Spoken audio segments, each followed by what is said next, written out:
Підтримайте наш канал на канапі. Підпишіться. Євген Гуцало. Сльози Божої Матері. Ніби спокійно, у гараздах плине сільське життя. Буденна праця осівається святами, весіллями, хрестинами. Але ж якась сила отверзає вуста старенькій, котра мовчала всі повоєнні роки. І страшна правда злітає із тих вуст. Про це повість «Прокляття». Гострою конфліктністю і психологізмом позначені нові твори відомого сучасного українського письменника. В центрі уваги автора – життя людей у важкі часи української історії. Голодомор. Мене ще на світі не було тоді, а я навіч бачу дядька Павла Трохимовича Музику. Високий, покручений, наче корч, і руки в нього, мов корчі, і голова в нього, мов корч. Запалі завжди у пелені сльозовиння очі скидаються на двох переляканих павуків, які сновигають, ніяк не сховаються в шпарках. Досвіток, золоті зорі, вишито на сірому полотні неба. Пахне росою з лопухів, бузини та полину, і зрідка озиваються весняні пташки у свої дзвінкі сопілочки. Але в селі не менше досвітнього смутку від їхньої гри. Село сонне й тихе, як після Маківки. Дядько Павло Музика іде в церкву. Церква стоїть на високому горбі коло ставу, що дрімає темною голубою водою у густих верболозах. Цього погідного недільного дня в церкву не йде ніхто, бо там з минулої осені не правиться служба Божа. Не правиться з тих пір, як попав їхній сільський батюшка. Ось сьогодні був, бачили його сусіди, а на ранок не стало, наче вознісся на небо. І начебто ніяка чорна машина по батюшку не приїжджала, начебто ніхто нікуди не забирав батюшку. А ще через день, опівночі, згоріла його хата під гонтом. Згоріла, як свічка. І начебто ніхто не запалював, а сама спалахнула.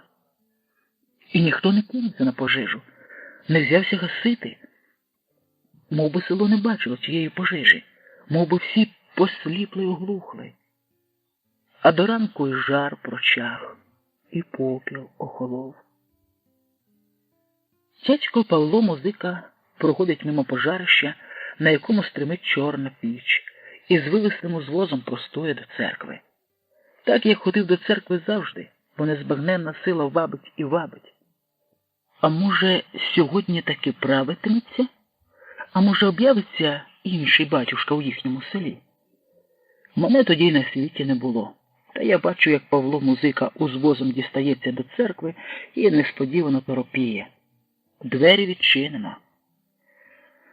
Двері, що всю осінь і всю зиму простояли на замку, а може й справді об'явився батюшка. Перехрестившись 3 пучками, Павло Музика обачно сходить на паперть, через плече оглядається на село і поволі просуває корчувату голову в церкву. А потім щось його всмоктує в церкву, і Павло Музика зникає. Село оповите страхом. Павло Музика ходить від хати до хати, від обійстя до обійстя, і всім розказує, що якісь злодії вночі пограбували церкву, повиносили з церкви геть усе, що можна повиносити. Покрали богів. Але покрали не тільки богів, а й усе церковне начиння. Здавалося б, кому воно все потрібне, а покрали. І Господа на небі не побоялись. А таки не побоялися. Крали богів і кари не ждали на свої голови. Чужі чи свої? Спробуй згадай. Можна подумати і на чужих, і на своїх, бо скрізь люди пустили з берега. Ходімо шукати злодіїв.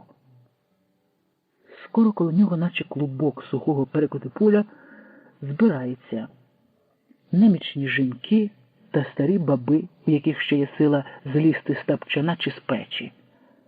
А рудий Павло Музика у тому клубку, мов жарина вогню, що бризкає словами іскрами.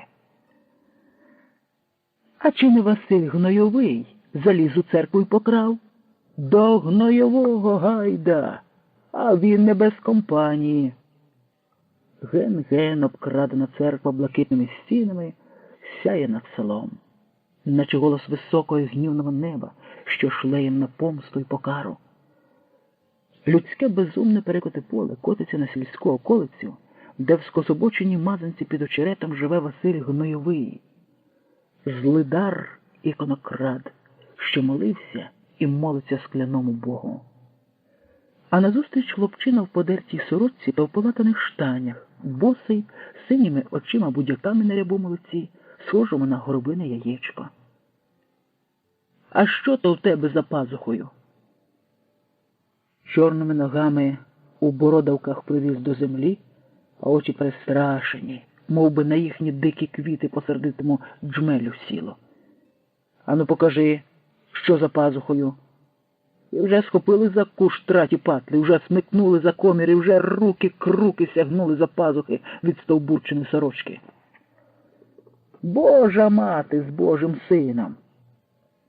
Справді, з полотняної пазухи, від грудей ребер вознеслась на сонце весняного дня Божа мати з немовлям на руках.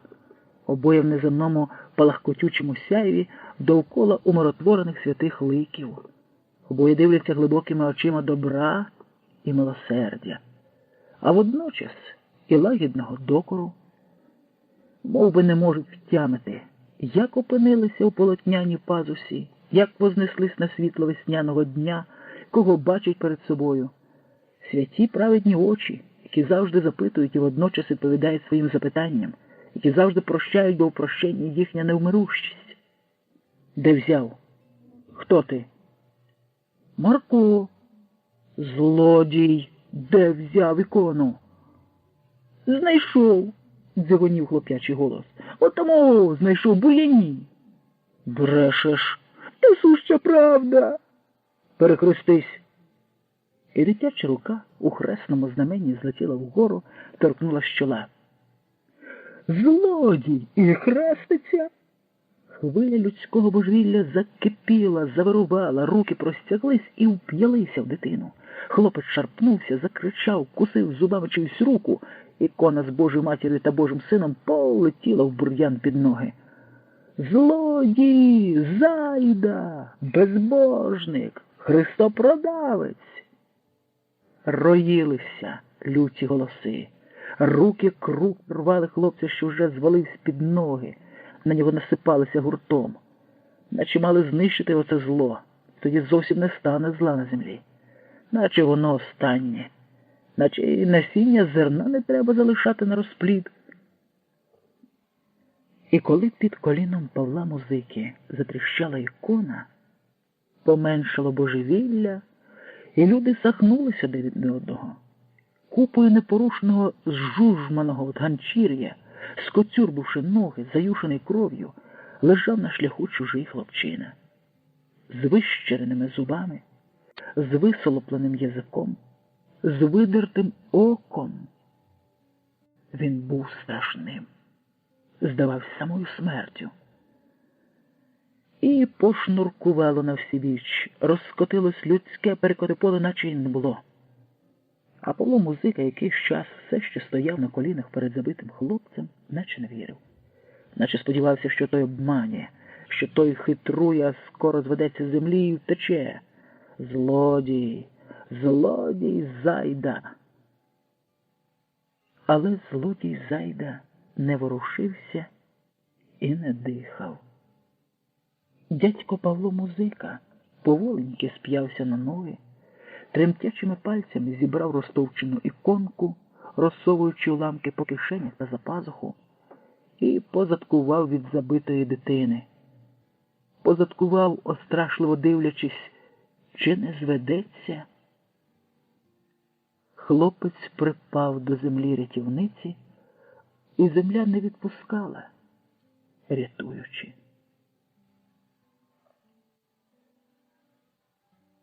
Зарослий покільченою щетиною Гаркуша переступає поріг і стає на порозі поміж одвірків, як у рамі. За столом сидить хазяїн Павло Музика. По ліву руку від нього хазяйка Марія, по праву руку дочка Галя. Вони вшестеро некліпливих очей дивляться на гостя, що похитується, ось-ось упаде. Гість мовчить, і вони похмуро мовчать. А зрештою Гаркуша плямкає губами, ковтає суху слину і озивається. «Їсте?» «Їмо», – бурчить хазяйка. «М'ясо пахне», – принюхується Гаркуша. «Еге, свиню закололи, то й ласимою освіжиною», – наче не каже, а гаркає Павло Музика. «Свиню?» – не вірить Гаркуша. «Яку свиню?» «А ту, яку ти в нас не забрав». Гаркуша морщить лоба, згадує.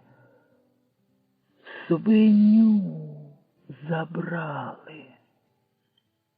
Хазяйка злякано дивиться то на сусіда, то на чоловіка.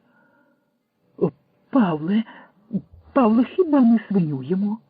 Побійся Господа таке говорити, бо ще повірить. Бо прийдуть віднімати свиню, а де вона в нас?» «Кажи, що свиню», – сердиться хазяїн. «Та ж не свиню, а їжака їмо з молодою кропивою. Галя зловила їжака в горішині, а я нарвала кропиви». «Кажи, що свиню, хай слухає й мучиться». Їжака. Гаркуша плямкає пісними губами, наче заповзявся жувати їх. «Я чув уночі, жорна гуркотіли у вашій клуні». «Коли це вночі, блідна Марія?» «У вухах у тебе гуркотіло», – зводиться за столу Павло Музика. «Що б це жорнам гуркотіти? Хіба не ти разом з Василем Гноєвим та з Миколою Хащуватим витрусив у нас увесь хліб?» Тримаючись однією рукою за одвірок, Гаркуша поволі опускається на коліна, благально складає долоні. «Простіть мене! Нема тобі прощення! Простіть!» По глиняній долівці Гаркуша колінкує від порога на середину хати і тут завмирає під сволоком. Трусили, але ж не все витрусили, бо не знайшли. Якби знайшли, то все витрусили б. А не вдалося. То по ночах малиш на жорнах, щоб ніхто не чув. А я ж чую, бо не сплю вночі. Не спиться мені вночі від голоду. Здається, що вмираю. Ніяк не дочекаюсь смерті. Умирай, такі, як ти, давно повинні лежати у землі. Я б і помер, але дітей жалко. Попухли з голоду. Скільки їх ще в мене лишилося? 3, а було 5. Нема вже Катерини, і Михайла нема. А ті ще гибіють, і Грицько, і Петро, і Юхимко. Хоч би рісочку їм покласти до рота. Нема. Знаю, що є. І на тому тижні гуркотіли жорна у твоїй клуні. «Павле», – благально сказала Марія, торкнувши чоловіка за лікоть. Музика смикнувся, наче опечений. «Що, Павле? Немає зернини, чи не знаєш? Сам Ірод вигріб хліб із ями, тепер прийшов жебрати, хай сконає». «Але ж діти», – осмілилась подати голос дочка Галя. «Хай діти виздихають, щоб насіння на землі не лишилося». «Та ти ж у Господа віриш», – не зводився Гаркуша з колін. «Змилуйся над моїми дітьми, коли маєш Бога в серці. І не згадуй за Господа, бо для таких нема його ні на небі, ні на землі. Винен я. Винен перед тобою, перед людьми. Але ж діти мої не винуваті. Іди, чоловіче, з хати і не доводь до гніву. Зводячись з колін, заплакав Гаркуша. Іди, нелюд! Закричав Павло Музика і ногою притупнув. Заточуючись, подався Гаркуша з хати. Галя відверталась до вікна, рукавом витираючи очі, а мати дрібненько цокотіла зубами. Дітей своїх пожалів, схаменувся. А чужих дітей він пожалів? Значить, чужі діти хай пухнуть і здихають, а для своїх просить милостині. А не буде милостині ні тобі, ні твоїм дітям, бо не треба вашого насіння на землі. Ниньки горе землі від таких звірів скажених, а завтра ще більше буде. Хіба ви не знали, що цей вовкулака не спить ночами? Закотілось вам борошенця. Сховайте жорна, а то він і про жорна скаже, що понасуплювались сечами. Їжака їжте. Походиш, Галю, що там у чагарях. Подивися за їжаками, годяться в харч. Я вчора в лісі бачив гадюку. То треба податися в ліс. Наловлю гадюк, вони теж годяться в харч. Марію занудило, потім стала гикати. Не гикай, вчора 2 ластівки залетіло в сіни. Як ти випустила? Самі вилетіли. Самі вилетіли, перекривив. Дивись, щоб більше не вилітали. Чи там горобці залетіли в клуню. Руками чи спідницею лови, а злови. За вчителя Пилипа знаєш? Живе в школі. То свій пайок як доточує. Порозчиняє в школі вікна двері, горобці поналітають. Він чи дрючком б'є, чи сіткою ловить. І має печеню з горобців. Павло Музика позачиняв на клямки сінешні та хатні двері, вернувся в хату. «Діставай, Галю», – сказав острашливо, поглядаючи через вікна на двір. Галя стала на ослін і дістала з защорнілої полущеної ікони сіру перепічку. Батько взяв ножа, відкраїв 3 скибочки, поклав на столі, а надкраєну перепічку подав дочці. «Сховай за ікону, хай береже». Взяли ложки і заходились їсти юшку з вареного їжака та молодої кропиви. Увечір блимає зеленими зірками з далеких високостей, а туман понад землею стелиться такий білий та шумкий, наче то піниться тепле й пахуче свіжоздоєне молоко. Павло Музика пальцями з надвору стукає в шибку, і скло брязкає, наче кришиться лункий лід на ставу. Хата мовчить. Чи попухли, чи задубіли, і знову кришиться лункий лід. Перегоддя по-старечому зітхають хатні двері, сінешні двері скриплять рипучими грудьми сухотника. І нарешті Гаркуша висуває на двір погасле обличчя, засноване павутинням зморщок. У зморшках темрява, то темрява його душі, в якій не світиться хоч би один промінчик. Упізнає і ніяк не впізнає. Опускає погляд на руки. Може, руки тримають щось, але руки порожні. Йому вже залишилося 3 чесниці до смерті, снується думка. Змилуйся, Павле. Я оце ішов через Левади, і киває головою в надвечірній туман. А що там у Левадах? Ну і заглянув під верболози. Ходім заведу, бо сам не знайдеш. Чи ти вже не годен переставляти ноги? Чого йти? Чого йти? Січеться голос. Ходім, бо ніхто не заведе. Я сам бачив. Змилуюсь над тобою, раз просиш милості. Ходімо. По межі через город ідуть у зелену ткань левади, а тут верболози в тумані стоять змореним козацьким військом. Тільки хоч би один кінь заіржав. Тихо, тихо.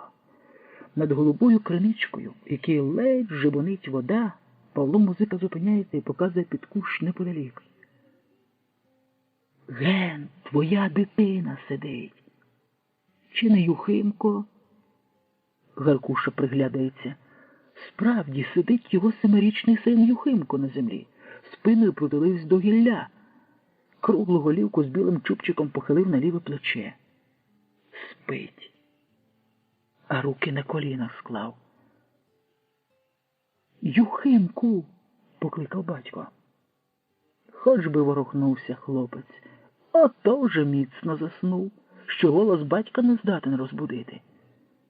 Юхимку, знов покликав Гаркуша. Та не чує. Чом ти не чуєш мене? І не почує. Назавжди заснув. Запізнився ти. Я ще йшов, та він руками перебирав щось на грудях. І хоче щось сказати, а не може, тільки губи ворушаться. А вже щось казав, тільки ж тихесенько. Ну, то я до тебе подався, щоб ти забрав свою дитину в хату, бо ж проти ночі. А воно, бач, запізнилися з тобою. Батько хилиться перед Юхимком на коліна, бере на руки, а хлоп'яче тіло у його руках ламається, а голівка з білим чубчиком западає на спину. Юхимку, стогне Гаркуша. Не чує. Неси в хату до матері. За гріхи наші, за гріхи. За гріхи наші не милують ні Бог, ні люди. Сповна воздається за гріхи. Чи винуватий у чомусь твій Юхимко? Не винуватий. А кара його спостигла невинного. Ти винен. Ти винен, синіють губи в Гаркуші. Я винен? Я у тебе хліба просив не для себе, а для дітей. То де ж я візьму хліба для твоїх дітей, коли ти мій хліб у мене забрав? Немає для себе. Неси його до хати. Не треба вже йому хліба. Він вже відмучився, а тобі що мучитись? Славний такий хлопчик, як живий. І на тебе схожий. Павло Музика щиро жаліє, хреститься, а потім поволеньки йде з левад. Обертається, стоїть на колінах Гаркуша, не в змозі звестися з дитиною і виє по-вовчому.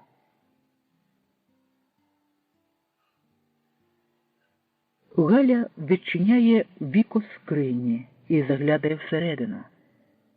І чого тільки нині цілий день скриня так вабить до себе, що тільки про скриню й думається.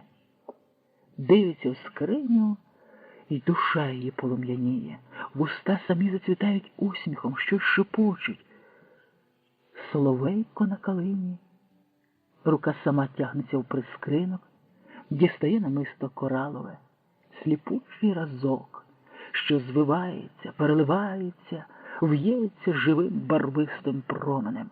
І цей промінь наче в душу її переливається. Уже в душі мерехтить, ряхтить мінливими жаринками. Галя приміряє разок намиста коралового до груди, а далі чіпляє на шию і заглядає в дзеркало, що висить у простінку між вікнами. Із дзеркала на Галю дивляться тужливі карі очі. Але що їй очі? Що їй запалі щоки з нездоровими рум'янцями?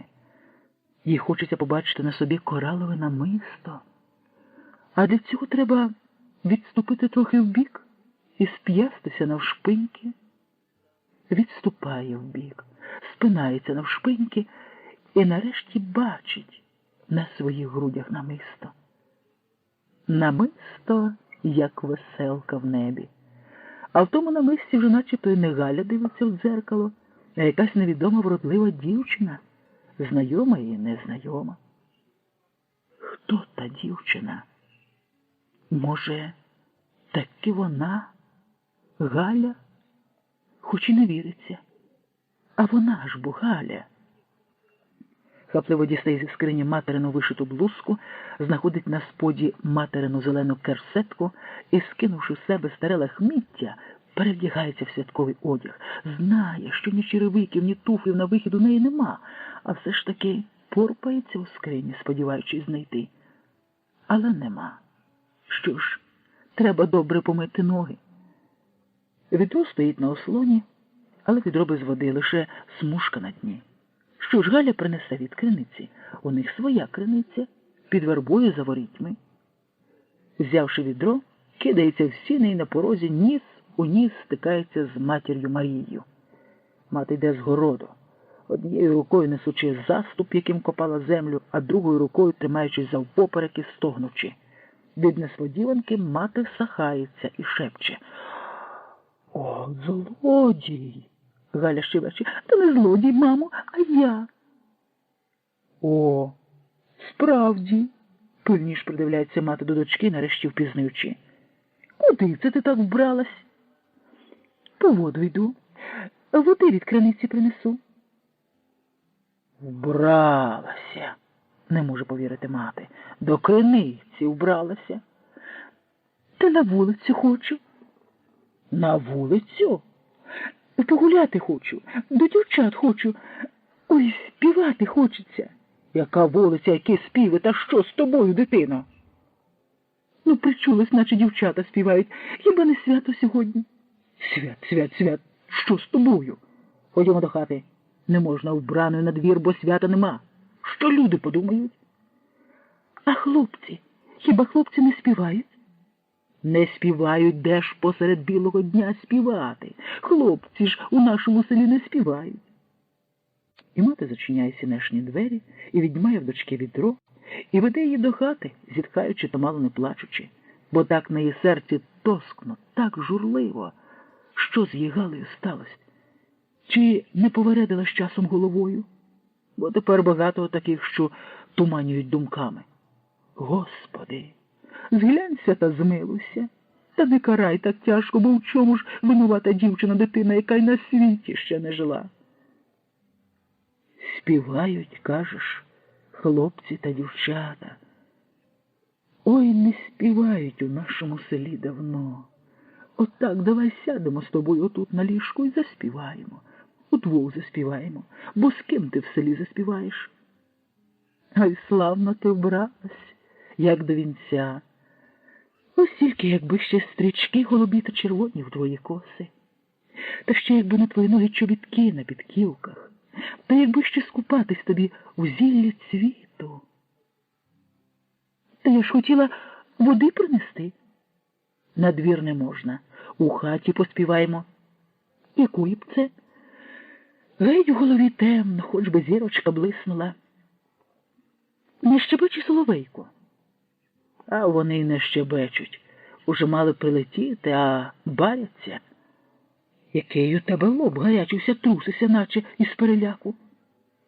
І затужила мати Марія жалібним голосом. Ой, у вишневому садочку там соловейко щебетав. Галя підхоплює, турячись на материне плече. Тьох-тьох, тьох-тьох, тьох-тьох, там соловейко щебетав. Мати і дочка співають так, наче журяться за покійником, бо ніякої радості у їхніх голосах не чується. Співаючи, тулячись одне до одного, заплющують очі, а коли розплющують, Павло музика у хаті. Зайшов нечутно, стоїть коло печі, слухає, а здається, чи то переляканий, чи то зачудований. Зрештою вмовкли мати з дочкою, а хазяїн їхній. Я мало не здурів, як пісню почув у хаті. Що сталося? Галю, ти чого це вирядилась? На вечорниці? Так до вечора ще далеко. День на дворі. Дівує, Галя. Дівує, раз дівка, роздумливо сказав. А куди убралась? Хай хоч у хаті походить вбрана, хай хоч у хаті поспіває, бо де ті вечорниці ввечері. А чи оденки? Та воно так. І дивився переляканими очима на жінку та дочку, що пригортались одна до одної. Сутеніє. Місяць молодик у небі світиться сивим козацьким оселедцем. Павло Музика опускає в криницю відро на мотузку, спускає поволеньки, а сам приглядається та прислухається. Сусідка тітка Юстина сидить на лавці, вкопані в землю за воринами. От так вона щовечора сідає і сидить, дивлячись на село, і лице її вечоріє, аж поки й смеркне, як ніч, і стане чорніш за темряву. Аж іде по дорозі якась жінка, не з їхнього села, а чужа, і в одній руці несе вузол, а за другу тримається дівчинка років 7. На голівці біліє хустка, схожа на велику пелюстку. Ідуть і бояться йти в чужому селі. «Добрий вечір», – вітається подорожня з Юстиною і зупиняється. «Дай Боже здоров'я», – відказує сусідка. «А з залізниці ми, з поїзда», – каже подорожня. «Йдемо в Петрівку, а чи ще далеко до Петрівки? Їдемо з Кубані до своїх». «О, так, через поле», – рукою веде Юстина. «І уже й Петрівка». «А чого це в селі так тихо? Ні людей не чути, ні собак».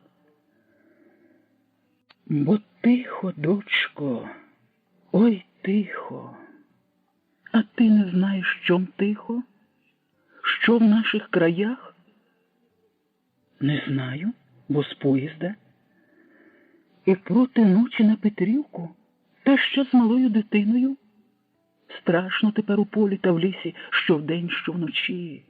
Не ходи, побійся». І справді страшно, як подивлюсь кругом. Ото що я скажу? Ось моя хата. Живу я сама. Не йди з дитиною проти ночі в Петрівку, а переночуйте в мене. Підете завтра зранку. Світ не без добрих людей, а лихих тепер більше. І пізня подорожня звертає до Юстини. Павло Музика витягує воду з криниці, поволеньки несе відро і в хаті розказує все те, що бачив.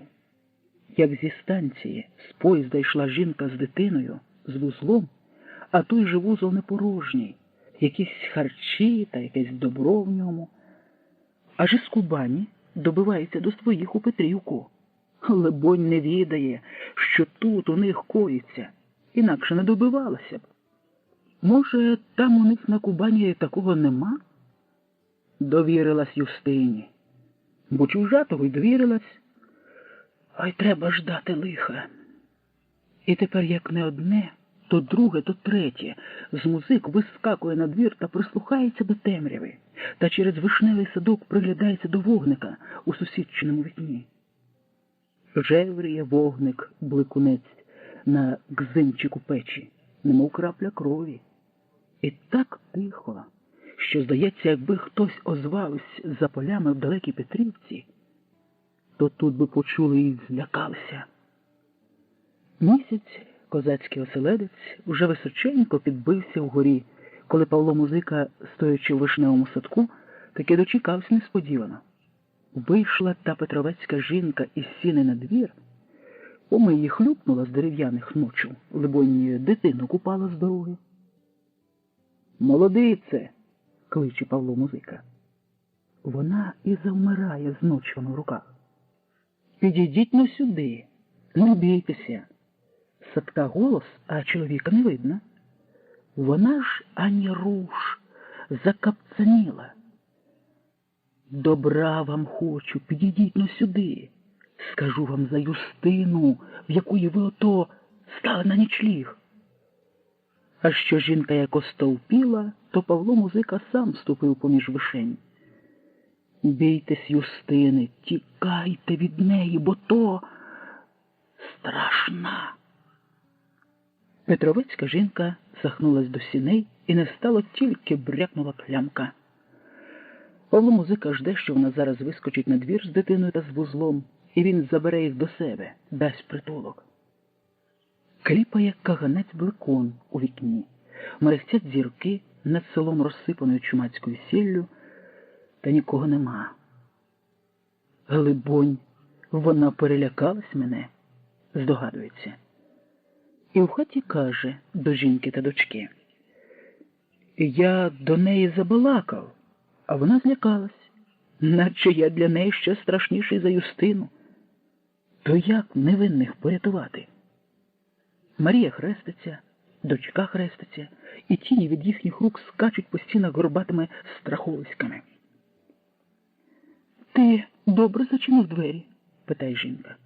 Та зачинив. Павло Музика бере в сінях сокиру, кладе під подушку на тапчині. Він тепер весь час спить з сокирою під подушкою. І вбила в нього на похваті, чи в колоні, чи в сінях, навіть залізний рак, яким витягує відро, коли втопиться в криниці, йому весь час у пам'яті. Рак висить в коморі на гаку за дверима. Марія дмухає на гасничок, і комишевий гнутик іще якийсь час жевріє цятою, що меншає та меншає, аж поки стухає. Марія, ти не спиш?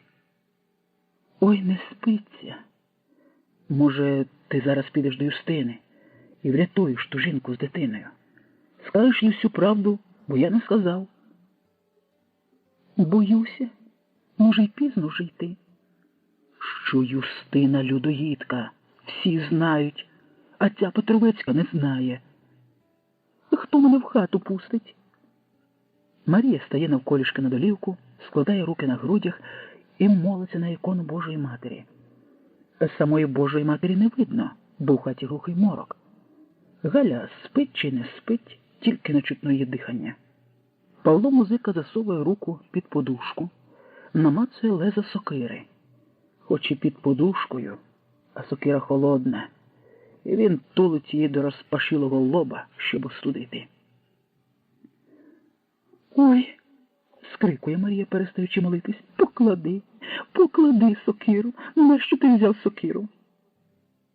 Павло Музика засовує сокиру під подушку, лежить горілиць, а вона знову шепоче молитву, благаючи в Бога милосердя, аж поки стихає. Стихнувши, вона стоїть на колінах, долоні благально складена біля грудей, і дивиться на Матір Божу, яка ледь-ледь угадується на іконі. Чоловік уже забувся у вісні на сокирі, а Марія ніяк не зведеться з колін, наче вона в німій молитві спить навколішки. А як у досвіта розплющив очі Павло Музика, стоїть жінка на колінах, як і вчора. Ти всю ніч простояла? Ой, що я бачила?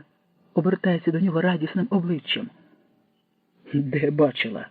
Питає Павло Музика. І дивиться на ікону Божої Матері, з якої, либонь, Марія всю ніч не зводила погляду. Вийшла на двір по росі, глянула на хату Юстини. Кажи. А Юстина оту Петровецьку жінку з дитиною проводжає до воріт. Жінку з дитиною? Схопився на тапчані Павло Музика. А вузол? Який вузол? Та ж вузол був у тієї жінки. І вузол несла з собою. Ну, слава Богу, Сапко видихнув. І вузол, значить. Може, злякалася Юстина, тому й пожаліла своїх гостей, і на вузол не посягнула. Або сита, а? Марія зводиться з долівки. А може, набалакали марно всякої всячини на Юстину? А ми і слідом повторюємо пусте. Марно хто плескав. Та плещуть. А ми бачили, що кажемо? Не бачили. Ти хоч не показуйся на двір, щоб не здибатися з нею, з Петровецькою. Бо ти ж її добре налякав вчора в садку. Бо що як упізнає? Усі ми страшні, як подумати. Мати посилає Галю до хрещеної. І яка ж ти, доню, похресниця в своєї хрещеної, коли в її хату давно й ногою не ступала? А хрещена в тебе славна, такої більше немає в селі. Може, занедужила, може, захиляла, то провідай. Бо сама самотою капаріє. Ось я гостинець зготувала для неї. То гостинець сховай за пазуху. Так не неси. Дивись мені, через цвинтар не йди, бо через цвинтар страшно. Галя, загорнутий в білу пілку для хрещеної маленький гостинець за пазуху, гайда на двір. Весна. Розцвіли черешні та вишні, мов би дівчата позбирались у шлюбних уборах під вінець. Груші порозцвітали, наче білі пахучі хмари поспускалися з небес на землю. Яблуні вже ось-ось зацвітуть. Набубнявіли бруньки на гіллі, серце само співає. Ой, зелений барвіночку, стелися низенько, а ти, милий чорнобривий, присунься близенько. Барвінки сині теж цвітуть у садках, по обійстях. Здається, ніколи ще так не палахкотіли пелюстками. Ось тільки хлопців ніде не видно. От би хтось зустрівся, от би побалакати. Нікогісінько ніде. Через цвинтар Галя справді не піде, бо їй там сама думка про цвинтар страшна. Хоч так до хрещеної ближче, а не піде. Краще вже вуличкою узвозом, що снується у глиняниках. І так ця вуличка узвоз глибоко запала в землю, що, здається, скоро провалиться в провалля. Ідеш тут, і лише небо над головою синіє, як льон, тече далекою річкою. А тільки вибралась з вулички узвозу на околицю, в поле, як зразу ж ця річка синього розквітлого льону обертається на море, що залило високості, і опадає на доли ген-ген, аж на млистих обріях. Ой, зелененький барвіночку, стелися ще нижче, а ти, милий чорнобривий, присунься ще ближче. Ген і солом'яна хата хрещеної видніє в хмарі цвіту. І така ж хмара вишнево-сливового цвіту, пінява легенька, що якби подув зараз вітерець, то підхопив би хмару, поніс на синє море небесне і там залишив, щоб пливла за далекі обрії. І в Галі груди чомусь роздимаються від радості. Може, тому що таке видиво спадає на думку? І вона йде пруткіше, щоб хутчій спіти на обійстя. А поле кругом, де падалицею зеленіє, де бур'яном, а де чорніє незораною і незасіяною чорною землею, і хоч би одненька людська душечка в полі, то не видно. Мабуть, де-інде орють і сіють. Галя стає біля воріт, всміхається до вікна і жде. Може, хрещена побачить її в шибку і вийде. Двері відчинено, ось ступить через поріг. «Хрещена?» – кличе. Нема нікого з хати, і усміх гасне. «Хрещена?» Галя поволі ступає по зеленому споришу, заглядає в стіни. Діжку в кутку перевернуто, у броскіт на долівці лежать граблі, вила, сапа, сокира. Хто ж це поваляв, поперевертав? «Хрещена!» Стиха озивається, наче кличе на поміч. А в хаті рейвах не доведи Господь. І з печі попіл вигорнуто на припік, біля печі побиті на череп'я горщик і макітра. Віко скрині відчинено, а скриня порожнісінька. Потрошено, скособочено ткацький верстат, на якому хрещена уже й не тче. Це спадок від її батька-матері. І стіни чомусь поколупано, чи сокирою порубано. Хто ж це стіни порубав? А ще сволок порушено. Видно, теж рубали сокирою. Що тут скоїлось? Де хрещена? Хотіла Галя покликати, і голос віднявся, сів у грудях. Хотіла ноги відірвати від долівки, а ноги як повростали в долівку. не інакше, як злодії вдерлись в хату, що відбігла в поле від села. Оце злодії так пограбували хрещену. А де ж вона сама? Де? Чому ніде не видно? Чому не озивається? І невідома сила виносить Галю з поруйнованої німої хати. Здається, що зараз хтось гнатиметься, що причаївся хтось поміж розквітлого вишневого саду, поміж сливок, що прямо з неба кинеться. Німує поле, страшно так німує. Біжить не вуличкою узвозом, а околицею, і скоро опиняється на цвинтарі, забувши про материну засторогу. Могилки і хрести в цвіту, гудуть бджоли, щебечуть пташки. Мир поміж покійників, благодать.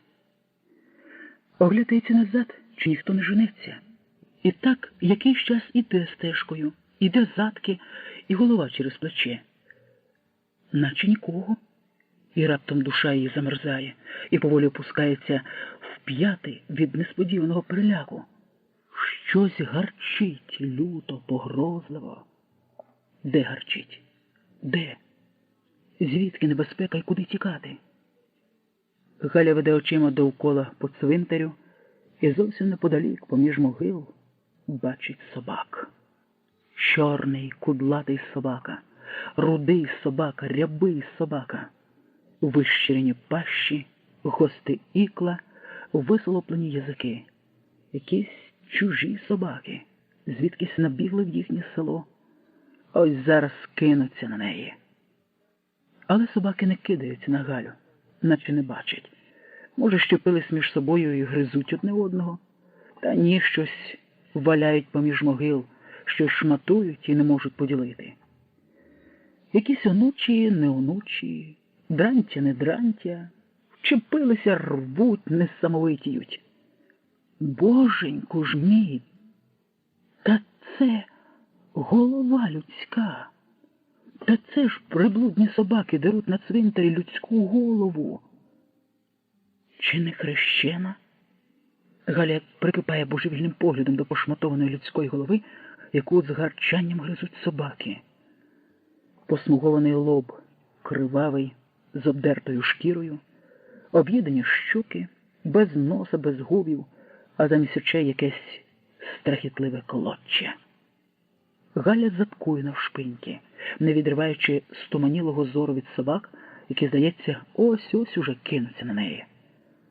І нарешті зривається на біг, біжить поміж могил, поміж хрестів, поміж гранітних плит, наражаючись на кущі, на бузину, якою поріс цвинтар, і її губи дзигонять риданням. Хрещена!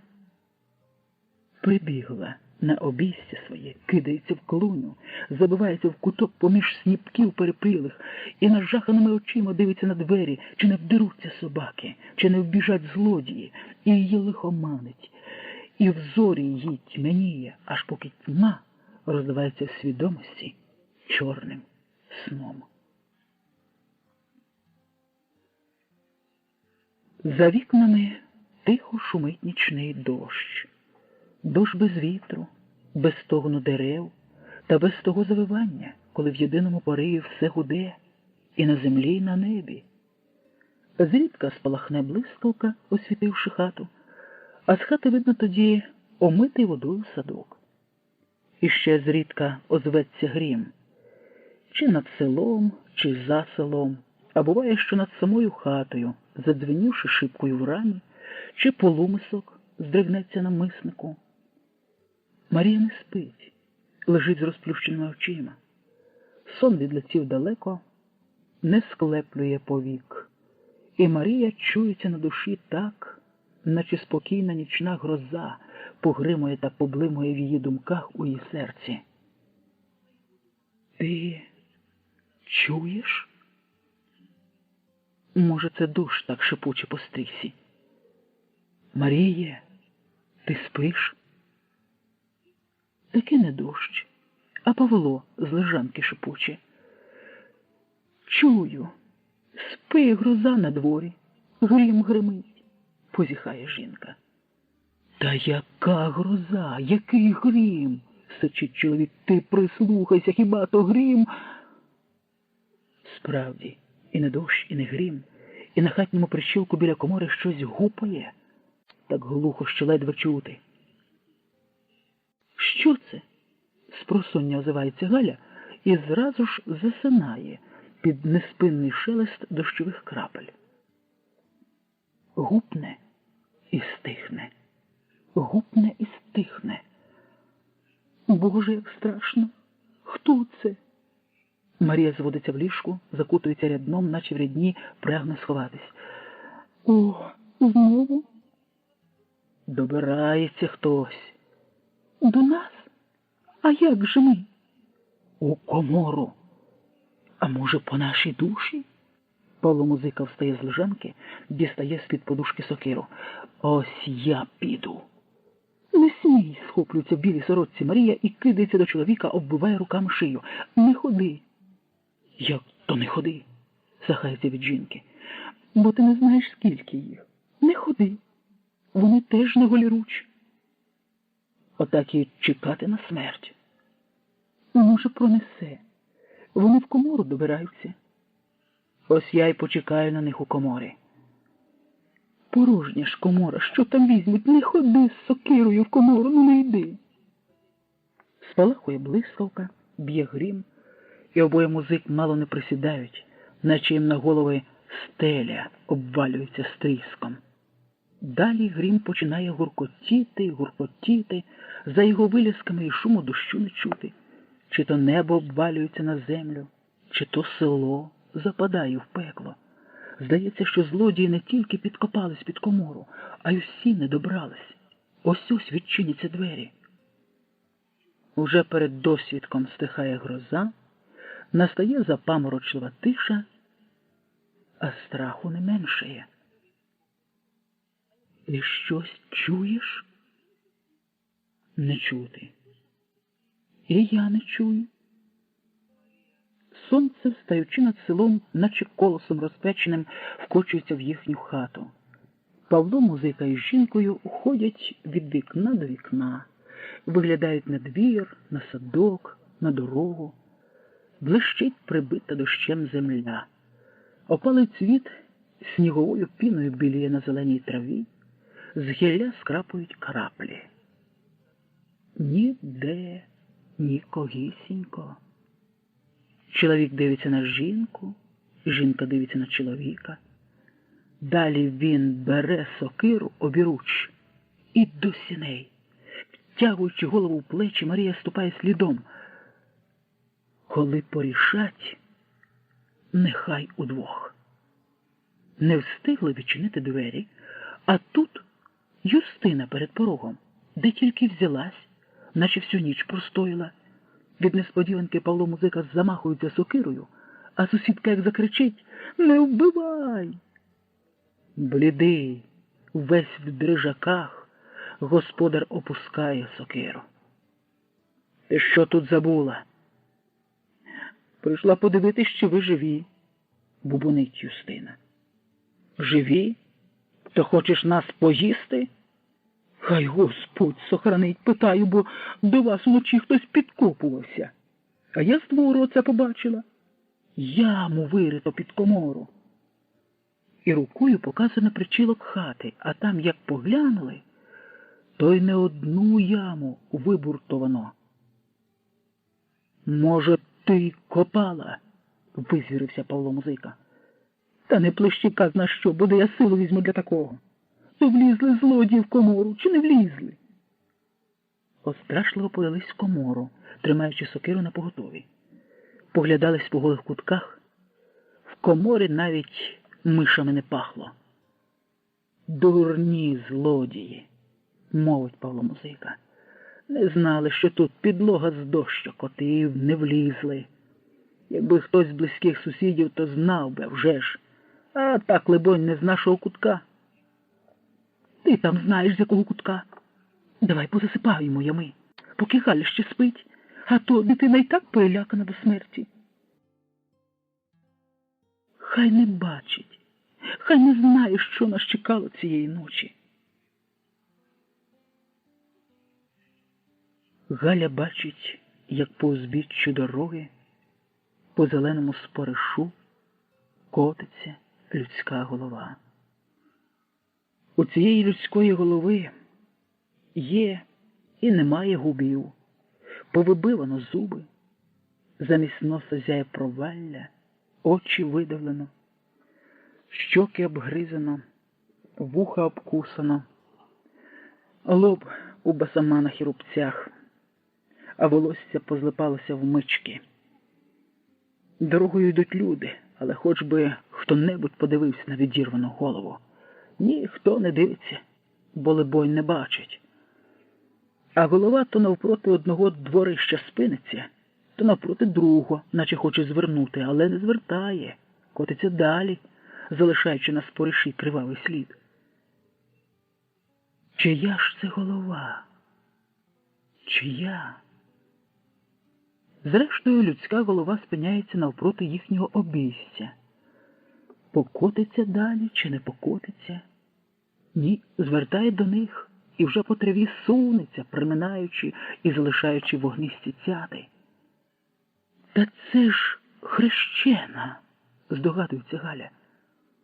Ото хрещена чекала на свою хрещеницю, не дочекалась. Та й сама подалась провідати. Як же вона вкотиться сюди, бідкається Галя. Це ж треба хутчі знестися і двері повідчиняти. Встигає чи не встигає Галя так подумати, як людська голова вже вкочується до хати просто через зачинені двері. Галя не годна повірити, що людська голова вкотилась через зачинені двері, але двері ж і не рипнули, а голова уже в хаті. Галі страшно й хочеться тікати. Але як тікатимеш, коли ця хрещена мати навідалася в гості? Славна ж вона буде, похресниця у своєї хрещеної матері, коли зараз втече від неї. «Здрастуйте, мамо!» – вітається Галя, і сама не чує свого голосу. Є в неї голос чи нема? «Як добре, що ви прийшли!» Рвані губи у людської голови ледь ворушаться. Поміж вибитих зубів сіпається клапоть язика, а метка Галя здогадується, що каже хрещена. А вже ж хрещена каже: «Здрастуй, дочко, а чого ж ти не приходиш до мене? Я приходила до вас. А де ж я була? Чому тебе не бачила? Не застала вас у хаті. Я ж із хати ні ногою. Де ж я була?» Галі бачаться собаки на цвинтарі, клубок розлючених собак. «Не знаю», – шепоче. «То хоч поцілуй свою хрещену. Чи я вже така страшна стала, що гидуєш?» «Та ви славні», – шепоче. «Славна? То поцілуй». «Не здужається мені», – марудиться Галя в ліжку. «Ніяк не зведусь». «А чи не брешеш, дочко?» «Не брешу», – бреше Галя. «То я сама поцілую тебе». «Ой, нема часу в мене. Часу нема, бо мені ще на небо треба вспіти. Вогню немає в хаті, хоч у печі ж треба розпалити. Я з неба дістану». Галя зводиться з ліжка, мацає пальцями стіну, дістає до стелі. До стелі, яка здається їй небом. А де ж тут вогонь зірки? Пучками водить, хоче намацати, а нема. Аж ген-ген трохи далі. Тягнеться і дістає зірку із неба. І зовсім та зірка не пекуча, а холодна. «Дивіться, хрещена!» – радіє з-під неба. Обертається, а хрещеної нема. Нема відрізаної людської голови у хаті. А стоїть мати Марія, прийшла з надвору, дивиться на дочку з темним жахом у зболених очах. Де хрещена? Була хрещена. Та нема хрещеної. Ось і зірка з неба. Маємо чим розпалювати вогонь у печі. А вже ж зірка. Сядь, Галю, сядь. Не спинайся по стіні. Заспокойся. Господи, за що так тяжко покарав нас усіх і Галю нашу безталанну? Чим дитина завинила перед тобою? Галя спускається з неба, з руки в руку матері передає зірку і відчуває на чолі доторк материнської долоні, схожий на листя подорожника. І від цілющого того подорожника заспокійливі сутінки сповивають голову, очі гаснуть, і гасне зірвана зірка в очах, іначе сама вилітає з хати. За чиї гріхи? Кара така.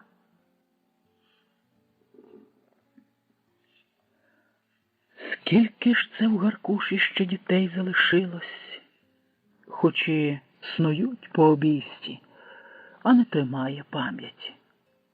Ото Юхимка знайшли в Левадах, третє переставилось, значить, залишилось двоє, бо ж було 5. А оцей лобуряка, що сидить у бузині і думає, що сховався від білого світу. Ховайся, ховайся, тільки не сховайся від мене. Хто це? Грицько чи Петро?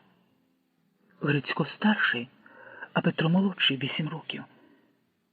Таки Петро, бо схожий на батька, а Грицько схожий на матір. Чого ж це він заховався в бузині? О, за пазуху лізе, а за пазухи вузлик дістає. Де це він той вузлик дістав, що ж у тому вузлику? Либонь вкрав, та якби не вкрав, то не ховався б.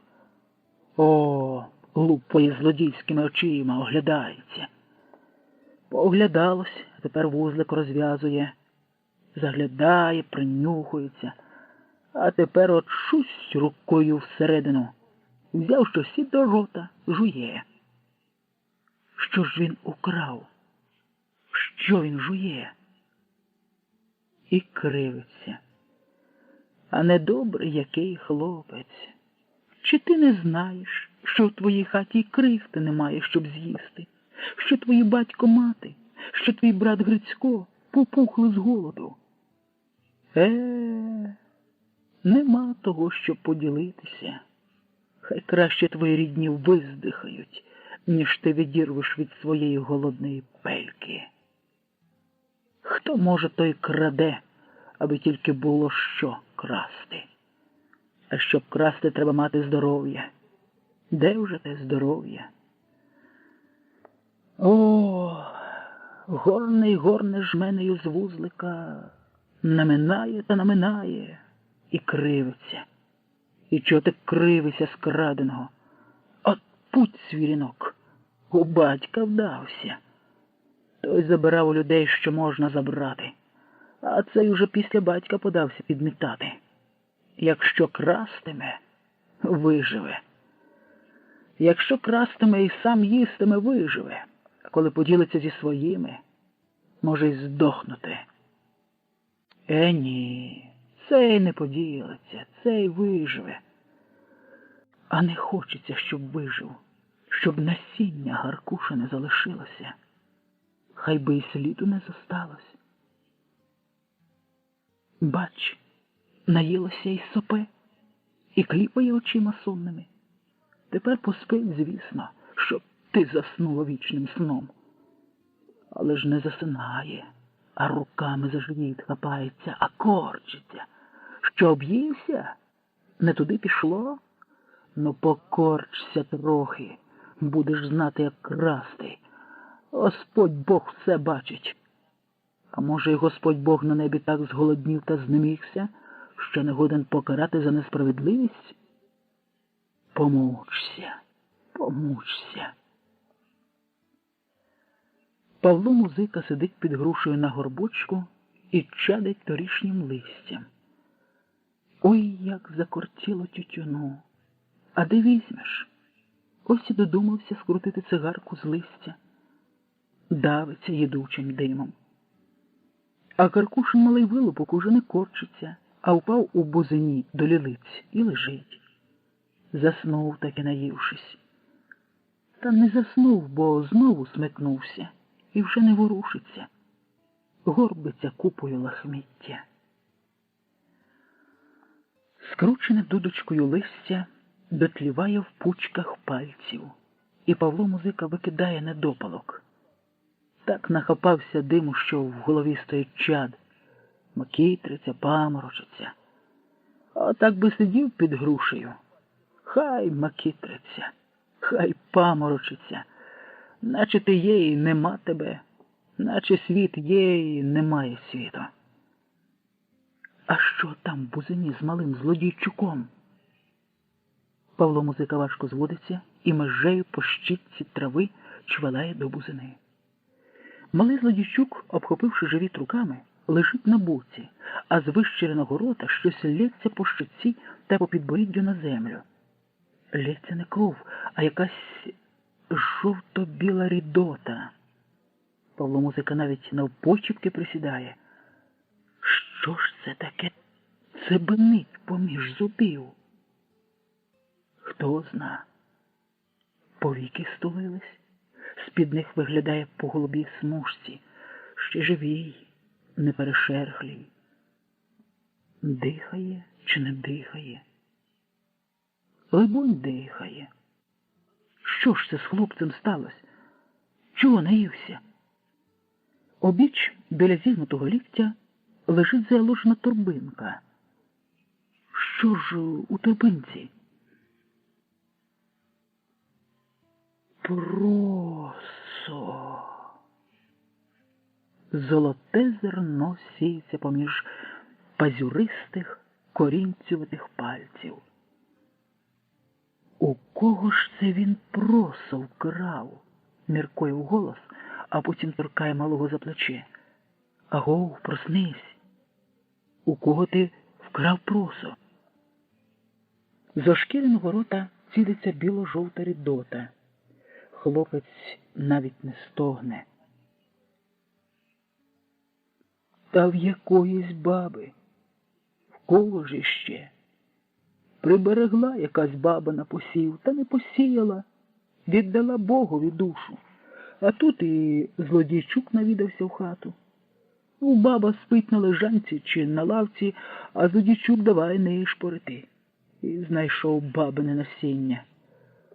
Собі на погибель. Чи ти ще не вмер, хлопче? Павло Музика жде на відповідь. Повіка на правому оці розтягується, і голубе ясне око витріщається на дядька. Дивиться. Так само сповзає вгору повіка на лівому оці. І тепер сусідський хлопчик дивиться на нього двома очима. Конає. Чвиркає чадною слиною, від якої гірко в роті, і бере той вузлик з просом. Зав'язує і ховає за пазуху. Далі зводиться й поволеньки чапає на сусідове подвір'я. Заглядає через шибку, чи є там хто в хаті, але з надвору не видно. Тоді Павло Музика стукає в раму і жде. Нема нікого. Може, вони вже там усі повмирали, або на роботу подалися у колгосп. І знову стукає в раму. Гаркуша, тримаючись рукою за одвірок, висувається з сіней на двір. Підсліпувато мружиться проти сонця, так наче нічого не бачить. «Хто тут?» – озивається посеред білого дня. «Та я тут». Нарешті Гаркуша втуплюється в Павла Музику, впізнавши сусіда з голосу. Хочеться спалахнути люттю, але на ненависть немає сили. Тільки щелепи відвисають, тільки переривчасте дихання виривається з грудей. Отам, у бузині, Павло Музика показує на кущі бузини на краю обістя. Твій хлопець! Сконав, либонь, піди забери. І вісник смерті Павло Музика важко й спокійно іде геть.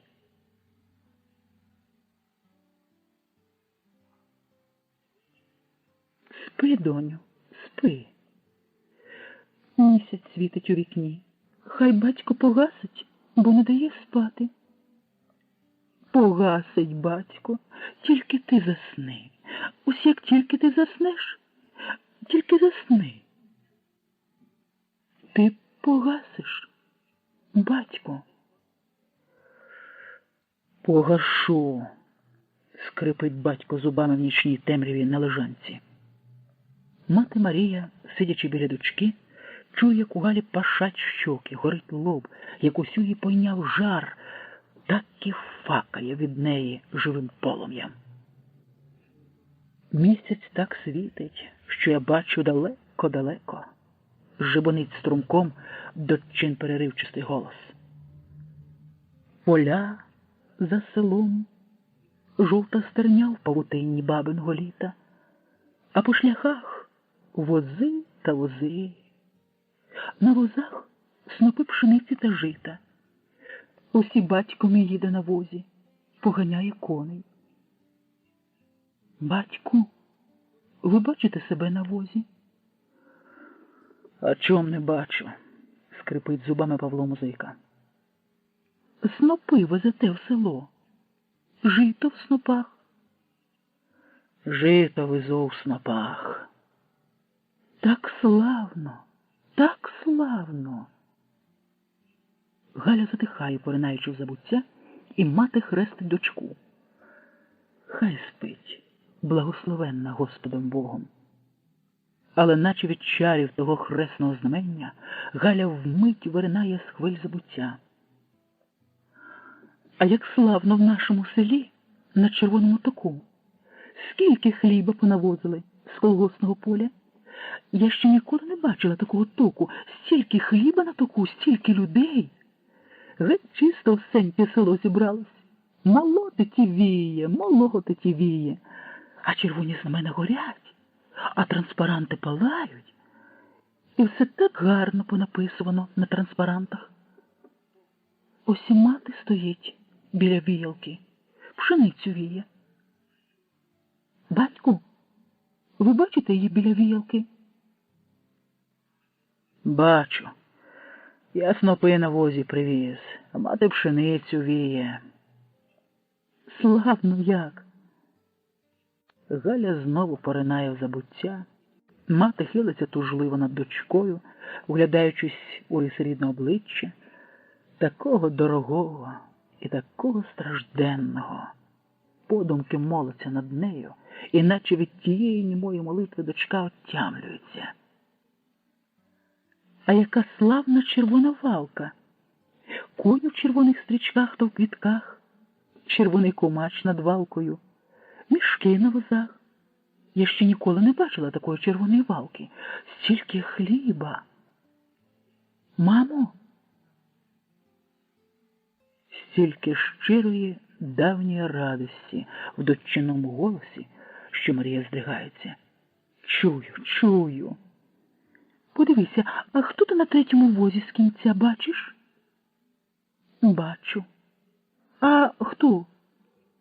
Наш батько на возі. Ой, справді, наш батько в червоній валці, у вишитій сорочці. Ми з тобою удвох вишивали йому сорочку. Червона валка, яке свято! Ще ніколи не було такого свята в нашому селі. І діти співають пісні, і я співаю. Ой, і якої ж це я співаю? І це ж ми стільки хліба здали державі. Здали весь хліб. Із-за гір та з-за високих сизокрил орел летить. І вже дрімає Галя, а руки її на грудях здригаються, наче то сизокрил орел крильми ворушить, летить із-за гір та з-за високих. Стихає, і руки стихають. І раптом чітко, вимогливим голосом, а в голосі причайний страх. «Батьку, ви спите?» «Не сплю». «Не спіть, батьку. Ви знаєте, що завтра нас чекає?» «А що нас чекає завтра?» – питаються батько і мати. «Ви клумачок зерна у погрібнику сховали?» «Та сховав». «То переховайте, бо завтра прийде отой Василь Гнойовий. І знайде отой клумачок в погрібнику. Ще не пізно перенести в потайніше місце, бо що ми їстимемо, як заберуть?» «Уже ж забрали. Галю», – тужить мати над дочкою. «Забрали? Коли забрали?» – сахається в ліжку. «Уже приходили і забрали. Отой Василь Гнойовий». «Коли ж вони спіли?» «Та ще торік, після червоної валки. Усе в людей вигрібали. І в нас знайшли клумачок. Це ж ти згадуєш за торік усе було». «Ой!» – шелестить розпач. «Господи, єдиний і всемилостивий, хіба ти так далеко на небі, що не можеш змилостивитись над нашою дочкою? Зглянься і помилуй, верни їй тяму, верни їй здоров'я, вона ж така молоденька, а покарай винних. Може, й ти винних не бачиш, бо так високо сидиш на небі?» З могильних сутінків глухої хати знову живий голос. «Батьку, ви спите?»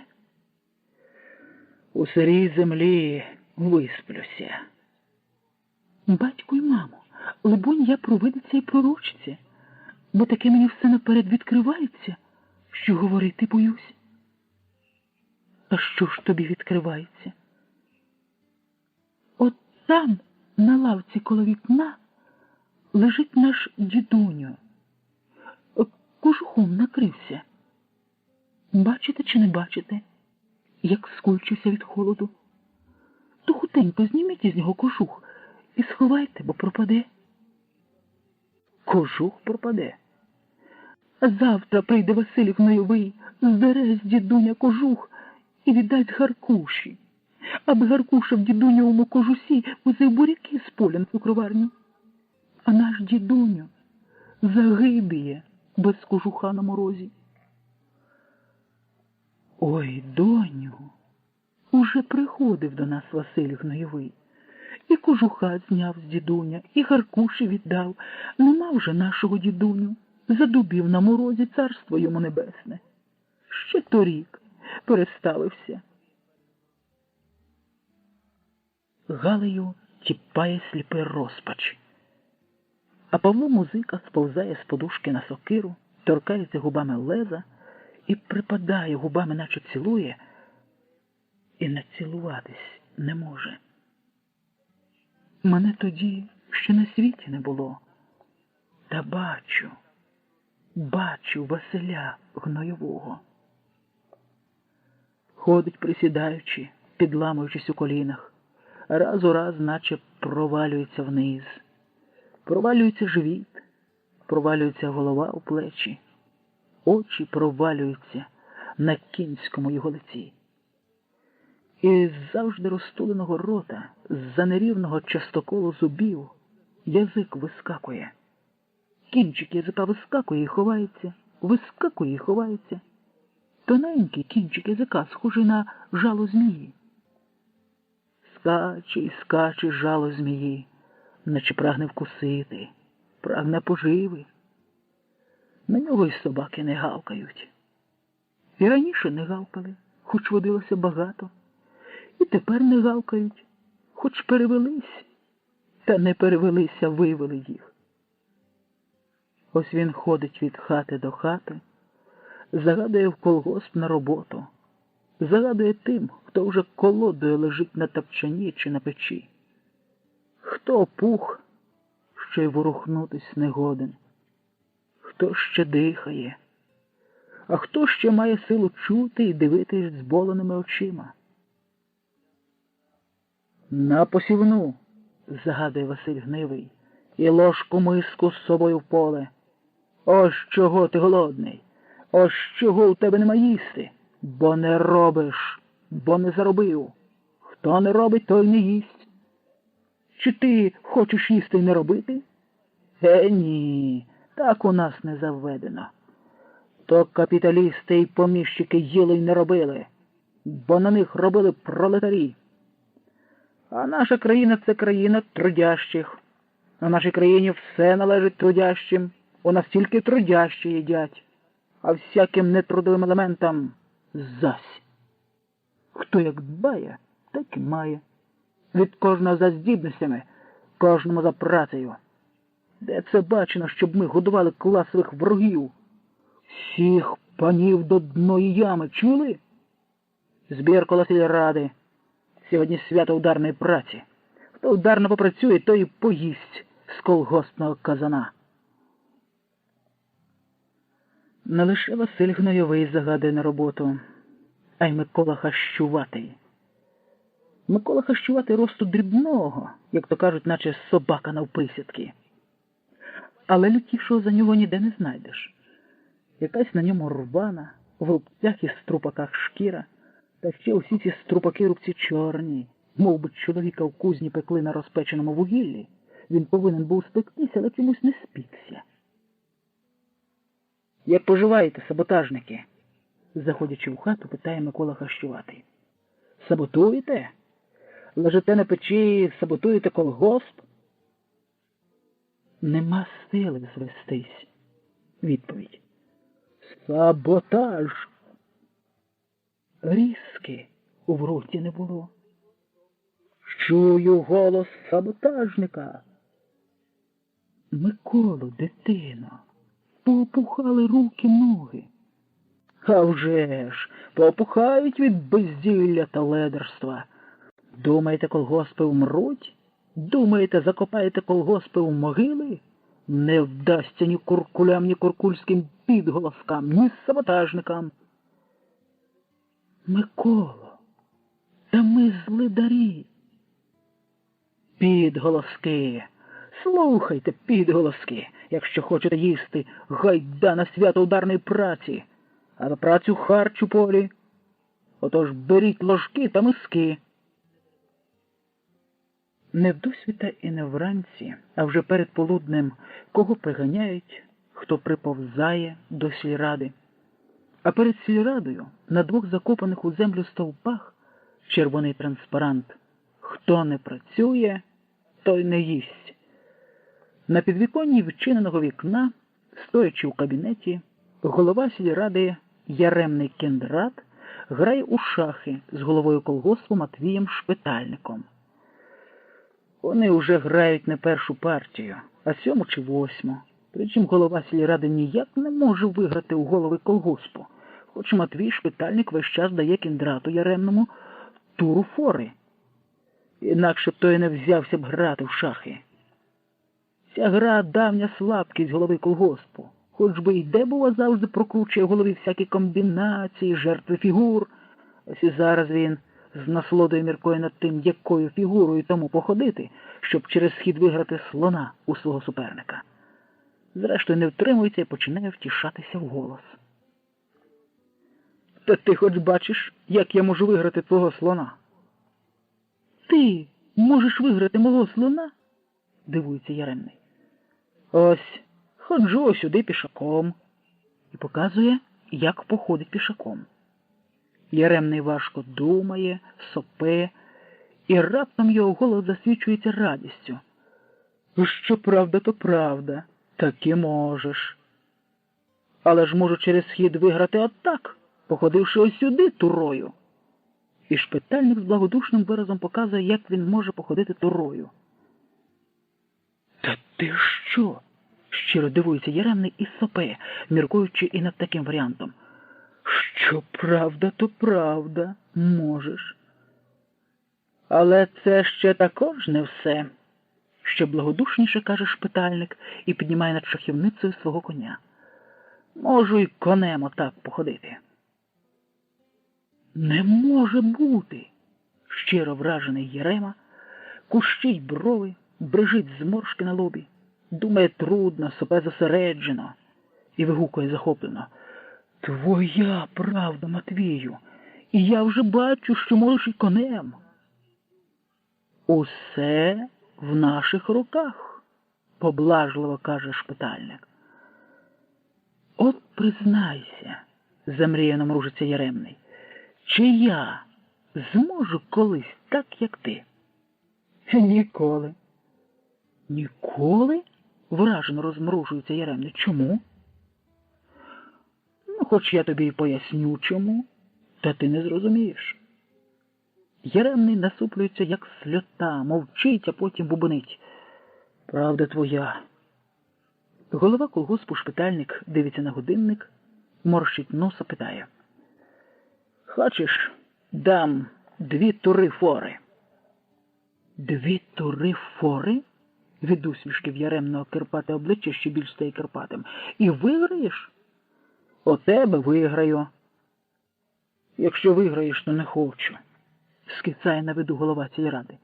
Нарешті відриває очі від шахівниці, дивиться в вікно. «Пора на сівбу, вже зібралися». «Пора на свято праці», – згоджується шпитальник Матвій. «Хоч і не всіх саботажників зібрали, та більш уже не зберемо». Вони виходять на ганок сільради, стають плече в плече, дивляться на зелений моріг, на якому з'юрмився народ з мисками та з ложками в руках. Матвій шпитальник лівою у рудих веснянках рукою пощіпує кучеряву борідку клинцем. Завченим рухом поправляє окуляри на переніссі, а тоді закладає за борт зеленого френча. Завченим рухом викидає праву руку вперед.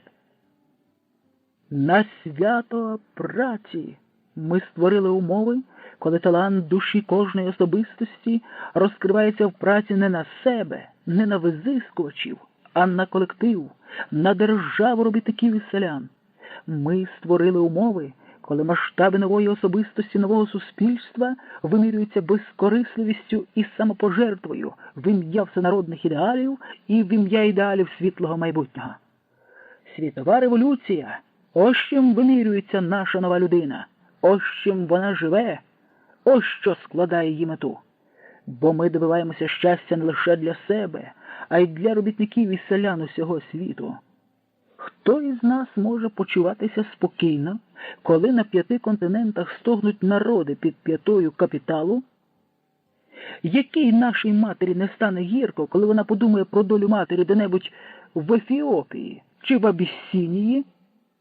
У якої нашої дитини від болю не стиснеться серце, коли вона довідається про злиденне дитинство свого ровесника десь за океаном? Слухайте мене. Своєю працею ви наближаєте не тільки соціалістичну індустріалізацію в своїй державі, а й неминучу загибель міжнародного капіталізму в усьому світі. На сівбу!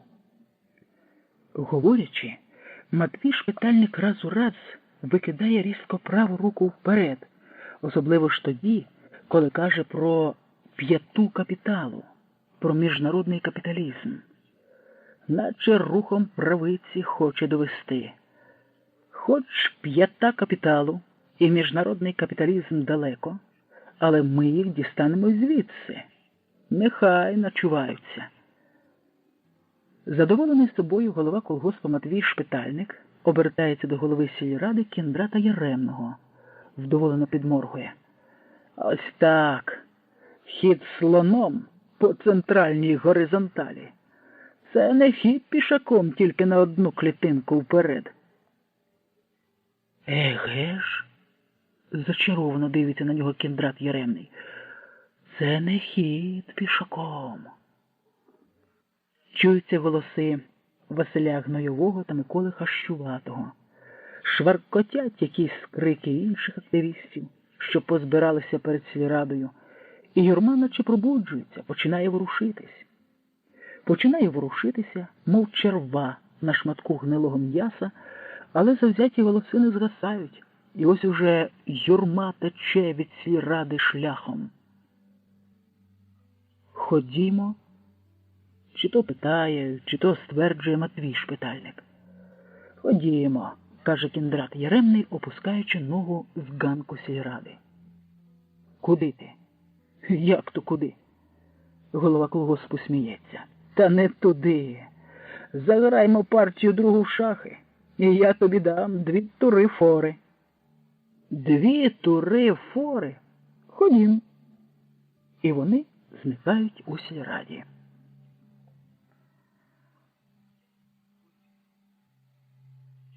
Що це гримить? Що це грає? Де це? І той гуркіт, і та гра не гаснуть, не дальшають, а ближчають. Хіба всидиш у хаті? І Галя виходить з хати, стає за ворітьми. Гуркіт ближче, ближче, і ось із-за повороту з'являються якісь люди. Не так ідуть, як сунуть юрмою, ледь переставляючи ноги. Хто ж то попереду юрми ступає ззадки, увесь час розмахуючи руками? А за помахами його рук і гримить, грає. Гуркіт, дзвін, виляски, бамкання. Що це? Що це? Попереду ступає задки Василь Гнойовий. Раз у раз підламується в колінах, наче сам провалюється в землю, а голова на його в'язах провалюється в плечі, а груди провалюються в живіт, а живіт провалюється десь нижче пояса. Іде так, наче манить за собою. О, хтось у юрмі впав, його оминають, а коли оминули, зостався лежати на шляху, дивлячись услід. Обіч юрми активісти їхні сільські. Галя нарешті роздивилась їх.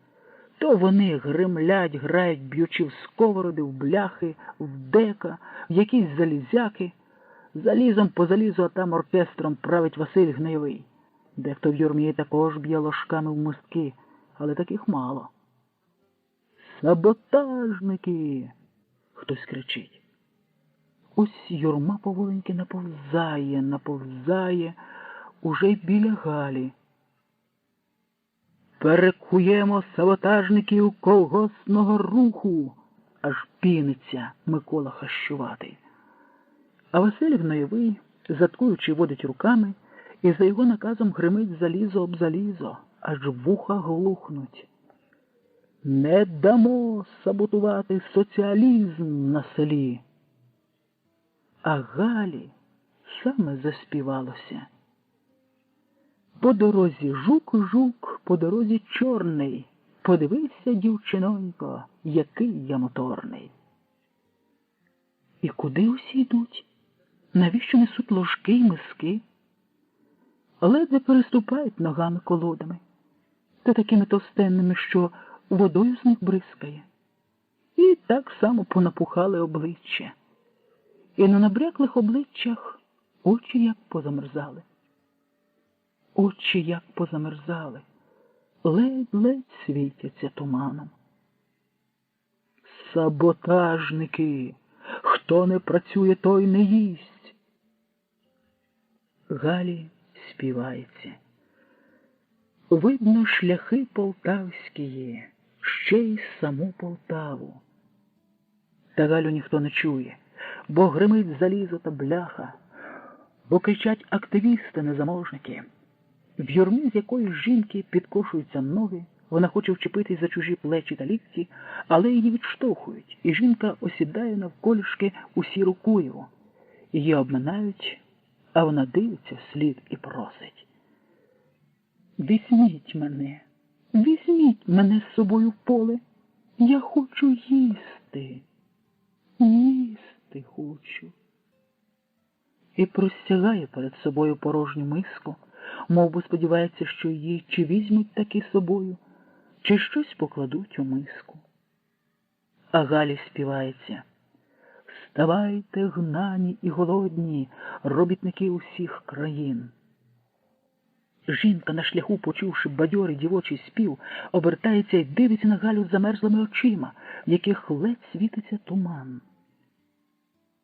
А раптом Галі стає так смішно, що вона заходиться реготом.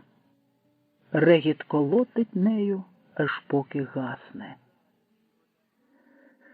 Ой, ой, ой! Від якогось важкого болю стогне вона. Жінка підводиться з колін, злякано оглядається на Галю і поволеньки тюпає по шляху за юрмою, що повзе з села під гракання заліза, крики і свист. Голова їде. Обоє шпитальник і Яремний. Ген у полі, у вибалку, біжить гнідий кінь, запряжений у дружки, а на дружках попримущувались голова сільради та голова колгоспу. Обоє у військових картузах, а тому зоддалеки схожі на міліціонерів із району. Куди вони їдуть? До нас. Надвечір'я. Тут на польовому стані, чи то мають обідати, чи то вечеряти, сівачі зібрались під розквітлими дикими грушами, що облітають зів'ялим цвітом. А довкола цього стану зорана і вже засіяна земля, що чорніє розлитим дьогтем. Сівачі дивляться на дорожки, що котяться до їхнього стану, уже й прикотились. Гнідий кінь спиняється, а двоє голів зіскакують на землю. Кіндрат Яремний командирською ходою іде до людей, а Матвій шпитальник зостається біля дрожок. Він тримає в руках якийсь ящик яскравого вишневого кольору, і всі дивляться на той ящик. Голова колгоспу заглядає у великий обсмалений казан, біля якого стоять напоготові Василь Гнойовий та Микола Хащуватий, а за їхніми спинами сліпа на ліве око тітка Гичка, що раніше готувала в селі на новосіллях та на похоронах, а тепер от на весіллях і на похоронах не готує, тільки в полі для тих, хто робить. «Готово?» – бадьорим голосом озивається Яремний. Тітка Гичка киває головою, а Василь Гнойовий шкірить зуби. «Покуштуєте?» «Я ситий», – відповідає Кіндрат Яремний і жартує до тітки Гички. «То готували лівим оком чи правим?» Тітка, насупившись, мовчить, і жодне з людей не усміхається на жарт. Лише Микола Хащуватий каже: «Либонь, на праве, на живе». Посуворішивши на лиці, голова сільради випростується, випинає груди, викидає руку вперед і вигукує: «Хто не працює, той не їсть. Соціалізм – це облік. Смачного вам!» І пружною ходою ступає до дрожок.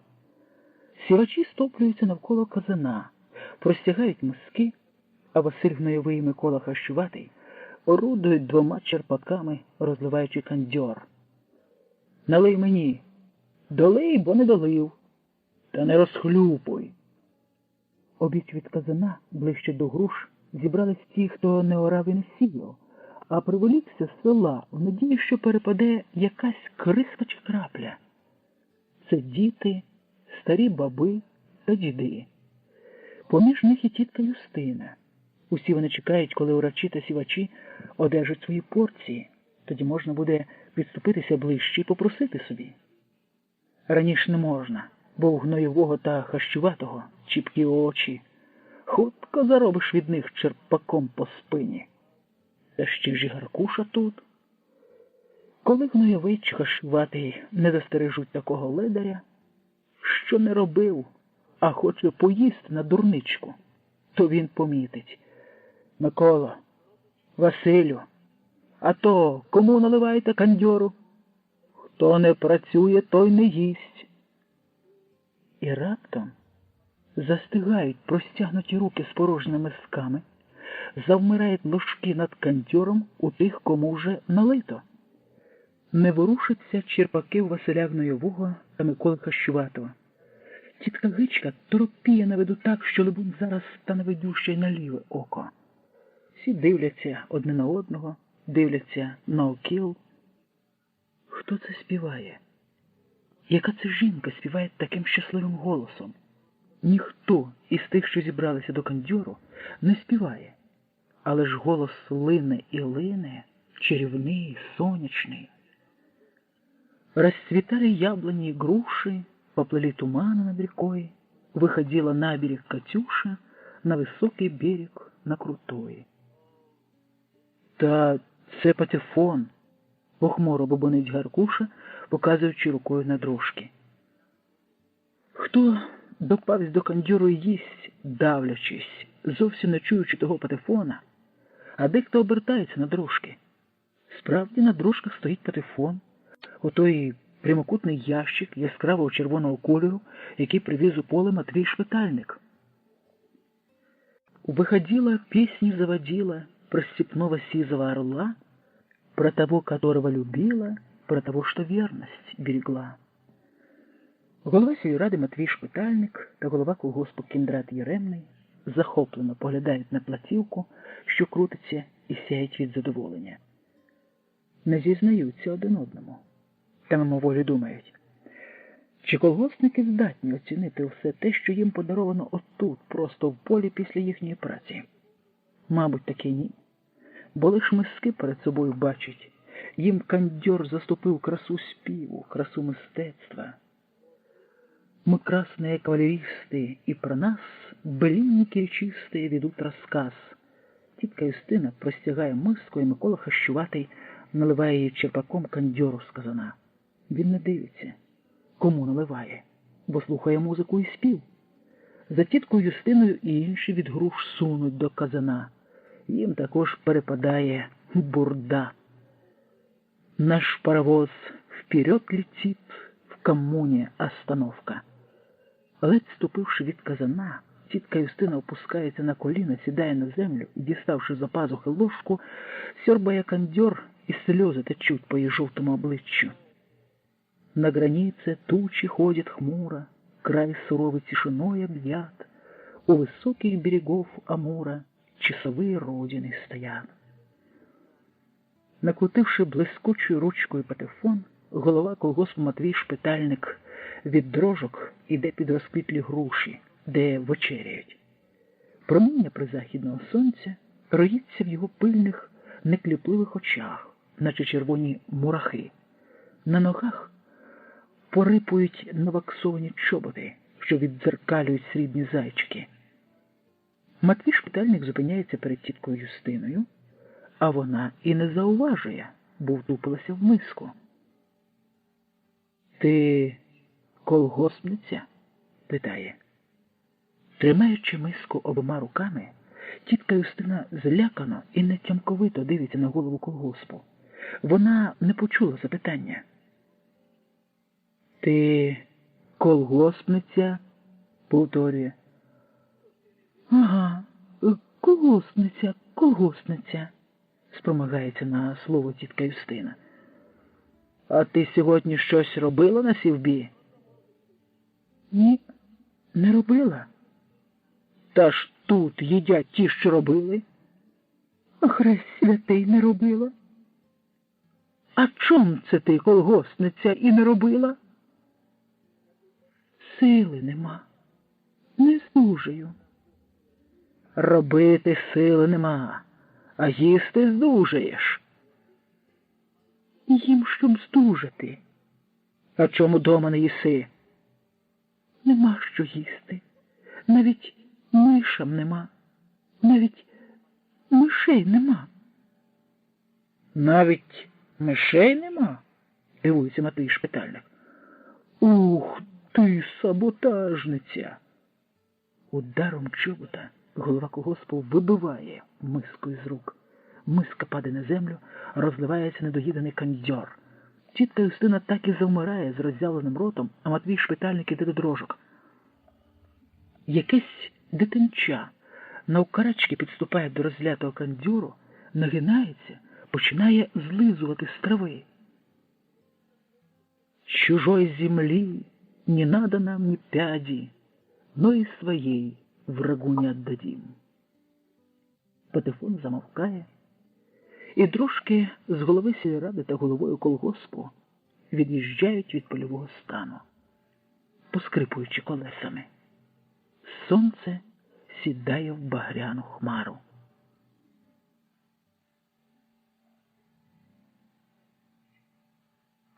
О, подивися, прийшов. Хто прийшов? А хто прийшов? Та ж Андрій, синиця. Ото стане під вербою і дивиться. Походить туди-сюди по шляху, стане і дивиться на наші вікна. Ти вийшов та щось йому сказав. А може не казати, вийде на двір з сокирою, він і злякається, більш не ходитиме. Хай до когось іншого йде, і там видивляється. Бачиш, вишиту сорочку задягнув, і кашкет з козирком на голові, а босий. Чого він ходить під наші вікна, отой Андрій Синиця? А ти не знаєш, що він ходить? Щось видивляється, хоче потягнути. А що потягне? Сьогодні вже не сам. І Грицько на каренок огинається біля нього. Марія і собі вшниплюється у шибку, дивиться на шлях. Справді, Андрій Синиця вже не сам, а з Грицьком на Коренком. Обидва хлопці мов би зустрілися з нічев'я. Та й балакають, але ж так і пасуть очима їхні обійсті. Не знаєш, чого огинаються. До Галі нашої прийшли. До Галі? Не вірить мати. А де ж це Галя? О, я повинен знати. В коморі вбирається. Куди вбирається? О, ти вже забула, куди вбираються дівчата? До порубків? Мамцю моя, сплескує руками, що ж це коїться? Коїться. О, вже й Галя наша вийшла. Попід вікнами йде Галя в святковому вбранні, з усміхненими очима. Уже там, на шляху, де хлопці під вербою. Побіжу за нею, не пущу. Куди вона? А Марія не так біжить, як тюпає на двір, наздоганяє Галю на шляху. Галю, ти куди з хлопцями? А в кожанку. Чого в кожанку? Дивується. Хлопці, чого це ви надумали з Галею в кожанку? Та на завод. Це Андрій Синиця. На завод? Чого на завод? Там поїсти можна. Це Грицько на Коренко. Що можна поїсти на заводі? Хлопці мовчать, то Галя каже. Браги можна поїсти на заводі. І ти, Галю, слухаєш хлопців, і ти оце повіїшся в кожанку? Хто вам дасть там браги? Не дадуть вам браги, чуєш, Галю? Хай собі хлопці йдуть, раз їм заманулося, а ти не йди. Ти дівчина, як це ти підеш в чуже село? Та з нами хай не боїться. Це Андрій Синиця. Мамо, та ж білий день на дворі. Через поле й кожанка. А як білий день, то що? Сторожую й брагу. Хіба ви не знаєте? Хто вас пустить до ями? Чи ви ту брагу дістанете? Та ми знаємо. Це Грицько на Коренко. Хлопці, дивіться, я не пускаю Галю.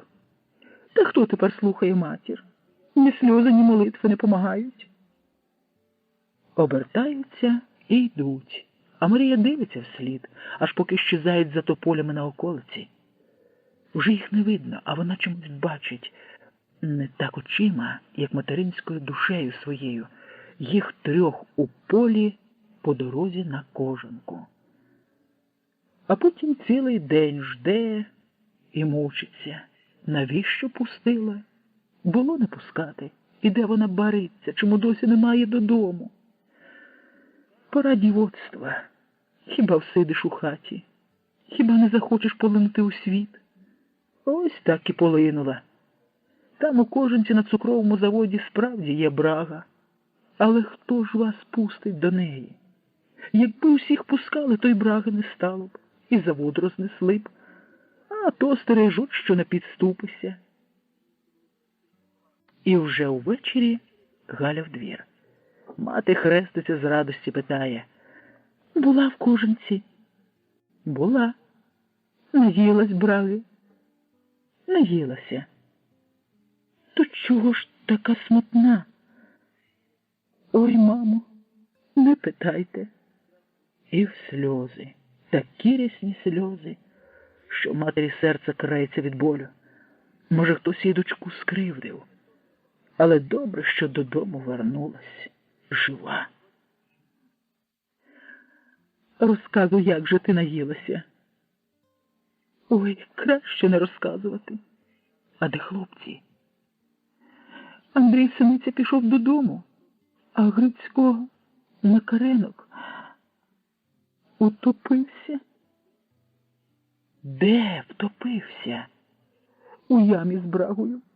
Ой, мамо, якби ти бачила, що там коїться. Біля заводу всякий народ виштається, і скрізь варта, ніде не пройдеш. І там, де ями з брагою, повно людей. Уже такі, що й ходити не годні, а поприходили. Хто стоїть, хто сидить. І ми посідали під кущами, бо до браги не підступитися, бо там біля браги теж варта. А потім хтось не витримав і підсунувся ближче до ями. А потім ще сторожі кричать, але ніхто вже їх не слухав. І хлопці кинулись до ями, Андрій і Грицько. А я злякалась, як прикипіла до землі, бо тут усі вже побігли, де ті сторожі ділись, підім'яли їх. Там хто сам у яму звалювався, кого спихали, щоб підступитись ближче до браги. Такий крик, такий гвалт. А тут і Андрій Синиця назад біжить. Браги набрав відро. Придумав таке собі відро полотняне й провощене. Ми тут удвох допались до браги.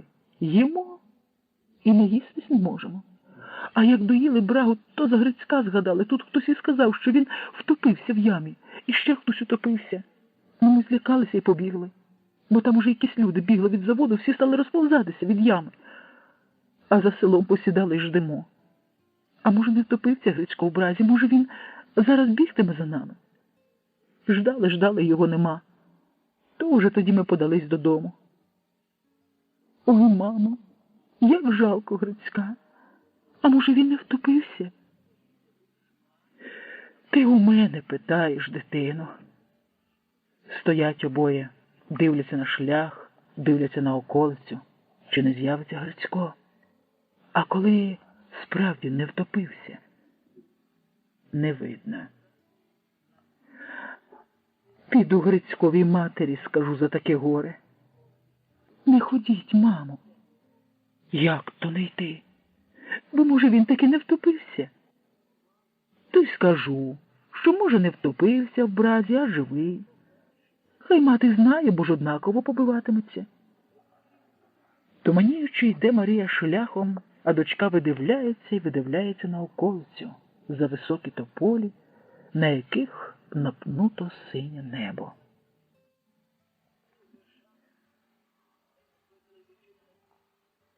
Дід Гнилоквас, може і не старий дід, а виглядає на старого, замшілого діда. Виглядає на діда, бо згорблений в 3 погибелі, бо клишнюваті руки волочаться при самій землі, а страпате волосся на голові, мов купа дірявого березневого снігу, присипаного рудим гноєм. З-під куштатих страпаків, що спадають на лоба, не видно очей, а тому здається, що Гнилоквас і не дивиться обіч, а все під ноги. Що шукає, шукає, от так і ходить по селу, тримаючись за віжки, а поряд із ним тюпає мишастий коник, світячи випнутими ребрами, а за коником повискує немащеними колесами грабарка. Гнилоквас міг би їхати на грабарці, але не хоче тільки те робити, що злазити і залазити, бо доводиться часто зупинятись. Зупиняє грабарку перед чиїмось обійстям, ступає за ворота, стукає в шибку. «Живі є!» Висунеться з хати баба. «Уже по мою душу?» «Ще вспію по твою душу. Що тут на цьому кутку, хто помер?» «Чи ж я знаю? У хаті сиджу. Ніхто не навідується до мене», — шамкає стара. «Тут і сама не знаєш. На цьому ще світі, чи вже на тому? Та на цьому, на цьому. А чого ж на цьому світі так, як на тому? У сільради питає не в мене. То коли до тебе навідатись, бабу, в гості. Навідатись у гості? А чого в гості? Щоб на цвинтар завести. Я по-доброму. Ой, та чи я знаю? А хто ж знає за тебе? Така в мене робота. Думаєш, робив би задорно. Відвіз до ями кого, маю півфунта хліба. Скільки? Не вірить стара. Півфунта хліба і за тебе стільки дадуть. От так багато? Краще б мені дали, а то хлібця давно не жувала, щоб трохи пожила. За те, що живуть, хліба не дають. Погомонівши зі старою, який ще хліба кортить, а вмирати не хочеться, навіть не згадує про смерть, дід Гнилоквас поволеньки сунуть далі, і намащені колеса гробарки повискують сухим голодним вищанням. Забув. Сам до себе озивається дід Гнилоквас і навіть ляскає себе долонею по лобі. Та це ж садиба Марка Груші. Давно ж не бачились. І зараз нікого не видно на дворищі. Зайти чи не зайти? Зайду. Гнилоквас заходить у хату, бачить бабу Явдоху на лежанці і вітається глухо. Доброго дня, Явдохо. Баба Явдоха лежить на подушці і не зворухнеться. А де ж Марко? Питає в неї Гнилоквас. Баба Явдоха не озивається. Так наче спить. І тоді Гнилоквас бачить босі ноги, що стирчать із печі. Марко, ти чуєш? Кличе. Марко Груша мовчить на печі. Обоє, бубонить дід Гнилоквас. Упокоїлись обоє. За Явдоху півфунта, за Марка півфунта уже фунт. Хоч і важко самому, а ні з ким не поділюсь роботою. Хоч і набивались помічники, а не хочу. Бо що, віддати свого півфунта? А мені хто дасть півфунта? Дуже хтось накидається. Торкається бабиного лоба холодний. Відтоптала свій ряст. А чого? Бо дурна. Бо не захотіла колись віддатись за мене, а віддалась за Марка. Він прогодував тебе? Ні тебе не прогодував, ні себе. А за мною жила б. А так матиму на тобі півфунта. Берем на топчині ряденце, стелить на глиняній долівці, а тоді вже саджує бабу Явдоху з лежанки. Яка ж ти легенька, ніколи не обіймав, а тепер ось обняв. Бабині п'яти гупають об долівку, далі тіло її гупає глухо. Дід Гнилоквас хапається чіпко обома руками за ріжки рядна і тягне по хаті. Далі в сіни, далі сіней на двір, до грабарки. Бабина голова метляється, очі витріщені. Завезу тебе до ями, не залишу у хаті. Бо дурив. Біля грабарки знову доводиться обіймати покійницю, щоб якось підняти з землі. Та дід Гнилоквас ще й важчих здужав, а баба ж як пір'їна. А тепер піду за покійником, щоб у парі, значить. Повезу у парі, повінчайтесь сирою землею. А яке було весілля в церкві? З батюшкою. Я не ходив на ваше весілля, то люди розказували. Зайшовши в хату, дід Гнилоквас розглядає голі стіни. Життя прожили і добра не нажили, навіть дітей Господь не дав. Крекчучи, спинається на лежанку, бубонить до непорушних Маркових п'ят. Бач, не міг на лавці переставитись, заліз на піч, аби мені мороки завдати.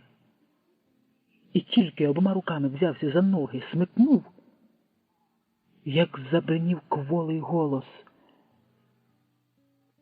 Це ти, Карпо? Чого смикаєш за ноги? Гнилоквас до всякої всячини звик, то й тут не дивувався. То ти ще живий, не вмер? Смикаю тебе з печі. То сам іди. Що тобі тут на печі робити? Що робити? Умерти хочу, ніяк не помру. Євдоха переставилася зранку, а я ніяк не можу. Витягував з грудей немічний голос. А ми ж учора з нею говорили. Говорили, що разом помремо. Вона вже там, а я іще тут. Сказала і зробила, а я обманув її. Де вона? Та вже на грабарку відніс. Марко Груша заплющується і мовчить. Зрештою розплющується і каже. Ніяк не можу. От хочу й не можу. Погано хочеш. Дуже хочу. Слідом за Євдохою, щоб разом. А я не думав, що ти такий славний чоловік. Помагаєш нам, помагаєш, щоб разом. Відтарабанив Євдоху на грабарку, то й мене відтарабань. На цвинтар. Та в яму, а не на цвинтар. Хай і в яму, аби разом. Я по дорозі помру. Чує моя душа, що по дорозі помру. Ну, як не помреш по дорозі, то в ямі помру. Аби тільки з Євдохою. Аби тільки з нею. Гнилоквас Карпо стоїть на лежанці, заглядає на піч. При здоровому глузді Марко Груша, при тямі. Таке городить, може при тямі, але не при здоровому глузді. Ех, шкода півфунта хліба, зітхає. А? Розклепляє водянисті повіки на опухлому лиці Марко Груша.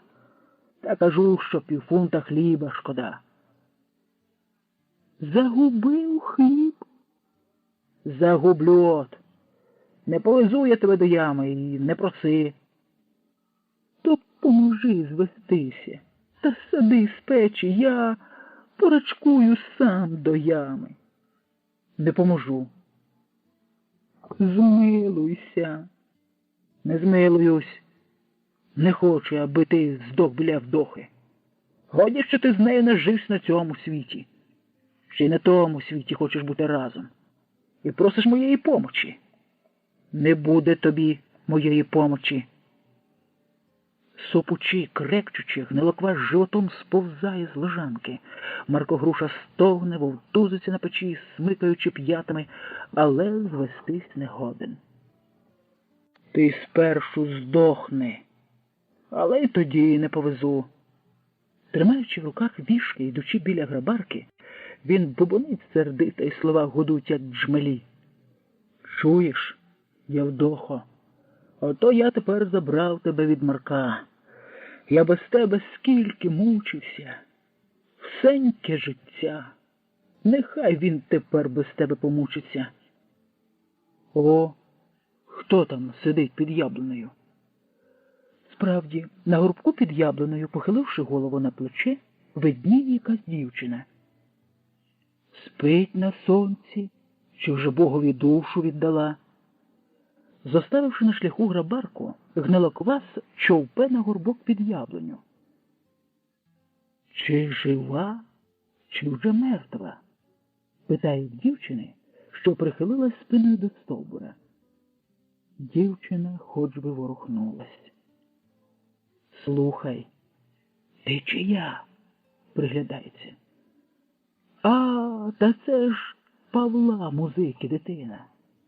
Рука ще тепла, ще не задубіла.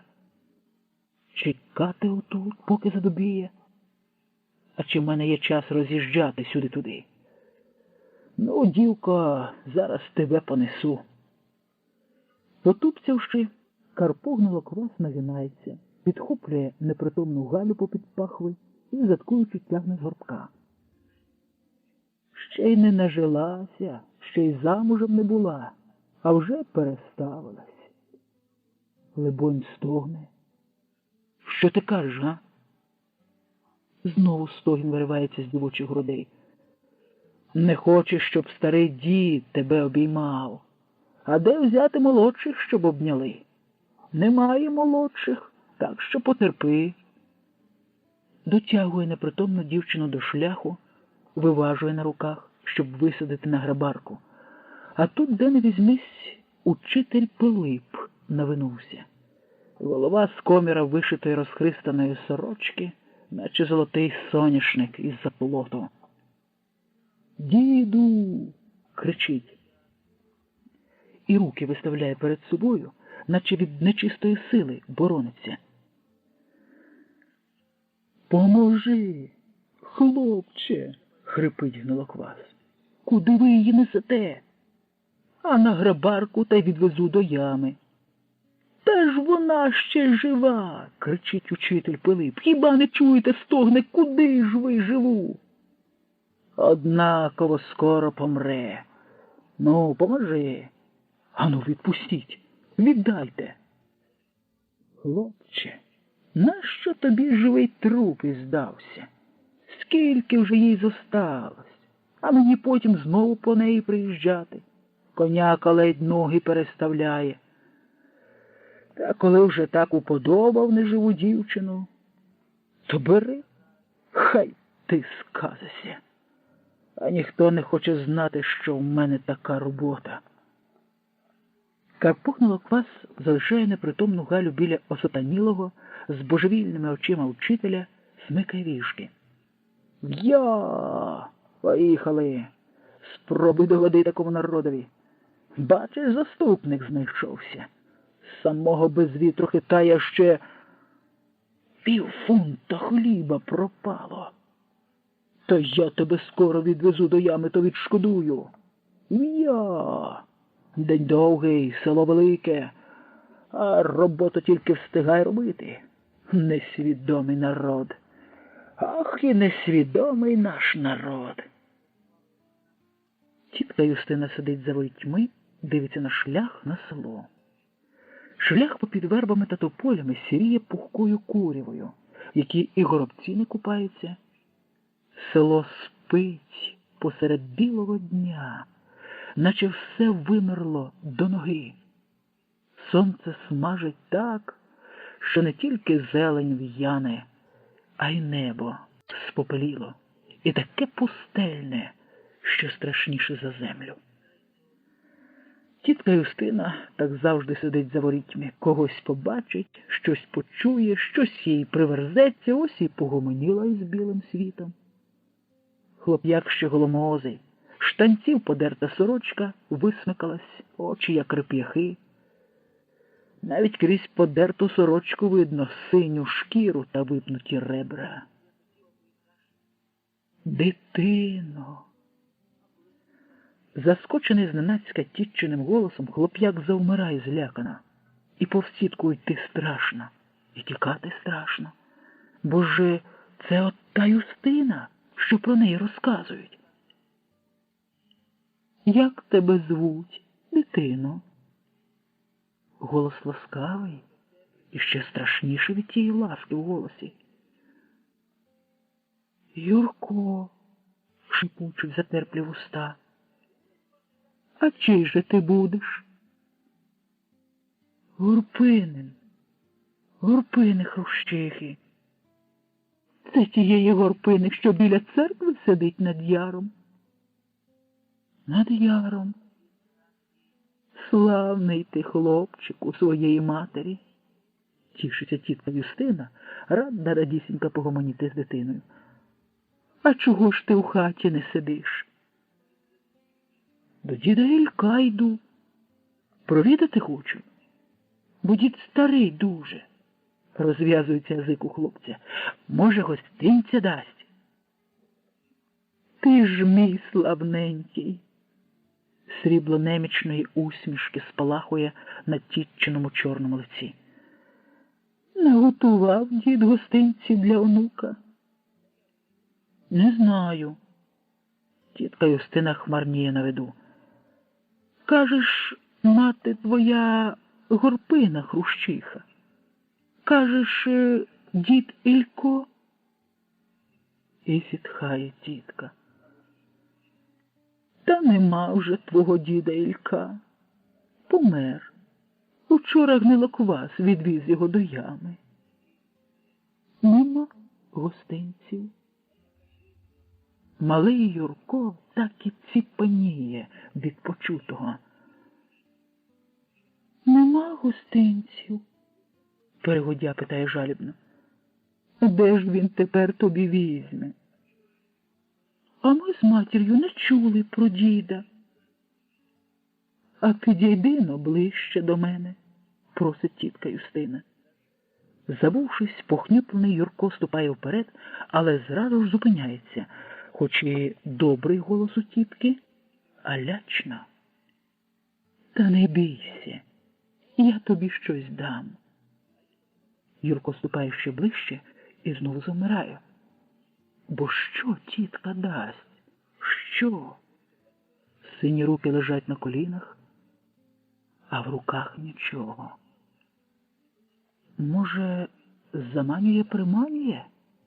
Ген як хитро мружиться. І він уже ладен шкурнути геть, але тієї миті страшна тітка Юстина поволеньки засуває руку за пазуху. Він зачаровано стежить за рукою, зразу ж забувши, що зібрався тікати. Що рука шукає за пазухою? Чому береться? Не матимеш гостинця від діда, то хоч від тітки.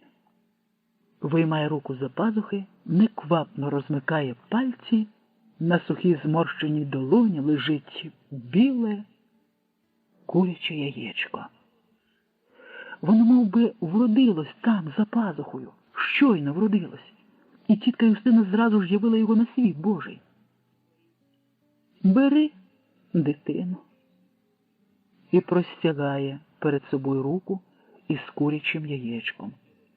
Юрко дивиться на куряче яєчко, як на чудо. Як на чудо, котре може так само розтанути, як і з'явилось. А може, тільки він зважиться взяти яєчко, як тітка Юстина вхопить його за руку? І тоді, у розпачі, повними сліз очима він дивиться на тітку Юстину, просячи її змилостивитися, просячи не ошукувати. Бери, дитино, бери, знову лагідно тітка. І тоді Юрко, стуманівши головою, ступає вперед, простягає руку, і тепле куряче яєчко опиняється в долоні. Тітко, хоче щось сказати і не відає, що саме. Їж на здоров'я, рости здоровий.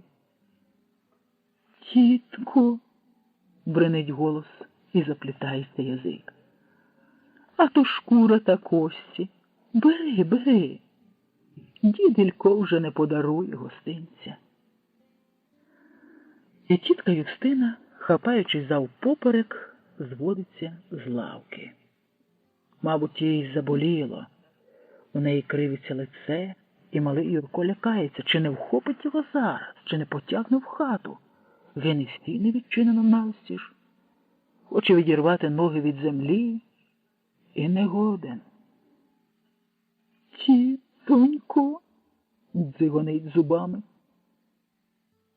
Що, дитино, що? Ой, тітонько.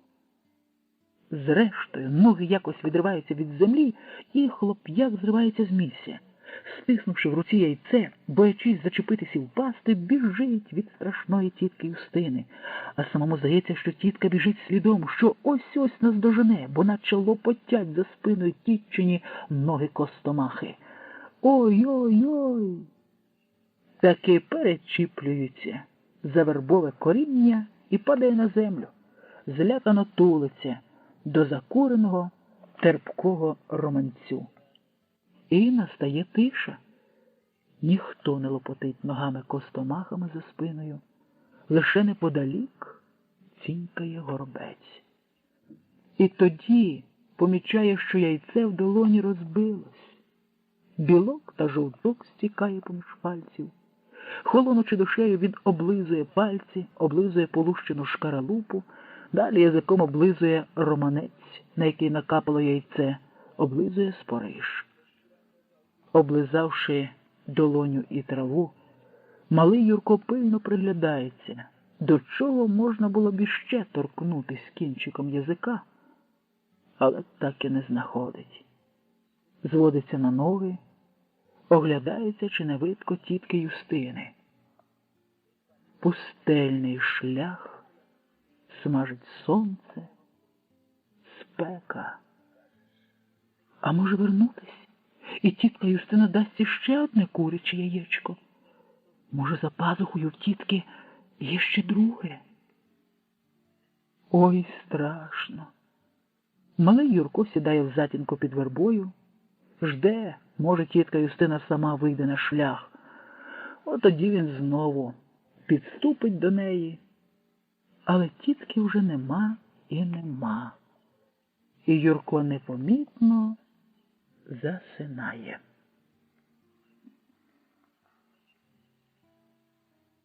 Текля Куйбіда лежить на печі і слухає солов'їв. А може, то й не солов'ї співають у садку, а дзвенить, гуде у голові. Хвилою наливає дзвін і гасне, лункою хвилою накочується і гасне. Попелом ранкових сутінків потрушено у хаті. «Мамо!» – кличе Текля. Тихо, ніхто не озивається. Де ж це мати? Чого мовчить? Текля думає, згадує і сама до себе шепче. Кого ж я кличу? Немає матінки. Переставилась на покрову царство їй небесне. У голові туманіє, хоч би одненька думка зблиснула, так ні. І раптом навіч бачить батька, пробуджується радіючи.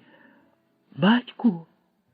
Розплющується, і немає батька біля неї на печі. Лиш солов'їна пісня дохлюпує з надвору, плеще у хаті. Кого ж я кличу, Господи? А за матінкою переставився батько, покликала до себе, не зажився без неї на землі. Це ж могилки їхні треба опорядити, барвінком і півниками заквичати. Із мороку забуття випливає усміхнене лице, наче то місяць зійшов. Тимко! Тимко слухає і всміхається, мовчить.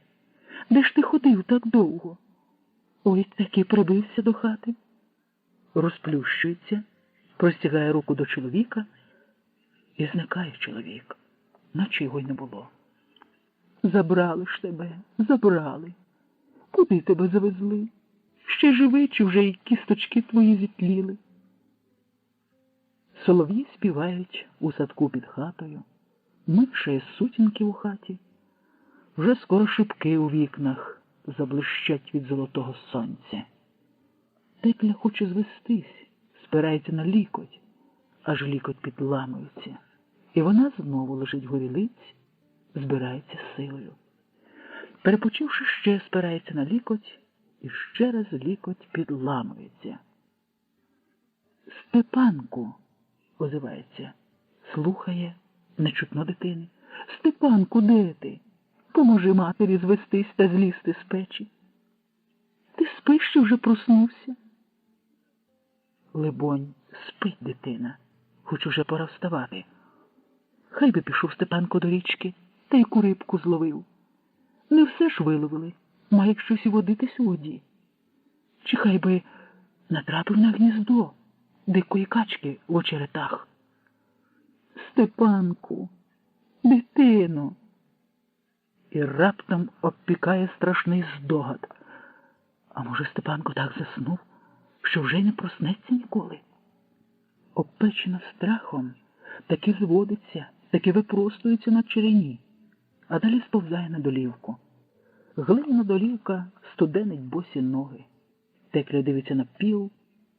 Немає дитини на полу. Немає і на лавці, немає і на скрині. Де ж це Степанко? Ага. Туманіє розумом, нидіє душею. Тупцяє на двір. Немає ніде на дворі. Заглядає в комору, немає і в коморі. Ото поки я вилежувалась на печі, дитина сама вже подалась до ставу, або в ліс гайнула. О, Степанко в мене такий, що не сидить, а все гасає, а все старається щось для матері чи для себе. Вдався у батька в свого, у Тимка. Той теж, бувало, не заспить і не залежить. Текля Куйбіда спиняється коло печі.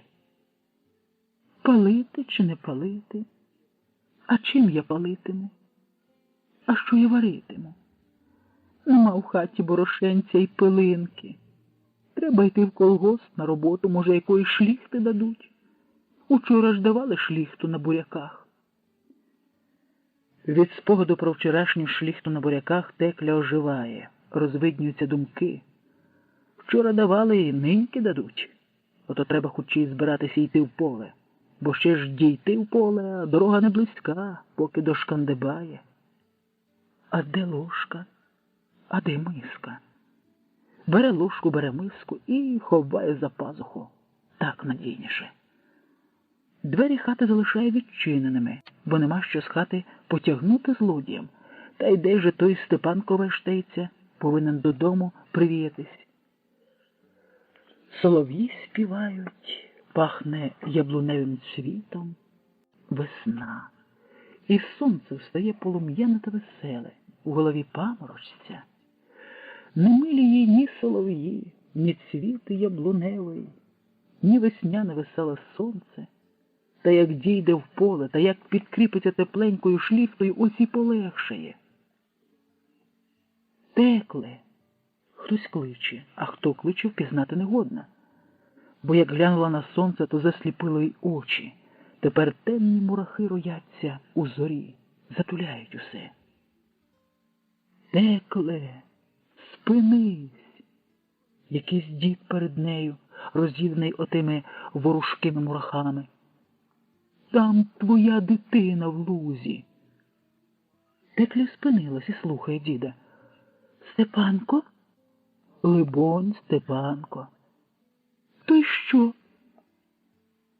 Піди, забери. Текля мовчки стоїть і слухає. Воно мертве лежить. Дід мовчить, і Текля мовчить. А потім вона повертається і йде шляхом заточуючись. Дід підтюпцем наздоганяє очманілу жінку, хапає за лікоть. Текле, ти куди? І показує рукою. О, тамо, в лузі. В колгосп піду. На буряки, бубонить. В колгосп? Чого в колгосп? На роботу. Шліхти поїм. Та дитину мертву забери в лузі. Текля Куйбіда висмикує лікоть, налякано дивиться на діда. Потім заберу. Прийду з колгоспу, та й заберу. На буряки йду. Та йде шляхом посеред весняного розквітлого села в поле на буряки, а руку тримає на мисці, сховані за пазуху. Йде, а в очах рояться темні мурахи, за якими не видно білого світу. Де вже те поле? Де? Тільки б дійти, тільки б дійти. Дід падає на коліна, хреститься і б'є низький поклін до сирої землі. Хреститься і б'є поклін. Малі діти, старшенькі діти, старші діти зранку нипають по селу. Вони схожі на птахів, які літали в вільних небесах, захмілілі від прозорої блакиті, але обтяли їм крила, і тепер безкрилі вони тюпають по землі. На безкровних обличчях очі позападали, попровалювались, і такі далекі та глибокі, що, здається, важким олив'яним болем своїм попропікають голови і загубляться десь у порохняві чи в бур'янах, а порожні криваві очниці блиматимуть сліпим смертельним жахом, волохаючи не тільки живе, а й мертве. То збираються табуном ватагою, що бреде вулицями невідомо звідки, невідомо куди. А то вже табун ватага розпадається, бо сумні безкрилі, байдужі та зморені відстають від гурту, не відаючи, чого позбирались разом і що шукають. Спиняються неподалік від хати голови сільради Кіндрата Яремного. Хата сміється голубими вікнами, а над хатою шатристим гіллям погойдуються 3 високі ясени, просіваючи крізь різьблене зелене листя потоки сонячного проміння, а тому-то воно срібними хвилями жмурами перекочується по червоній черепиці. Дітлахи розсідаються неподалік від хати на спориші під вишнями і товскними очима поглядають на дим, що снується з комина.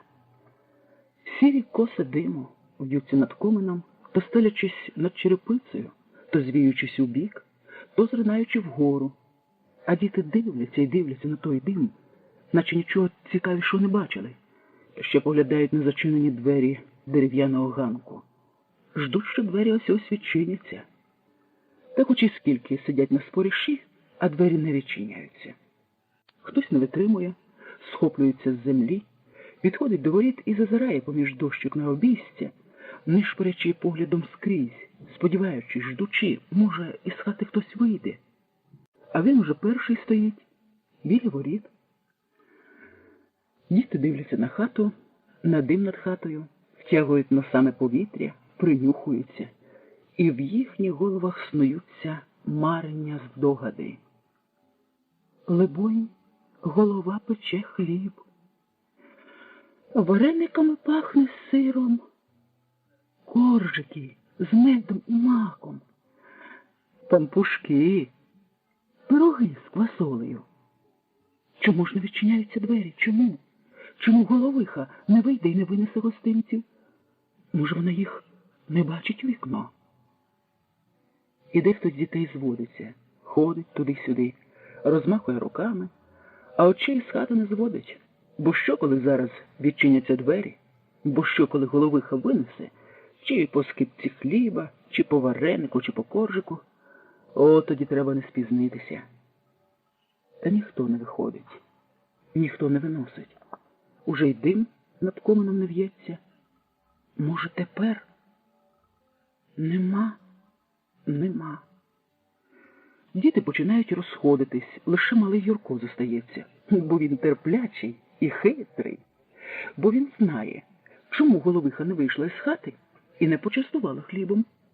Бо їх так багато зібралось на шляху, ціла ватага, ну хіба ж на всіх настарчиш? А тепер усі порозходились, зостався лише він один. А хіба йому одному багато треба? Йому лише кусничок, лише пучечку, лише дрібку, щоб покласти в рот, щоб відчути і запах, і смак хліба. Нарешті відчиняються двері, і від несподіванки йому подих перехоплює, і він аж навшпиньки зводиться, і рот йому розтуляється. Головиха! Головиха в білому веселому платті, квіточки блакитні у зеленому листячку. Світле волосся розкуйовдилось над розпашілим чолом. Рум'янці полагкотять на щоках, а червоні губи так і сміються, показуючи іскристі зуби. Це вона йому відчинила двері. Це вона йому усміхається. І Юрко йде назустріч до воріт і теж усміхається радісно. Головиха стає на ганку, залізної балії, яку тримає в руках поперед себе, вихлюпує помиї під кущ бузку, аж мильна біла піна пухириться на гіллі, і долонею, поправивши розмаяне над чолом волосся, зникає на ганку. І двері зачиняються. Оторопівши, малий Юрко понад силу ковтає давкий клубок в сухому горлі, та й, стискуючи кулачки, ледь не плачучи, йде геть, слідом за дитячою ватагою табуном, що десь неподалік чується. О, співає хтось, щебече дівочий голос. Ой, горе тій чайці, чайці небозі, що вивела малих діток при битій дорозі. Хтось співає зовсім близько, за вишнями у бічній вулиці. Бинди майнули голубі, червоні, зелені у волоссі. Вишита блузка цвіте узорами. Та це ж Галя, музика. Ходи ну сюди, манить пальцем. Чого? Супиться Юрко. Ти ж мій синок. Де ти загубився? Дитино моя. І Юрко навтікача від цієї чи то блаженної, чи то божевільної, що ходить по селу та всіх лякає, коли не піснями своїми, то балачками. Дитячий табун ватага сіріє біля обійстя баби Химки. Чи не кожна сюди заходила, якщо не тиждень тому, то 2-3 тижні тому. Добрішої і ласкавішої баби в їхньому селі нема. Щось та знайде, щось та вділить. Хай то варена картоплина, хай то сушена торішня грушка, що десь в коморі загубилась, і знайшлась. Тепер вони всі йдуть в гості до баби Химки. Баба Химка лежить на топчані заплющеними очима, руки склала на грудях. «Здрастуйте!» Баба Химка спить і не чує. «Бабо, добрий день!» Не розплющується. Ото вже заснула посеред білого дня. Хай спить. І кожний з них жадібними очима нишпорить по кутках і закутках. Далі хтось не витримує і заглядає в піч, але у печі порожньо. Купка розворушканого попелу на черені. Заглядають у ковбашку, і в ковбашці тільки сміття. Заглядають в штандари, а в штандарах лише хмиз і мишачим послідом тхне. А може, в запічку щось є? Клоча у запічку. А на печі? Та й на печі лише сажею смердить. Але ж мають бути якісь гостинці у баби Химки, раз для дітей завжди знаходить якусь дещицю. Якби не спала, то сказала б, а так, ну як скаже, коли спить? Шукають у сінях і не знаходять. В коморі лише павутиння на стінах, в хліві лише делюки випирають ребрами. «Бабу Химко, просніться!» – просить Юрко. Баба Химка лежить заплющеними очима і руки склала на грудях. Хай спить. Спить баба Химка вічним сном. І голодні дітлахи поволеньки розповзаються з голого подвір'я, як руді миші. А Юрко з надвору ще оглядається. Може, баба Химка встане, вийде слідом за ними і покличе, жаліючи.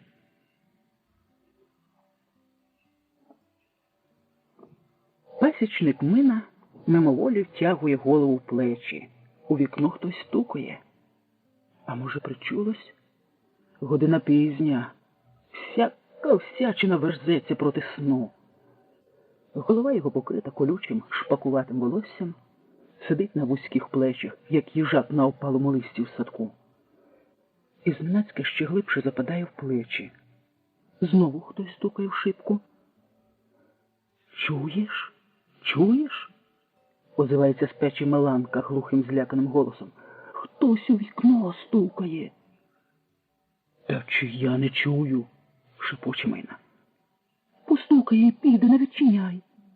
«Еге, так тебе й послухає!» І раптом рама двихтить від удару і скло деренчить. Мина тулиться до стіни, мов би його щуплу постать тим ударом розмазали по стіні. «Казала тобі погасити світло, не сидіти при світлі!» «Еге, казала, щоб тобі вже заціпало!» Мина встає з топчина і приречено йде в сіни.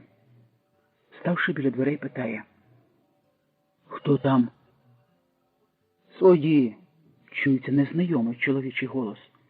«Хто свої?» – все ще допитується Мина, сподіваючись невідомо чого. «Із сільради!» – чується іще один незнайомий голос. «Приходьте завтра, як розвидниця!» «То ти вказуватимеш сільраді, коли їй приходити? А то в сільради немає свого розуму? Ану, відчиняй!»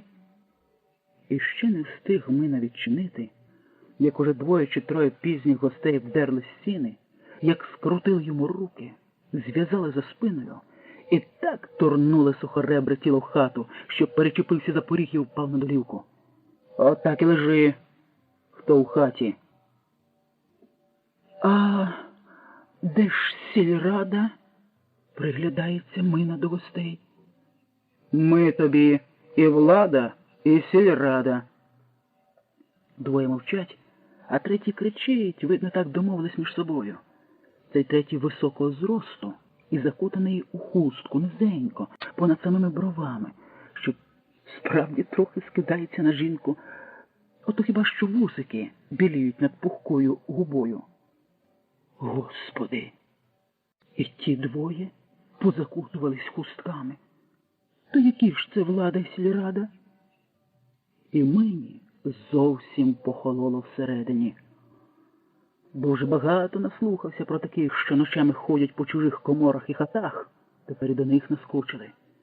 Господи, помилуй, пронеси, помилуй, пронеси. О, жінка на печі. Злай, жінко, з печі.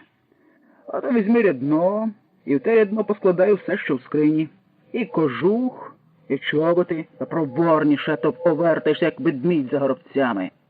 Меланка лантухом сповзає з печі, і вже в її руках рядно, і вже вона коло скрині. Віко відчиняє. Самі злидні тут, бубонить. Не розсуждати. І до мене. Горілка є? Нема горілки. І з чого її виженеш? Не бреши. Та знаю, де є горілка. Може піти?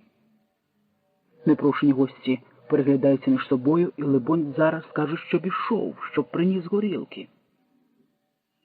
Бачили ми таких хитрих, сердито сопе високий, зо зла смикаючи свої більвусики. Втечеш! Признавайся, де золото заховав.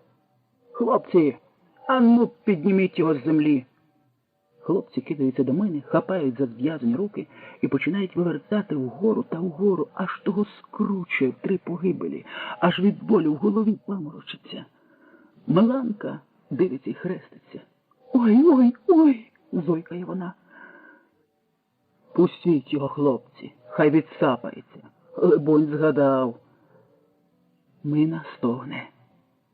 Де ж те золото? У мого батька трохи було червінців, так громадянську забрали злодії. Хіба ви не чули? А тепер знову по золото. Ми з Петрівки, то не чули, озивається один із тих двох, що досі мовчали. До нас не доходило. Може, свої забрали, може, петровецькі, а за нової влади, ну, хіба можна було золото настаратись? Пасічник, скільки вуликів? Хіба бджоли носять золото? А потім бджіл не стало, як усіх позганяли до колгоспу. І бджіл позганяли до колгоспу, там і поздихали.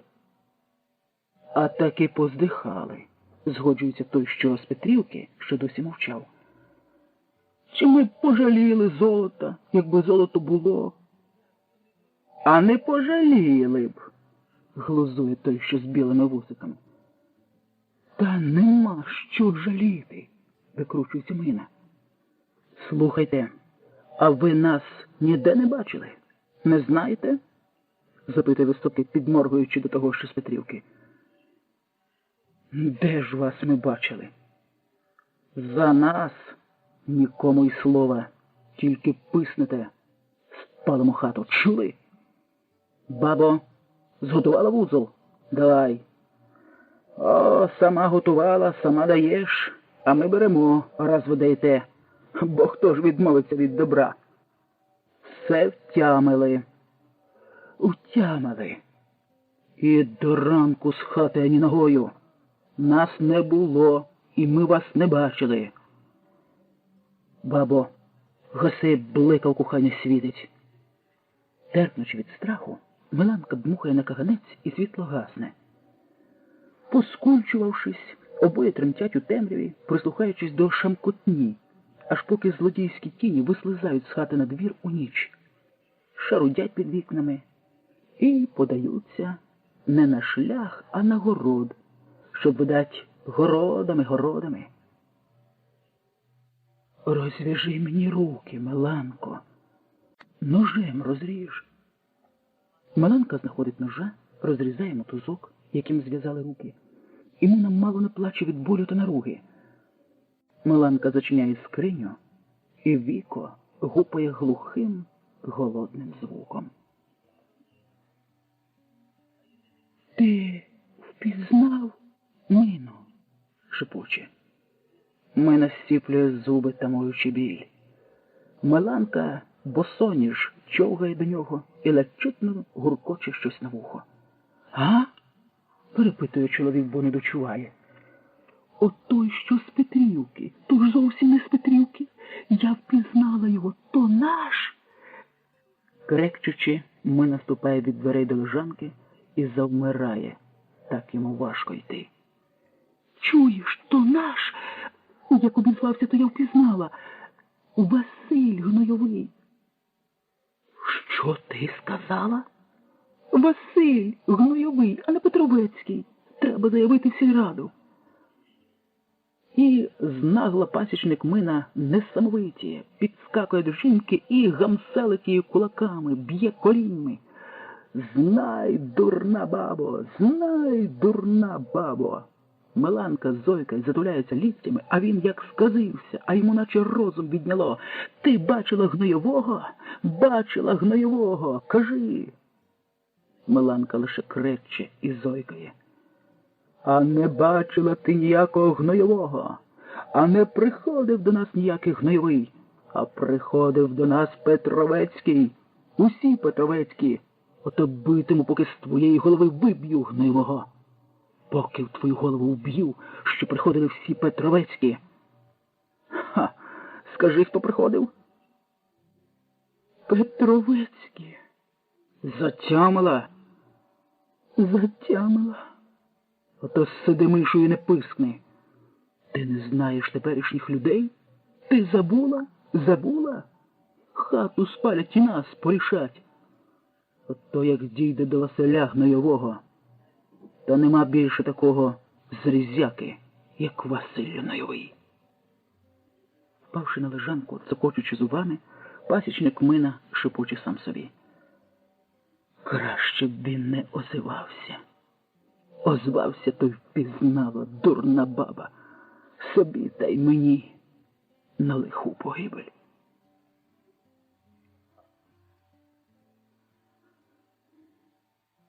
Про цю бричку, запряжену 2 чалими кіньми, згодом пам'ятатимуть і розказуватимуть. З плином часу розказуватимуть все більш ті, що виживуть. Розказуватимуть, подорослішавши, своїм дітям, згодом онукам, всяким знайомим і незнайомим людям, що траплятимуться на життєвому шляху. Розповідь про бричку обростатиме подробицями, яких насправді може й не було. А зараз от ця бричка саме в'їжджає в село. Ця бричка на пружинистих, легких колесах в'їжджає в село, коні сповільнюють біг, бо вже притомились.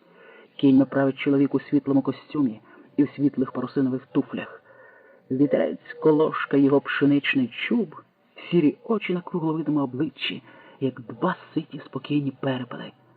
А поряд із цим чоловіком сидить молода жінка в кремовому шовковому платті, яке на вітерці струмує і лється на її вродливому тілі, наче кремова шовкова вода. Голова її світиться таким самим пшеничним волоссям, як і в чоловіка. Тонкі чорні брови тремтять напнутими струнами, а під тими струнами великі карі очі, в яких застигла німа туга. І від тієї застиглої туги очі здаються ще більшими, ще глибшими, ще виразнішими. Жінка дивиться на сонне, принишкле село і боїться дивитись, наче остерігається побачити те, що поки ховається від її зору, але скоро неминуче постане, вразивши її єство смертельним жахом. Якийсь дитинча, побачивши бричку та 2 незнайомих проїжджих людей у бричці, ув'язується слідом і йде назирці, збиваючи куряву босими ногами.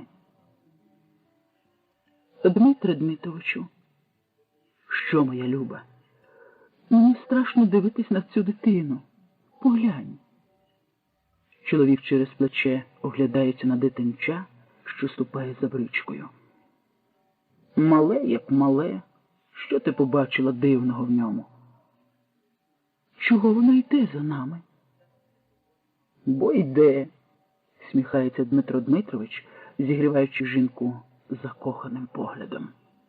Щоб помилуватись такою красунею, як ти. Ой, таке скажеш. Таке скажу. Хіба ж вона бачила таких, як ти? Та я сам на тебе ніяк не надивлюсь. А що вже про них казати? Глянь, іде одне. Справді, іще одна дитина йде слідом за бричкою, не спускає замислених печальних очей. О, іще одне. Бричка поволеньки посувається посеред села, а дедалі за нею більше ув'язуються дітей. Ідуть чирідкою, збивають хмару куряви. Страшно, Дмитре Дмитровичу, обдерті, нещасні. Всіх не пожалієш.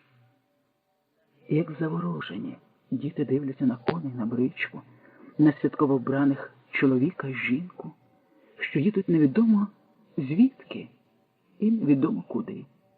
Так, наче з району, так наче на залізничну станцію. І раптом чоловік смикає вішками. Бричка зупиняється. Відтак зупиняється на відстані дитяча чирідка. А гарна жінка в шовковому платті сходить з брички і йде прямо до них. Іде і плаче. І чого вона плаче? А в руках, щось біліє в руках, світиться, проміниться, наче полум'яну грудку самісінького сонця несе в руках. Діти дивляться на жінку і на те сонце, яке вона тулить до грудей, сама обертаючись на сонце. Ось тільки чого вона плаче? Хліб? Жінка несе в руках білий пшеничний хліб. Жінка. Хліб. Діти, крізь сльози озивається жінка. Діти. Ось хліб. І ножем починає краяти буханець білого хліба. А діти не вірять. А діти не вірять, що жінка зійшла з брички, що крає хліб, що вже тримає в руках білу скипку, і ця скипка пахне на ціле село, на цілий світ. Невже зараз віддасть цю скипку хліба? Кому віддасть? Бери, дитино. І скипка пшеничного хліба лягає на чорну порепану долоню. Бери, дитино. І друга скипка лягає на дитячу долоню. А вони стоять, як занімілі, тільки вдихають запах. Невже ця жінка не пошкодує порізати всю буханку? А вона вкраїла іще одну скипку. Це тобі, дитино. Всім вділила, крім веснянкуватої дівчинки, що чекає, не дочекається. Як тебе звати, доню? Катя, ледь озивається. Бери, Катю. Катя боязко бере скипку, а в жінки ще зостається ясна, пахуча цілушка. У тебе є братик? Питає в неї жінка. Є братик, Миколка. Візьми й для Миколки. І віддає їй цілушку, ласкаво гладить долонею по голові, обертається і йде в сльозах, що хлинули рясно. Діти проводжають довгими поглядами бричку, а Катя тим часом задки відступає з гурту. Вона також проводжає очима бричку і жінку, яка вже сіла в бричку, але заткує, аж поки опиняється в кущах. В кущах знаходить найглухіше місце, куди й промінь не пробивається, і цілушку хліба ховає за пазуху, а скипку підносить до уст. Зуби самі хочуть вкусити хліб, але вуста цілують, цілують першим довгим поцілунком, і такий цей поцілунок солодкий, запаморочливий. Цілують другим довгим поцілунком, і цей поцілунок ще запаморочливіший, ще солодший. Відривається від скипки, дивиться на неї так, наче скипка золотою птахою прилетіла в її долоні невідомо звідки, і зараз ось так само випорхне, полетить, зникне. Стискує скипку міцніше, далі знову підносить до вуст. І третій поцілунок ще солодший, ще запаморочливіший. Це від Матері Божої, шепоче Катя. Це Божа Мати зійшла з неба на землю і хліб принесла. Обережно, з самісінького краєчка надкушує скипку хліба і завмирає заплющеними очима. Дивна, цілюща сила хліба п'янить її дитячу голівку. Катя боїться жувати, лише язиком ледь трішки торкається хліба. Торкне язиком і замре. Торкне і зомліє від утіхи. Невже це справді хліб? Як добре, що вона сховалася тут у хащах, і ніхто не бачить її, не відніме й кришки. Та хоч би яка була скипка, хоч би як повільно жувала, та в яким часі її має не стати. І Катя особливо повільно дожовує, боячись ковтнути, бо ковтне й зовсім не стане. Дожувавши, ковтнувши слину, мацає за пазухою цілушку, випрошену для Миколки, і навкарачки вилазить з кущів, обдивляється, чи ніде нікого не видно. Ніде нікого не видно, і тепер вона йде додому.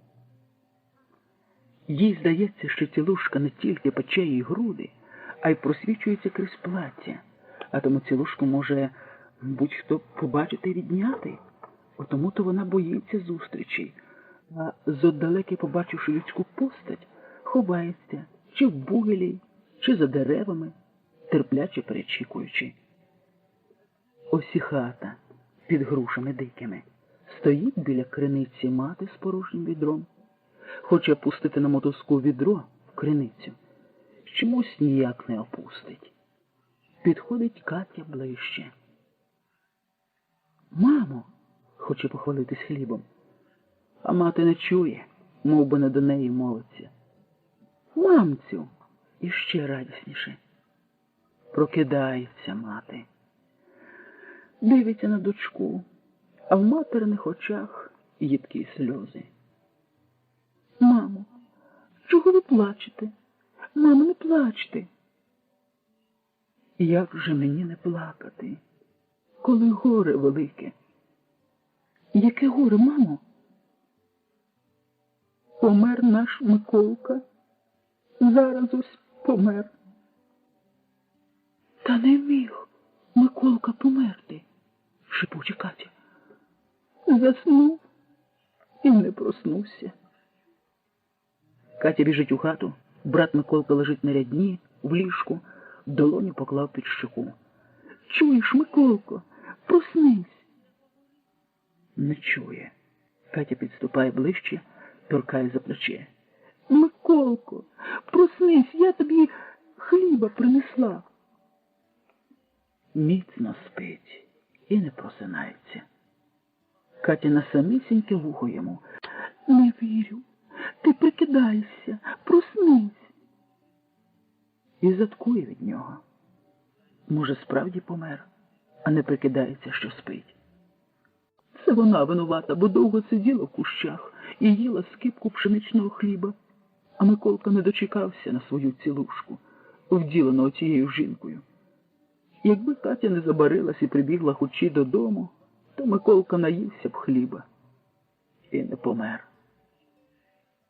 Хоче плакати, але очі сухі. Стає страшно дивитись на мертвого Миколку.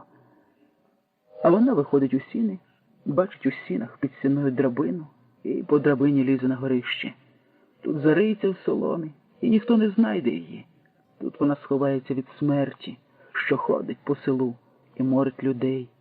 Тепер от знайшла і зморила Миколку. Жалко брата, Ой, жалко. Рука торкається пазухи і намацує цілушку. Повагавшись, Катя дістає цілушку, розглядає як чудо, а потім підносить до уст і гріє довгим поцілунком. Здається, хліб пахне ще запаморочливіше, ще звабливіше за той, що з'їла в кущах. Той справді так не пах, як пахне цей. Катя, радіючи, що сховалась на горищі від усього світу, що ніхто не бачить її, що ніхто не відніме безцінного скарбу, обережно надкушує хліб і жує, боячись згубити хоч кришку. І мимоволі думається про те, що цей хліб міг би з'їсти Миколка, а їсть вона. І так їй хочеться цього хліба, ну так хочеться. І снується в голові. Добре, що Миколка помер. Добре, що помер Миколка, що хліб дістався не йому, а їй. Тепер вона з'їсть хліб сама. Тепер вона залишилась у матері одненька. Тепер їй не доведеться більше ділитись з братом, бо він помер, і йому вже нічого не потрібно. Зовсім нічого. Все діставатиметься тільки їй. І те, що вродить на городі чи в садку, і те, що мати десь дістане, і коли хтось принесе гостинця. Мати більш не думатиме про черевички для Миколки, а тільки для неї, для Катрусі. І хустку, може, і постарається, і нове платячко, бо це на ній вже зносилося, обтріпалося. Добре, що Миколка помер. І вже ніколи не попросить ні їсти, ні взутись. Не доведеться ділитися з ним. І який смачний оцей хліб! Який смачний!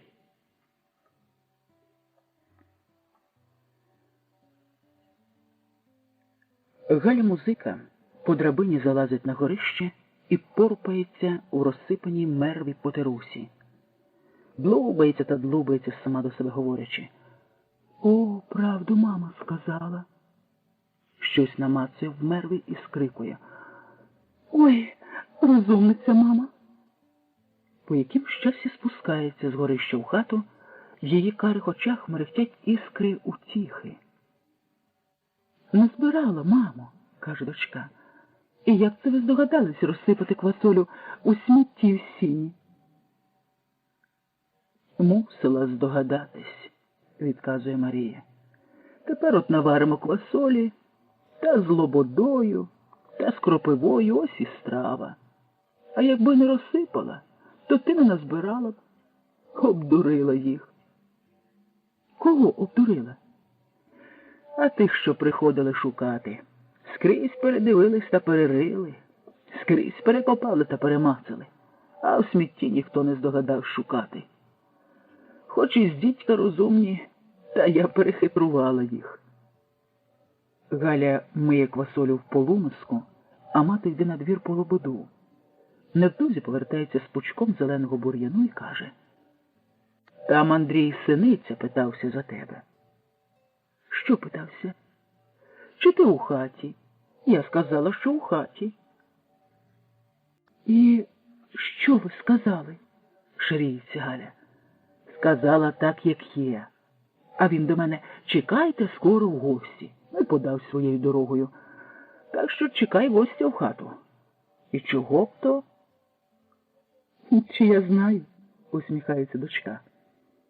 Розпалює вогонь печі, ставить у горняті варитись квасолю, а сама крадькома чепуриться, і вмивається, і причісується, і вже вишита блузка на ній, і пісня тихенька цвіте на її вустах. Мати поглядає на свою дочку і не втямки, що коїться із нею. Аж тут і Синиця Андрій через поріг. У заломленому кашкеті з блискучим козирком. З-під козирка в'ється смоляний чуб, погойдуючись над високим плескатим чолом, губи міцно стиснуті, повиступали жовна.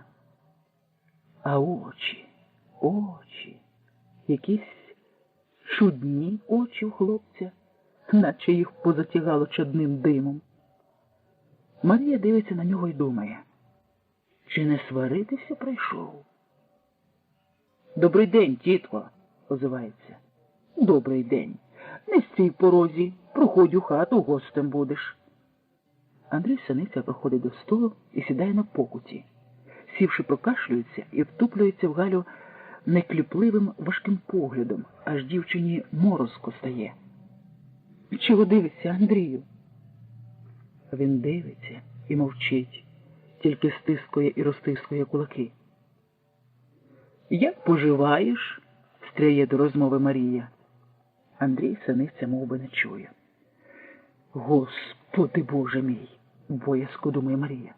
Якийсь він не такий, цей Синиця, як завжди, якийсь він чужий. То ж балакуче, а це мовчить. То ж сміється, а це насупився. Мені страшно, тільки Галя чомусь не боїться. І як на гріх нема хазяїна вдома. Що чувати в селі, Андрію? Мовчить. Ось пригорща квасолі звариться, то й поїси разом з нами. Тільки ж хліба нема. Ні пари з уст. Господи Боже мій, та чи хлопець не повредився розумом? І раптом озивається Андрій. Тітко Марія, я оце думаю собі. Що ж ти думаєш? Радіє його голосу. Чи не віддасте ви Галю за мене заміж? Ова! Виривається в матері. А ти в Галю вже питав? Чуєш, Галю, він у тебе вже питав? Молода ж іще Галя зовсім. Молода? Перепитав. А скільки вже їй залишилося жити? Що ти сказав? Чудується Марія. Моїй Галі вже мало залишилось жити? А ти знаєш, скільки залишилось? І оце так сватаєшся не по-людськи? Галя вдає, що клопочеться біля печі та біля страви, а сама пильно прислухається до балачки. Андрій Синиця замовкає і мовчить. Хто тепер жениться? Хто тепер заміж віддається? Хто справляє весілля? Справляють, мамо. Галя стиха. Справляє той, хто має чим справляти. Їсти, пити, музика, а танцювати? Натанцювалися.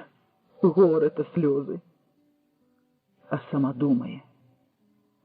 Таки причмелений хлопець. На Галю, буває, найде і відпустить. Найде і відпустить. А коли двоє отаких докупи спарувати, хай Господь Бог сохранить і помилує. Галю моя, чи я тобі щастя не хочу? Але немає щастя в нашу хату. Саме лише горе та біда. Немає в тебе, Андрію, чим відбути весілля. І у нас теж нема. Голос. Є, лупає посоловілими очима з-під лоба. Є м'ясо. М'ясо?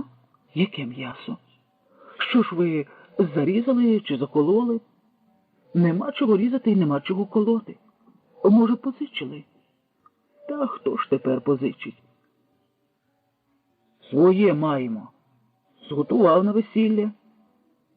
Сидить за столом, стискаючи і розтискаючи кулаки, наче душить щось і ніяк не задушить. Ще про весілля мови нема, а ти вже м'ясо зготував. Ой, таки заслаб на голову, таки повиредився розумом. Яке весілля, яке м'ясо. Опух, ноги колодками, а надумав женитися. І прийшов до такої, як сам, не подав з домудрішої. Ох, і світ настав. А сама так прикро. До нас уприйми хочеш? Чи візьмеш Галю до себе? Тепер живу сам. То чого маю приставати уприйми? Сам? А твій менший брат Семен, а мати? Який брат? Супиться Андрій Синиця. Немає в мене брата. І матері нема. Як то нема? І Галя відривається від печі. А де ж поділися? Господи, ой! Зойкає мати, сподіваючись почути страхітливу вістку. Немає, не було. Зводиться за столу та йде собі геть, а голову ввібрав у плечі, немов боїться, що зараз його вдарять іззаду. Мати з дочкою у важкій скорбній тиші їдять варену квасолю з лободою. Мати сьорбне ложку юшки. Дочка сьорбне ложку. Знов мати сьорбне, дочка сьорбне. Як тут заходить до хати хазяїн Павло Музика, лихий та недобрий. Сідай з нами до столу. Синиця був? Не так питає, як сичить Павло Музика. Був. Чого приходив? І хреститься на образи. Приходив свататись до Галі. Свататись до Галі? І більше нічого? А ви ще живі? І дивиться злякано на жінку та на дочку. Не вірить, що живі. Живі? Тільки синиця вийшов з нашої хати, як тут зразу сільрада та міліція його накрили, забрали. Сільрада та міліція? Павло Музика сідає до столу, підпирає голову чорними кулаками і так сидить, як туман, і губи йому замуровано. Павле, то скажи. Хазяїн важко дивиться на Марію, наче камінь кладе на неї. Галя, посірівши, і не цвірінькне. А що сказати? Забрали. А що ж він такого зробив? Сватався до Галі. Сватався до Галі? Брата свого Семена зарубав сокирою, зварив у печі. Боженьку ж мій! А матір свою Секлету криниці втопив. Криниці? За що ж він матір свою? Боженьку ж ти наш! Бо здурів. А сусіди бачили. Здурів. І раптом Галя починає сміятись, белькочучи крізь сміх. Здурів. Андрій Синиця здурів. Доню, доню, мати до неї. Андрій Синиця здурів. Сміється Галя веселим сміхом, і така вона радісна, якою давно свою дитину не бачив батько з матір'ю.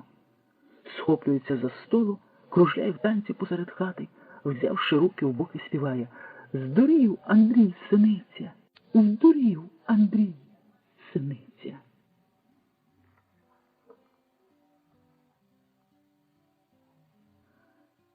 Текля Куйбіда з клумаком за плечима заходить на обійстя і спиняється.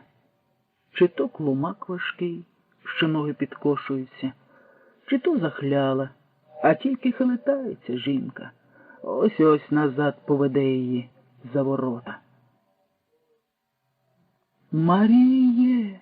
— ледь витягує голос із грудей. «Ходи-но сюди, у хлів!» «У хлів?» — із сіней Марія. Чудної прийшла до них Текля на обійстя і чомусь проситься до хліва, а не до хати. О, і сама вже човпе до хліва. Може, ховається від когось? Чи злякалася чогось? Дивись, ще слідом за собою біду приведе в двір, наче в них своєї біди мало. «Що сталося?» — питає вже в хліві у Теклі. А Текля Куйбіда клумак з плечей скинула під ноги, відсапується. Марія острашливо за поріг виглянула. Чи нема нікого? Таки нікого. «Звідки це ти йдеш, що ноги заморила?» — питає. «Ой, не питай. Помираю з голоду, Марії. А мій Степанко вже помер. Може, чула за нього?» «Чула. Царство йому небесне. То, може, у тебе щось випрошу їсти?» «Та що ж ти випросиш, коли самі пухнемо? Люди кажуть, що ви зерно приберегли, а люди набалакають. Я ж не задурно прошу, Маріє. Ось, поглянь лишень». Текля Куйбіда згинається над клумаком, засовує руку, щось дістає. Ось. Що це? Хіба не бачиш? Сорочка полотняна вишита. Текля Куйбіда стріпує руками, і Марія бачить пережмакану жіночу сорочку, що світиться святковими узорами на грудях і на рукавах. Справді сорочка, дивується Марія. Розглядає сорочку і мовчить сторопіло, бо язик у неї віднімається, лежить у роті жорновим каменем. Гарна сорочка, стріпує сорочку Текля Куйбіда. Плями руді внизу, на подолі. Заперуться й не стане. То візьмеш. Як то взяти? А ти де взяла? Що там у тебе в клумаку? Якась ти чудна, Текле. Не хочеш сорочку? То візьми рушника. І, діставши з клумака, розгорнула полотняний рушник, а на тому рушнику райські пташки поміж квітів райського саду. Ось! І Текля Куйбіда вихоплює другий рушник, ще яскравіший, ще барвистіший. Не вишивання, а свято. Ось цей, подивися. І ще один рушник випурхує з клумака, б'ється, тріпоче жар птицею в опухлих теклених руках. Дивиться вражена Марія і страшно. Страшно, що від людських очей поховалися тут у хліві. Страшно ошалілої, знетямленої Теклі Куйбіди. Страшно того вишивання, що полум'ям горить у її руках. Чого ж воно усе попідгнивало? Попідгнивало? Значить, не хочеш брати. Але це ще не все. Подивись, скільки тут. Бери. Тільки не поскупися хлібом. Відчиняються двері, і Павло Музика зловісною тінню стає на порозі. Текля Куйбіда, либонь, мала б злякатись, але не лякається. Навіть радіє з несподіваної появи хазяїна. Заходь, Павле, дивися, каже, тільки зачини двері, щоб лише око не нагрянуло. Поглянь, що я тут показую твоїй Марії. Не думай, і для тебе знайдеться вишиванка по росту. Ось. І вже тримає в руці вишиту чоловічу сорочку. Беріть, що хочете, не жалко, а мені хоч на пучку хлібця. Павло Музика як влип очима у вишиту чоловічу сорочку. Маріє, озивається, ти бачиш? Бачу, Павле. Чия це сорочка? Твоя, Павле. Беріть, беріть, людоньки добрі, втішається Марія Куйбіда. Ой, спасибі, спасибі, хоч сорочка підійшла, а мені плати багато не треба. Лише хлібця. Моя, сіпаються губи у Павла Музики. Він і так розглядає сорочку, і сяк. Ти вишивала, Маріє, ти. Я вишивала для тебе, хрещик до хрещика тулила. Мало не плаче жінка. Бере вишиту чоловічу сорочку в руки, тулить до щік, цілує, а Павло Музика грізно підступає до Теклі Куйбіди. Кажи, псяюфо, де надибала мою сорочку? Цю сорочку Марія мені ще 10 год тому як вишила. Твоя сорочка? Впізнав? Тупцяє довкола клумака Текля Куйбіда, наче схопити хоче і податися з хліва, але сердитий хазяїн заступає їй дорогу. А я й не кажу, що не твоя. Раз упізнали з Марією, значить, ваша. Ану, признавайся, поки не порішив тебе отут. Нащо тобі гріх на душу брати? Я Признаюсь, покірливо каже Текля Куйбіда. Ви тільки подивіться, подивіться. Смикає вгору мішок, і з мішка сиплеться всяке добро. А які рушники, які рушники, а скатерки. Вишиті рушники розсипаються під ноги, і скатерки жужмані сипляться, і жіночі блузки, і чоловічі сорочки, і ще всякі скарби. Беріть, усе ваше, нічого мені не треба, тільки дайте хлібця. Знову за своє Текля.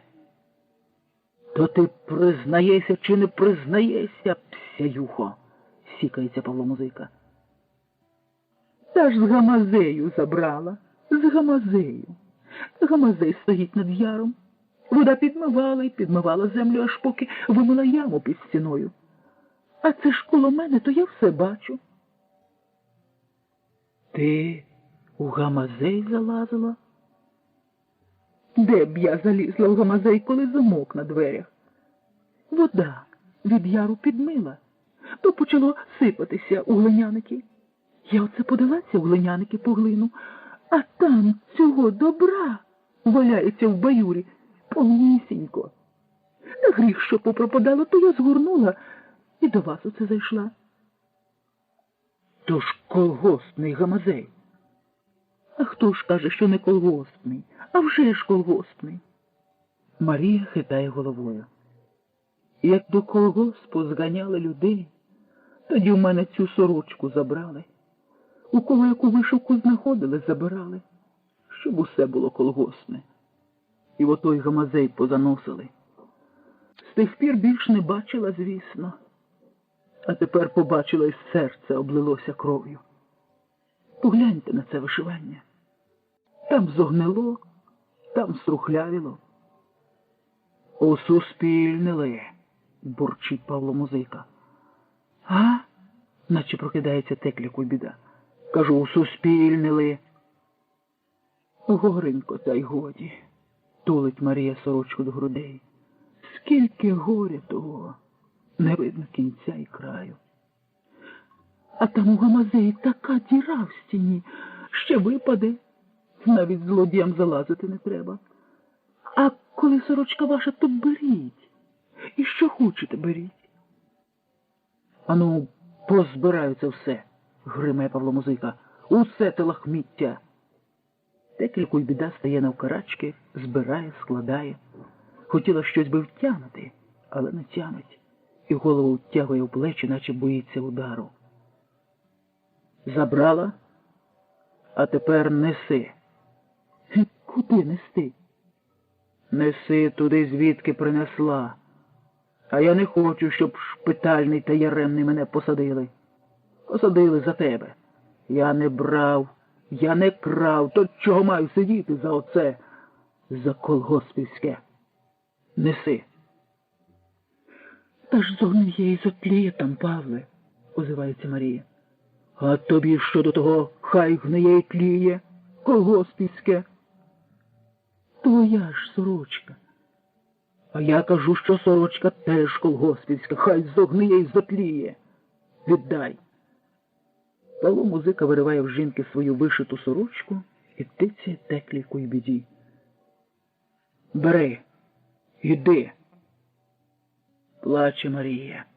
Плаче й далі, за сльозами більш нічого не бачить. А коли розплющується, то нема в хліві ні чоловіка, ні Теклі Куйбіди з клумаком того гіркого вишивання, мов би все приснилось, і тепер пече голову та сушить думки.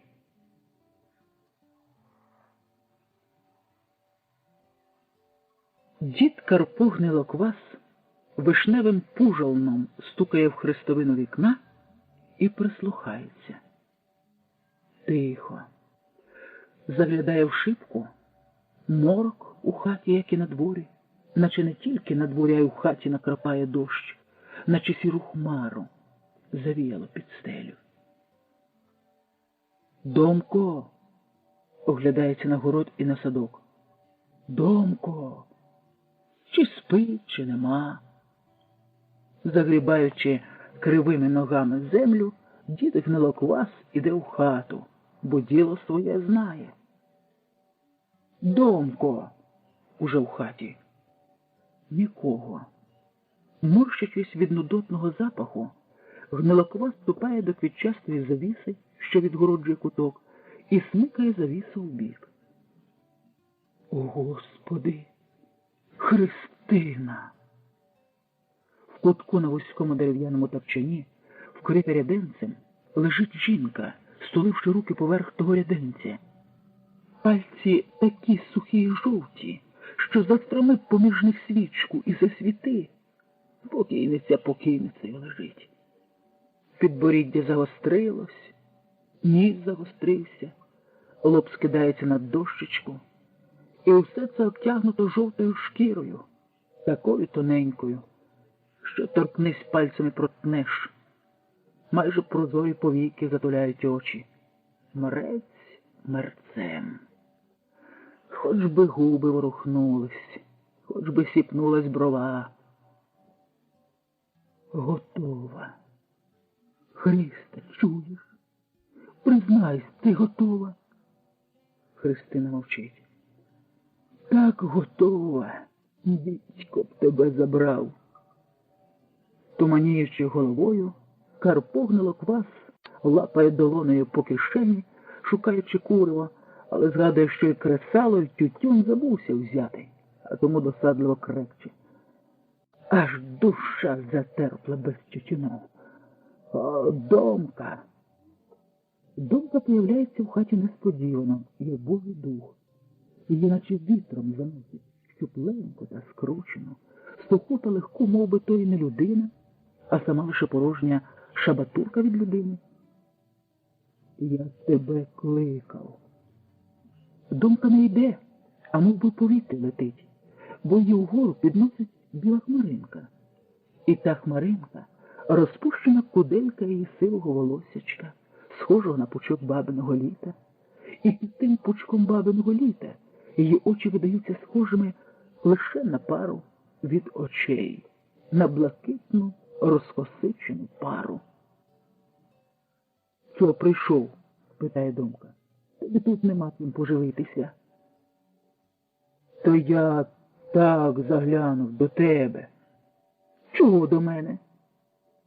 «Може, чарку поставиш?» І кахикає. Домка ошелешено дивиться на Карпа Гнилокваса, що горбиться перед нею корчем покрученого вузластого коріняччя. «Та де ж я візьму?»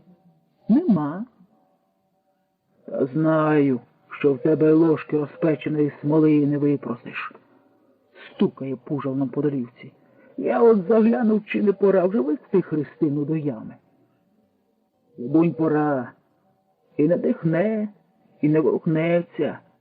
Це вже скільки вона так лежить?»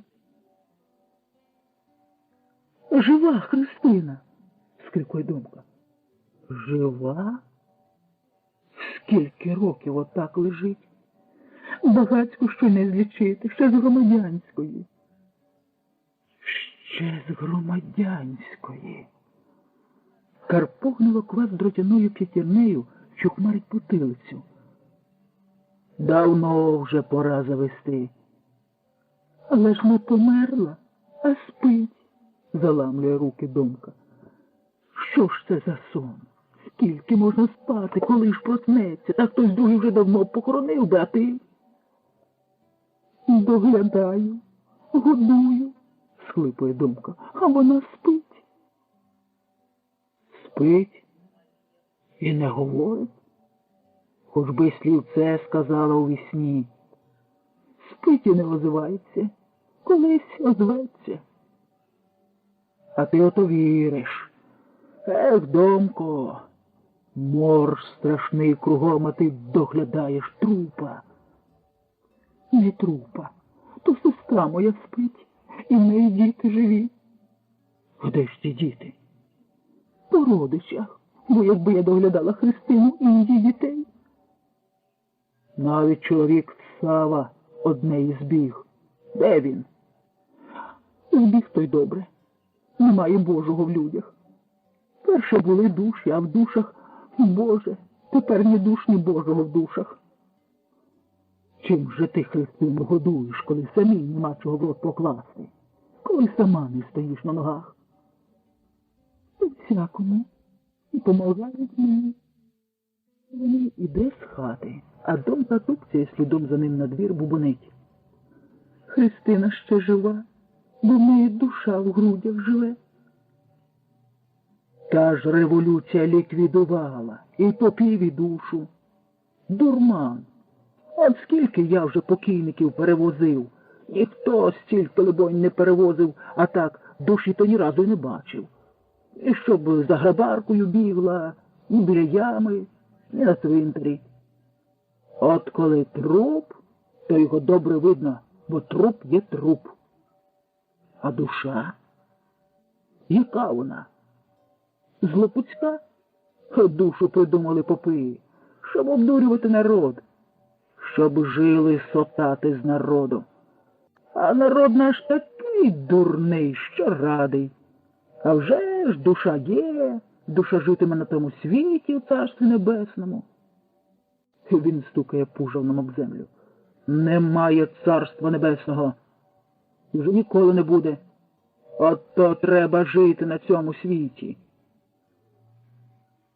Хула на Бога до добра не доведе.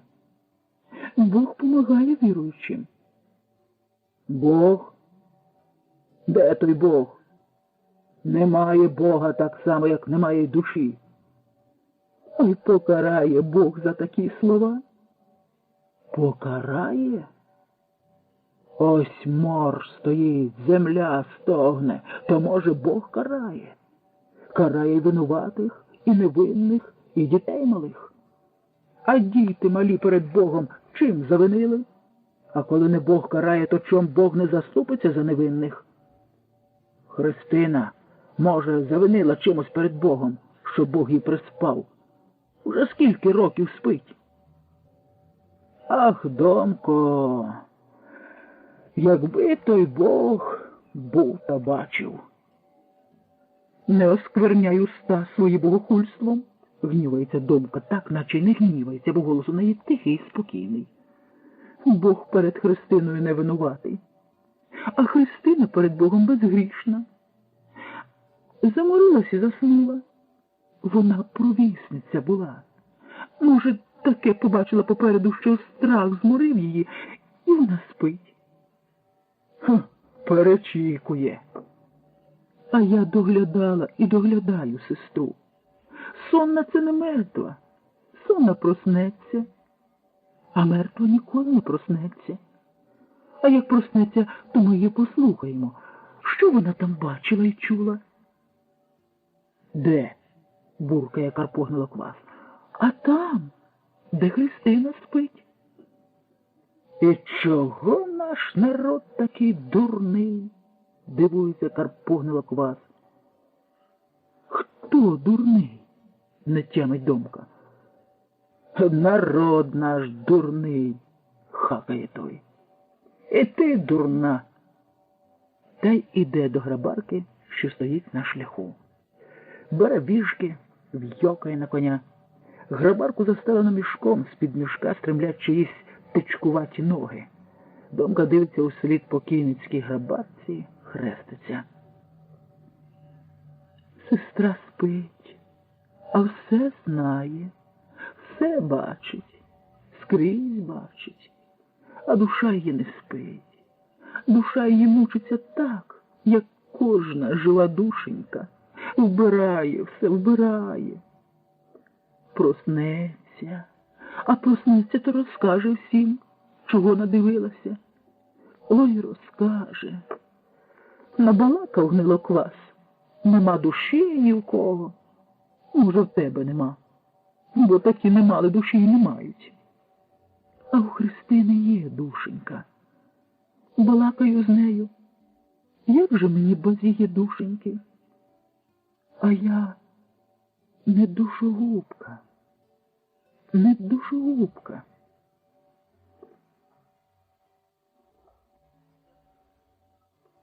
Сусідка Юстина дивиться на Галю жалісливо, жалісливо. Похитує головою і каже: ми з тобою, Маріє, таки надівувалися колись, гріх казати, і нажилися трохи. А що вона бачила? Як свічка. Галя музика й справді худенька і тоненька, як свічка. Вітерець теплий хлюпотить волоссям на її голові, наче то кволе полум'я здригається, і плаття полощиться на грудях довкола ніг. Дівчина стоїть неподалік на причілку хати під вербою і стиха співає. Нема мого маленького, поїхав за Десну, сказав, чекай мене, дівчинонько, на другою весну. У чому й дух тримається, зітхає Марія, сидячи під воринами побіля сусідки. І за що її так Господь покарав? То споночіє в неї в голові, то розвиднеться, то споночіє, то розвиднеться. А така славна. Дивлюсь на Галю і її бабу згадую, а твою матір. Пішла на той світ, щоб на цьому не мучитись. І ще її прабабу згадую. Галя й на неї схожа. Своєю смертю померла.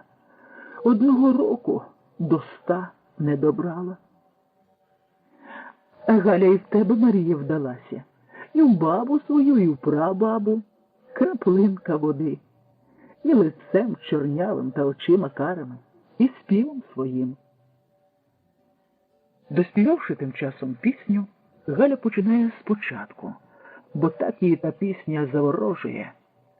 Нема мого маленького, поїхав за Десну. Мати всміхається журливо. Співає гарно. Я так не співаю гарно, як Галя. Деяке слово почує і зразу перехоплює. От то вже вдалась. І так самісінького маличку. Хоч би яку довгу пісню почула, та коли вже пісня влетіла в її вуха, з пам'яті не вилітає. Тримається кріпко. І скільки там пісень у її серці, либонь, сама не відає. Як соловейко. Та де там тому соловейку? Марія не згоджується з Юстиною. Соловейко знає одну пісню, співає свою пісню всю ніч. Полетить за море, і з-за моря з цією самою піснею повертається навесні. Чогось не вчиться тамтешніх, не переймає. А Галя, та це навіть не 1000, а ціла хмара соловейків. А якби Галя полетіла за море, то хіба звідти не повернулася б з новими піснями? Перейняла б там чужих пісень, і чужі пісні стали б для неї зарідні. Галя співає: ждала, ждала дівчинонька, та й на порі стала. Зелень садків, зелень вербі тополь, довкола стоїть густою-пригустою зеленою водою, якою схлюпує вітер, перелопачуючи мерехтливе срібло сонця на тремткому листі. Високо пропливає чорногуз, пропливає повільно й далеко, наче остерігається землі, наче боїться зблизька глянути на вимерле село та на сонних людей. А над їхнім обійстям чи не пісню Галину почув, що затримався у високості, пішов колом, далі другим колом пішов і, зрештою, подався своєю незнаною небесною дорогою. Які пісні знала сама, таких і Галю свою навчила, каже Марія. І тепер вона знає більш за мене, більше за всеньке село. Їй не тільки хочеться поспівати, а й спів свій передати, хоч тільки кому передасть. Ох-ох-ох, де таке бачено? Ледь ходить, а співає. Нема сили, нема здоров'я, зовсім захляла. Як порятуватись? Сама для себе просиш смерті у Господа Бога, а для дитини своєї гріх просити. Гріх просити, хоч, може, всім було б краще, аби не мучитись. Бога й просити не треба, озивається Юстина. Тут життя таке, що, дивись, скоро над усіма змилуються, щоб не страждали. Та Галю, ой, як жалко. Я таке придумала своєю головою. Пусти завтра Галю зі мною в Петрівку. Галю? Пустити в Петрівку? Дивується Марія, мимоволі згадуючи, яких то страхів у їхньому селі набалакано на тітку Юстину, що вона така і сяка, що вона людоїдка. Але так охляла, що навіть сили нема злякатись від усіх тих згадок. А чого їй іти в Петрівку? І ти чого підеш? У мене ж там брат Сава робить на тракторі. Чи ти забула? Не забула. То я оце до брата надумала навідатись, то й Галю візьму. Йому дають за трактора, Сава не голодний. Хіба не пригостить Галю? Пригостить. Сонна пустка в душі така, що немає страху. Галя співає на хатньому причілку. На грачиному, довгоносому обличчі дядька Сави пухнасті вицвілі вуса схожі на степову ковилу, що міниться сивими полосками на пружному леготі. Сорочка на гандрабатому тілі, наче на кілках. І сорочка, і штани, і чоботи його просякли мастилом, пальним. Здається, він куриться таким самим чадним димом, як і його трактор. «Під'їла?» – питає дядько Сава. Лице його потемніло від роботи на тракторі і лиснить, як халява, а зуби світяться білою добірною квасолею. Галя вдячно посміхається і питає: «А хочете, я вам заспіваю?» «Заспіваєш?» – дивується гандрабатий дядько Сава. «А то з чого?» «А за лемішку так і сіль». «Заспівай, дівчино». Дядько Сава пучками пальців ворухить ковильні свої вуса і не так статечніше на виду, як сутеніє. Галя музика виставляє вперед ліву руку, кладе руки на лозинистий свій стан, і вже дзвенить її голос. Ой, на горі огонь горить, а в долині козак лежить, посічений, порубаний, китайкою накриваний. Дядько Сава слухає, гірким тужливим поглядом голублячи дівчину, а коли вона доспівує пісню, розчулюється. Ох і голос, ох і пісня. Як тобі віддякувати? Просто я не знаю, як тобі віддякувати. І тільки він сказав віддякувати, як Галя знає, тільки й дивиться на його руки, помережені вузластими жилами. Що робитимуть ці роботящі сильні руки? А вони вже залазять у полотняну торбу, накриту латаним перелатаним мішечком, і дістають звідти цілушку хліба. Це тобі, дівчино, бери. Галя бере і боїться брати. Невже це їй? Невже дядько Сава так розщедрився? Оце тракторист так тракторист. Не обманула тітка Юстина. Привела її сюди в Петрівку немарно. Спасибі, шепоче Галя, не вірячи в своє щастя, тулячи скипку до грудей. Їж на здоров'я. Набравшись відваги, зухвало оглянувшись на Петрівку, що біліє хатами неподалік по горбках, подивившись на трактор, що чорніє край польового путівця, Галя відставляє вбік босу ліву ногу і співає. Ой, гук, мамо, гук, де козаки йдуть, ще й зелена та доріженька, де вони ідуть. Дядько Сава пучками торкає розмаяні ковильні вуса, крачкома торкається очей, наче витираючи черству сльозу, і схиляється над мішком, під яким сховану торбу. Галя гострим поглядом так і пасе його руки. Що дістануть руки з торби? Біле-біле, чисте-чисте. В чорних руках грудочка сяйливого цукру рафінаду. А може, це не рафінад? Ні, рафінад. А може, це не для неї? Ні. Дядько Сава просягає їй грудку цукру. Спасибі, шепоче Галя. Їж на здоров'я, дівчино. І скипку хліба, і цукор Галя ховає за пазуху, і, мліючи від щастя, задихаючись від такої несподіваної вдачі, відставляє ногу в бік, уже у її вуста розтуляються, уже вона ось-ось знову заспіває. Та дядько Сава кладе їй долоні на плече і каже: «Не треба, дочко». «Не треба?» – дивується. «Бо таки справді не треба», – суворо каже дядько Сава, «бо у мене вже порожня торба». «Та я вам так». «Однаково не треба.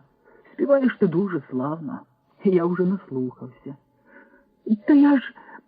«Коли хочеш, – милостиво каже дядько Сава, – то ще приходь коли-небудь поспівати, сама чи із тіткою Юстиною.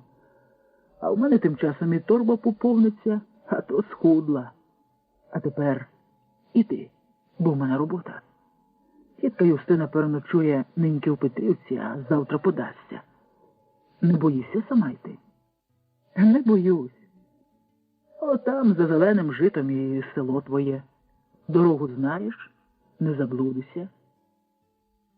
Дядько Сава кладе шкарубку долоню їй на голову, і Галі від його доторку стає так добре, так затишно, що нікуди не йшла б, що так і стояла б під захистком дядькової долоні. «Ти не бійся, іди. А як злякаюсь, то заспіваю. Ось ви почуєте, правда?» «Співай, дитино, співай». Дядько Сава ступає до трактора, а Галя в зелене жито, наче в зелену воду. А що зразу ж стає лячно, то вона й мугикає пісеньку. Стиха мугикає, бо ще не дуже страшно. Та й дядька Саву ще не видно біля трактора, коли вглянутись назад. Любив козак дівчиноньку, любив та й не взяв. Ой, жаль, жаль. Петрівки вже не видно, а дядька Саву не видно за горбом. А молоде лискуче жито погустішало та поглибшало, світиться синіми волошками. У бутленькі колосочки повибивалися з гострого листячка, вусики такі, мов ковильні вуса в дядька Сави. І коли дозріє житочко? Любив козак дівчиноньку людям, не собі. І раптом, наче невидна пташка гострим крилом в польоті чаркає душу, і Галя мало не прикипає до стежки. Здалось чи не здалось? Здалось чи не здалось, що ген-ген у хвилях жита майнуло щось. Отамочки збоку. Галя обертається на зір, полохливий і пильний зір, а потім, оглядаючись, починає дрібно перебирати ногами. Заспівати, щоб почув дядько Сава? Голосно-голосно заспівати. Та хіба він почує, коли далеко десь за горбами? Приїхали до дівчини 3 козаки в гості. Оглядаються і завмирає від несподіванки. Чорнявий парубок виринає ген-ген у молодому житі, наче погойдується по пояс і на котистих хвилях. Розкрискана десята сорочка приписана в грудях, вугільне волосся над чолом мерехтить іскрано у сонячному промінні. Де він узявся тут, у полі? Хто це такий? Не якийсь Петровецький? А може, не Петровецький? Що по своєму селі вона таких не знала? О, руки звів, наче рукою мами доходить. Може, хтось знайомий? Тільки Галя не гадає. До цього дійшов назирці за нею, бо цього вкликав до себе. І усміхається. Якось так силовано, кривиться губи, на цьому бориться. Галя хоче сміхнутися йому у відповідь, бо парубок такий славний. Але душа йому сторожилася і застерпла. Якось він так чудно йде через жити до неї, і мов би долає круту воду. Все ближче та ближче, повиставши в рості, геть поситонівши осмаглим лицем, наче лице задерев'яніло. Ні, таке незнайомий парубок, а славний. І тільки якийсь чудовний і чудний. І це мовчить, чого не озивається. Хіба так парубок підходить до дівчини, що не смітнеться і не озиветься, а тільки дивиться страшно. Він так страшно дивиться. Коли довкруг такий чистий польовий простір, і такі ясні блакитні дані вгорі небесній. І що він тримає, вінця та блискучі в руках. Лесенько, оцей беззалізний ланцюг у його руках, порубкований та покритий бородавками. Віддай хліб.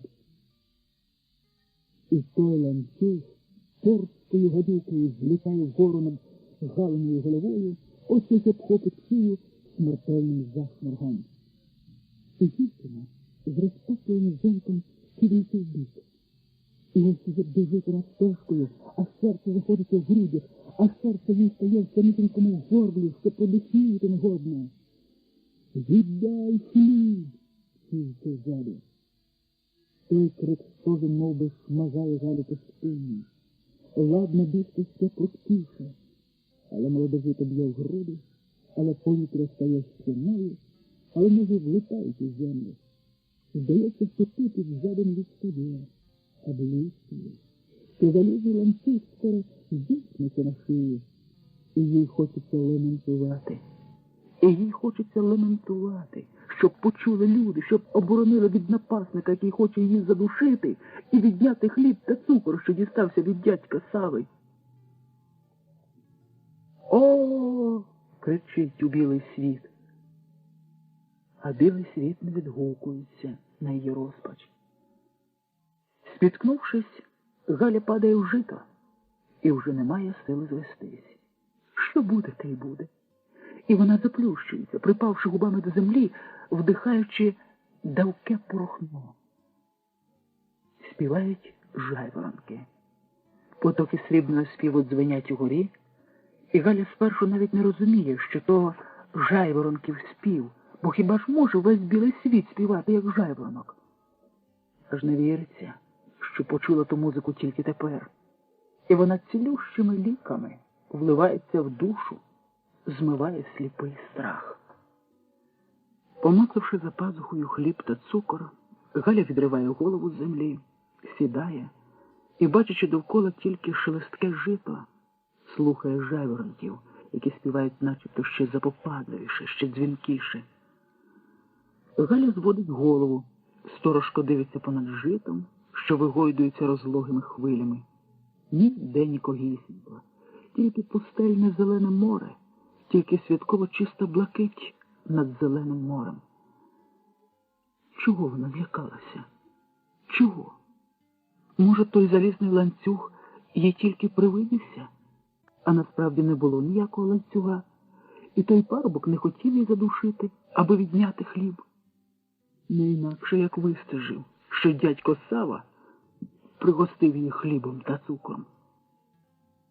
А може, примарився парубок у вишитій сорочці? Ні, парубок у вишитій сорочці не примарився. Славний такий, чорнявий, смоляний чуб, ось тільки лице скривлене і очі страшні. Бо голодний, а тому нездоровий, хворий. Просив хліба, щоб підкріпитися, а вона йому не дала. Де він? Галя зводиться у шумкому житті, у співі жайворонків, дивиться на окіл. А може, десь вигляне чубата голова? Не видно. А коли вмер із голоду? Повагавшись, Галя засуває руку за пазуху, дістає скипку хліба і підносить перед собою. Тримає так, що видно хліб і жайворонкам, і сонцю, і всьому білому світу. Повинен би побачити бо той парубок, що стежив за нею, що біг назирці. Лише лискучі зелені хвилі молодого жита. Галя дістає з-за пазухи грудочку білого рафінаду і простягає перед собою. Поглянь, хіба ти не бачиш? Ось цукор, ось хліб. Ще й співається. Там Василько косу носить, тонкий голос переносить. Не бачить, не чує. Поїхав за Десну. Руки опускаються, як зів'ялі, і Галя поволеньки плине зеленим морем до села, що вже ген-ген закучерявилось яблуневими та вишневими садками. Грабарка скрипить немащеними колесами. Гнідий кінь покивує головою, що важко обвисає, а він задирає раз по раз її вгору, наче боїться загубити на курному сільському шляху. Карпо Гнилоквас ступає обіч грабарки, і його довгообраза голова також обвисає на груди, то він раз по раз сіпає нею, наче також боїться загубити. «Карпо! Карпо!» Гнилоквас не чує. Тоді Юстина, що сидить на лавці під воринням, уже не кличе, а зойкає, як найпронизливіше. На той зойк Гнилоквас зупиняється, дивиться на тітку болотяною каламуттю сонних очей. «Чого стогнеш?» – питається. «Ще жива?» «А підійди на сюди», – просить Юстина. Карпо Гнилоквас з батогом в руці чолапає до тітки. «Чого тобі?» «Сиджу та жду тебе. Везеш когось?» І киває на грабарку, з якої стремлять угору чиїсь темні закоцюблі пальці. «Везу. Можу і вас підвести». «А куди підвести?» – питає Юстина. «Та до ями куди ж?» До ями не хочу», – лагідно відказує тітка Юстина, рада, що Карпо Гнилоквас спинився та балакає з нею по-людськи. «Хочу на цвинтар, а не до ями». «Зараз?» «Та ще не зараз, бо годно дух перевести». «Як годно перевести дух, то й переводь собі. А нащо кличеш?» Без гніву гнівається Карпо Гнилоквас. «Бо у мене робота, село велике. Поки об'їдеш туди-сюди, тут іще з тобою балакай. Дурна ти, Юстина». «Бо й справді дурна», – лагідно згоджується Юстина. «Візьми ось». І подає йому якогось вузлика, що сіріє в бур'яні під лавкою. Ходила у Петрівку до брата Сави. То він трохи риби дав закропитись. «Візьми, це тобі». Карпо Гнилоквас бере той вузлик, загорнутий у пілочку полумисок, що справді таки пахне смаженою рибою. «То завезеш на цвинтар?» – питає тітка Юстина. «Безпримінно», – тулить гостинець до грудей. «Тільки ж дивись не до ями, бо святий Бог усе бачить. Він не простить». «Ага, на цвинтар», – обіцяє Карпо Гнилоквас, бо пообіцяти хіба важко, та ще й запечену рибу. «Я дурна, дурна, але ти не думає, то що зовсім без олії в голові?» Тішиться собою тітка Юстина. «Хочу з тобою наперед умовитись. А з грабарем Никоном я вже потолкувала. Він мені обіцяв могилку викопати. Я в нього могилку велику не прошу. Вона що мені велика? Я сама собі маленька. А що усохла, то багато місця не залежу, правда?» «Правда. То кажіть, що хочете, бо в мене робота», – нагадує Карпо Гнилоквас, готовий поспішати, бо тітка більше риби не дасть. А тільки ж я хочу поміж своїх. Коло батька та коло матері, коло діда та коло баби, коло сестри своєї Килини та коло брата Ілька. Чи ж не однаково? Ба не однаково, ласкаво заперечує тітка Юстина. Я й Грабареві сказала, де саме копати. Були разом на світі цьому, то й на світі тому хочеться бути разом з ріднею, бо з ріднею скрізь легше. Бо в отій ямі як в колгоспі, а я до колгоспу не хочу. Я ж одноосібниця, знаєш? Та знаю, що одноосібниця. То чого мені в той кагал? Не хочу. Ох, і одноосібниця ти, Юстино. А вже ж, не хочу я в яму, хочу до своїх, поміж своїх. Тільки ж ти, Карпе, не обмани мене. Я тобі рибу дала, я з тобою договорилася. Бо гріх тобі буде за мене. А, де той гріх? І суд Божий, нагадує Юстина. Нема людського суду, то Божий буде. Ждіть. Ждатиму, обіцяє тітка Юстина. Як на цьому світі не дочекаюсь, бо вже ледве клигаю, то на тому світі дочекаюсь. Бо на тому світі що? Лежиш собі і ждеш. Ні роботи ніякої, ні колгоспу. Що тобі день, що тобі ніч. Ну, в мене робота. Карпо на локвас іде до грабарки, той тітчин вузлик тулить поблизу мертвої руки, що вгору задерлася зі скарлючими пальцями, смикає за вішки. Гнідий кінь стрипує гривою хвостом, відганяючи мух та дедзів, і холодів.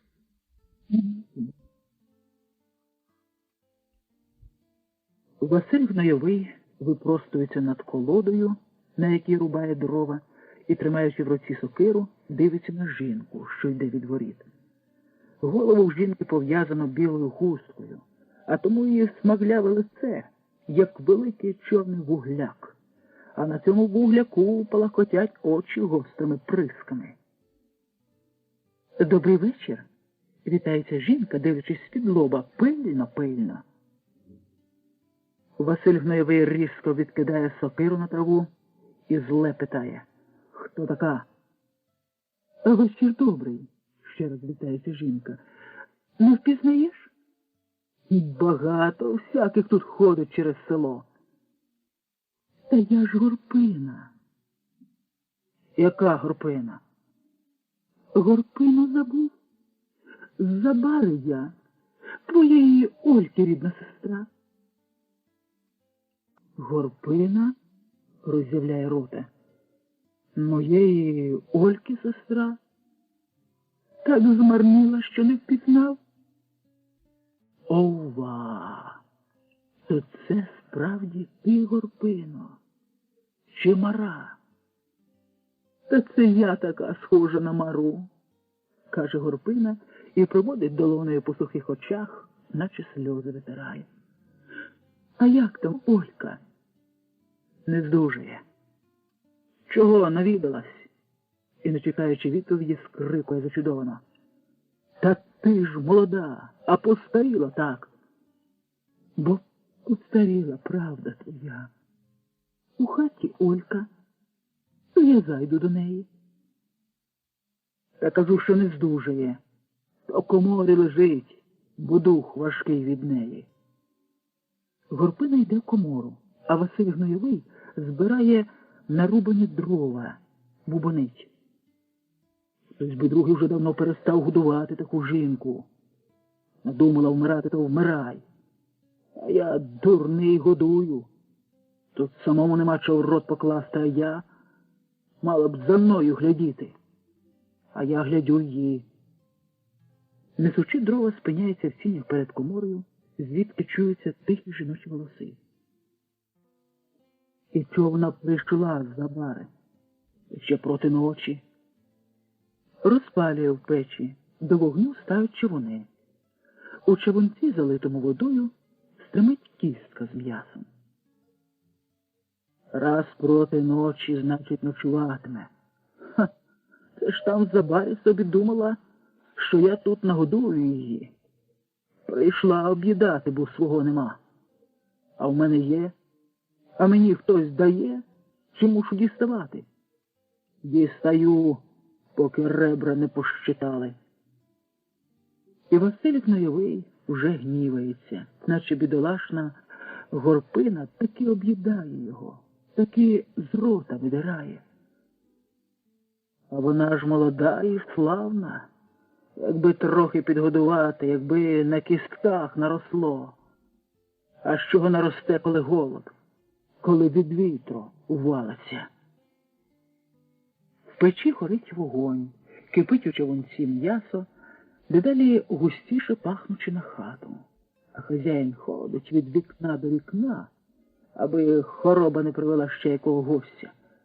І думає, і думки в голові перевертаються важкі, як брили землі під плугом. Коли вони там уже перебалакають, як сороки. Досипає в човунець пригірш пшона, кидає обчищену цибулину і ковтає слину. Сам собі за господиню, крий його цариця небесна. О, заходь, заходь, Горпино, побачив гусю в порозі, бо вже й вечеря поспіває. Побалакала з Олькою. Горе їй та й мені. А за що мені таке горе? Сідай на лавці, бо в ногах правди нема. Ось, підкріпися з дороги, бо захляла. Спасибі ж тобі, Василю, дякує Горпина, за твоє чуле серце. Уже забула, коли гарячу страву несла до рота. Життя таке, що не знаєш, де знайдеш, де загубиш. Покійна мати наша що казала за тебе? Казала, аби Олька не виходила за тебе заміж, бо в тебе черства душа. А яка ж у тебе черства душа, коли Олька впала з ніг і лежить, а ти її глядиш? І мені ось не жалієш. О, ваша мати набалакала, сердиться Василь Гнойовий, беручи човунець руками з ганчіркою та розливаючи по глиняних мисках. Набалакала й в могилу, бо так легше, а я тут мучусь, доглядаю Ольку. Тільки не квапся їсти, бо попечешся, хай вихолоне. Потрошки братимеш. Бійся багато, аби здоров'я зовсім не збавити. Сидять за столом навпроти одне одного, а за вікнами вечоріє журливо. Заміж так і не вийшла. Яке тепер заміжжя? А мені так не поталанило з твоєю сестрою. Якби інші часи, то якось би лікував, а теперки. Ну, їж, призволяйся. Дивлюсь на тебе, Горпино, і жаль бере. Бо і в тебе щастя нема. Ось і їй занесу поїсти. Хай закропиться гаряченьким з моєї руки. Горпина сидить і чекає, поки повернеться хазяїн. А коли зрештою він повертається, то в її очах стоять сльози. А таке ж набалакують на тебе. А ти ж такий добрий. Хто набалакує? Усі, навіть Олька. Усі, навіть Олька? Зводить на стовбурчені брови. Ти їж, їж. А що Олька набалакує? Горпина тре кулаком по обличчя, схлипує і каже, що ти розбоєм живеш. Оце Олька так тобі сказала? Горпина міцно й гірко стискує губи, покивуючи головою. Так сказала? Допитується хазяїн. Говори. Не сказала, що розбоєм. А що по селах ходиш? Як не в своєму селі, то по чужих. Разом з такими, як сам. А вона бачила? Каже, що знає. І киває на миску із стравою. І за це м'ясо мені сказала, що корови своєї не було, не різали. А м'ясо їсиш. А вона не їсть, скрикує Василь Гнойовий. Ось я їй заніс, і вона їсть. То чого їсть, коли мене сварить, га? Хай не їсть. А чим бо я годував її? В колгоспі не розживешся. Що правда, то правда. Василь Гнойовий кладе на столі 2 набубнявілі жилами кулаки. Каже Олька, що живу розбоєм. І живу, бо інакше не проживу. І вона б інакше не прожила, а так скрипить і ще тягне. Хіба тобі можна? Ти активіст. Та хто знає? А то хіба що жінка знає. Беру в тих, у кого є. А в кого нема, в того не беру. Та ти їж. Та сюрбаю потрошку. Жаль тебе, Василю. Це ж народ тепер такий страшний. Народ страшний, а я іще страшніший. Гордо так гнівно. Ой, попадеться в чиїсь руки. Ще нікому не попався, не попадусь. А як інакше?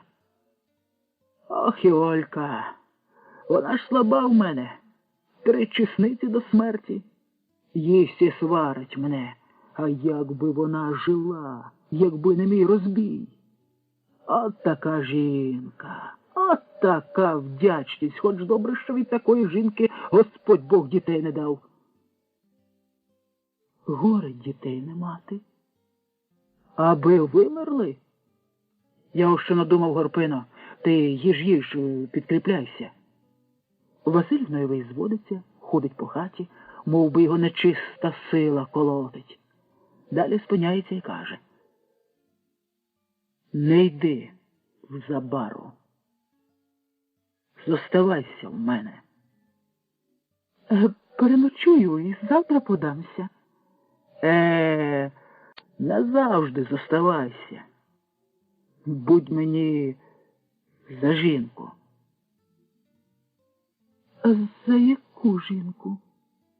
Не тямить Горпина, забуваючи ложку в мисці. Та ж у тебе є жінка? Маєш Ольку, сестру мою. Та яка вона мені жінка? Ти ж бачила? Ні встати, ні попорати, ні себе опоштати. Каліка. А я ще при силі, при здоров'ї. Сам себе прогодую і тебе прогодую. Та що тобі в Забарі? Тухнутимеш з голоду, то й все, поки ноги витягнеш. Дивлюсь на тебе, Горпино, і жаль крає душу. Мене доглянеш, за сестрою дивитимешся, а я тебе не скривджу. Горпина ледве спромагається на слово. Та де ж таке чувано? Ще не таке чувано. Я б і зосталась, але ж Олька сестра моя. Та й перед людьми сором. Сором очей не виїсть. Посоромися трохи і звикнеш. Ти не думай. А я тебе і пригодую, і задягну, бо ще маю оці руки. І показує їй свої руки, довгі, мотузовані жилами, з порепаними долонями, з чорною землею під нігтями. А як попадешся? Питає Горпина. Бо ти доскоцький, але й на тебе знайдуться доскоцькі. 2 смертям не бувати, а 1 не обдуриш. Ось подивися. Василь Гнойовий підходить до скрині, відчиняє віко і жужмом дістає звідти всяку всячину, всякий крам та одяг. Для кого постарався, та ж для своєї Ольки. Та другі жінки ходять у дранті, в лахміття, а моєї ген скільки обнов. Але ж їй не до обнов. Тоді станеться тобі, ти все посходжуєш. Приміряю цю хустку. Кидає жіночі лахи до скрині, а Горпині простягує квітчасту хустку з сорочками. Повагавшись, Горпина боязко бере хустку, гладить пучками пальців. Гарна, шепоче. Не бійся. Приміряй.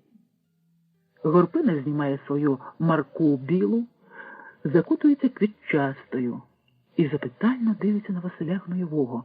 Мовляв, скажи, чи личить? Бо ж нема в хаті дзеркала, щоб подивитись на себе, щоб полюбуватись. Як наречена, хвалить він. Несподівано шаріється Горпина.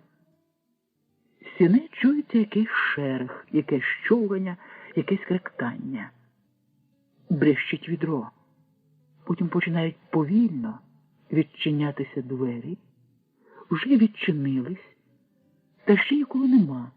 І у знеможливій тиші з'являється рука на одвірку. Далі нога на порозі, потім і немічна постать жіноча згорблена.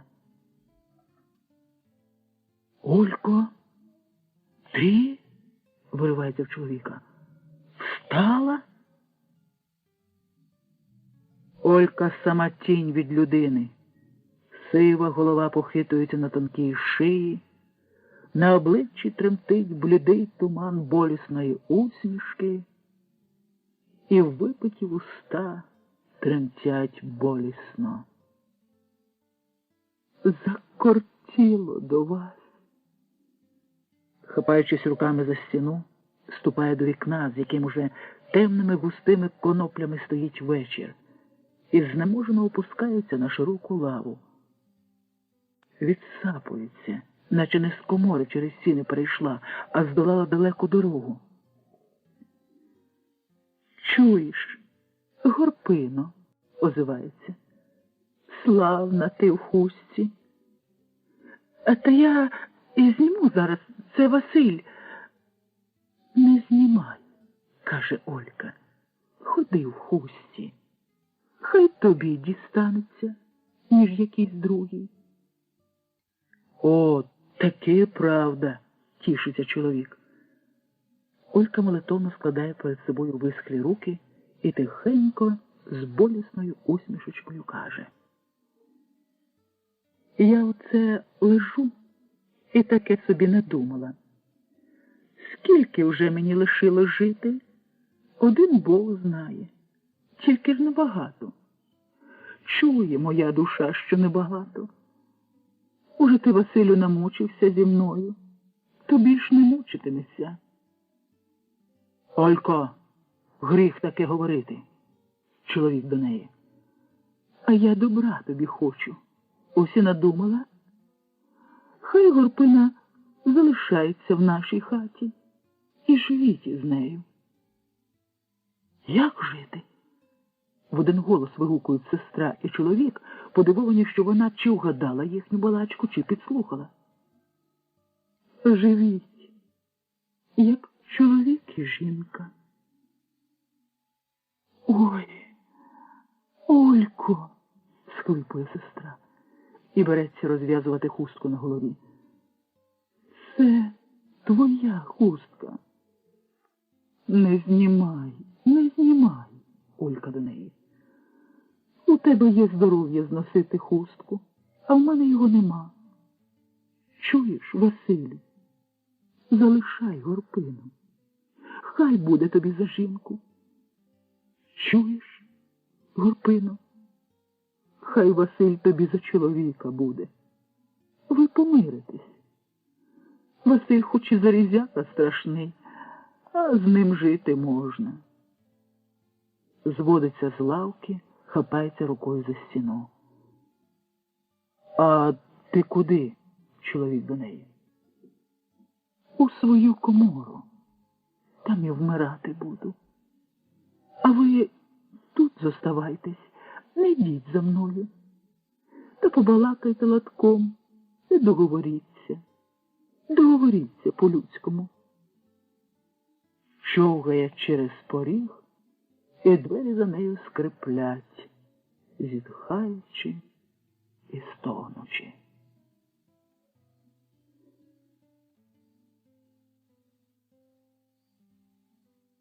Дядьку, дайте їсточки. Де ж я тобі візьму? У вас є. Хто тобі сказав, що в мене є? Сердиться Павло Музика, так що жили напинаються, скипають на лобі. І вже пильніш приглядається до хлопця, що забрів на обійстя, стоїть у подертій сорочці та полатаних штанцях, босоногий, а бузинові очі зелені дивляться так жалібно, так благально, що мало гарячими сльозами не бризнуть. А чий ти будеш? А хіба ви не знаєте? Сусіда ваш. Грицько? Уже ж Грицько. То чого у свого батька Гаркуші не просиш їсти і у своєї матері? Немає їсти в нас. А батько зліг. Переминається з ноги на ногу малий Грицько. Дайте їсточки, бо я помру так, як мої брати повмирали.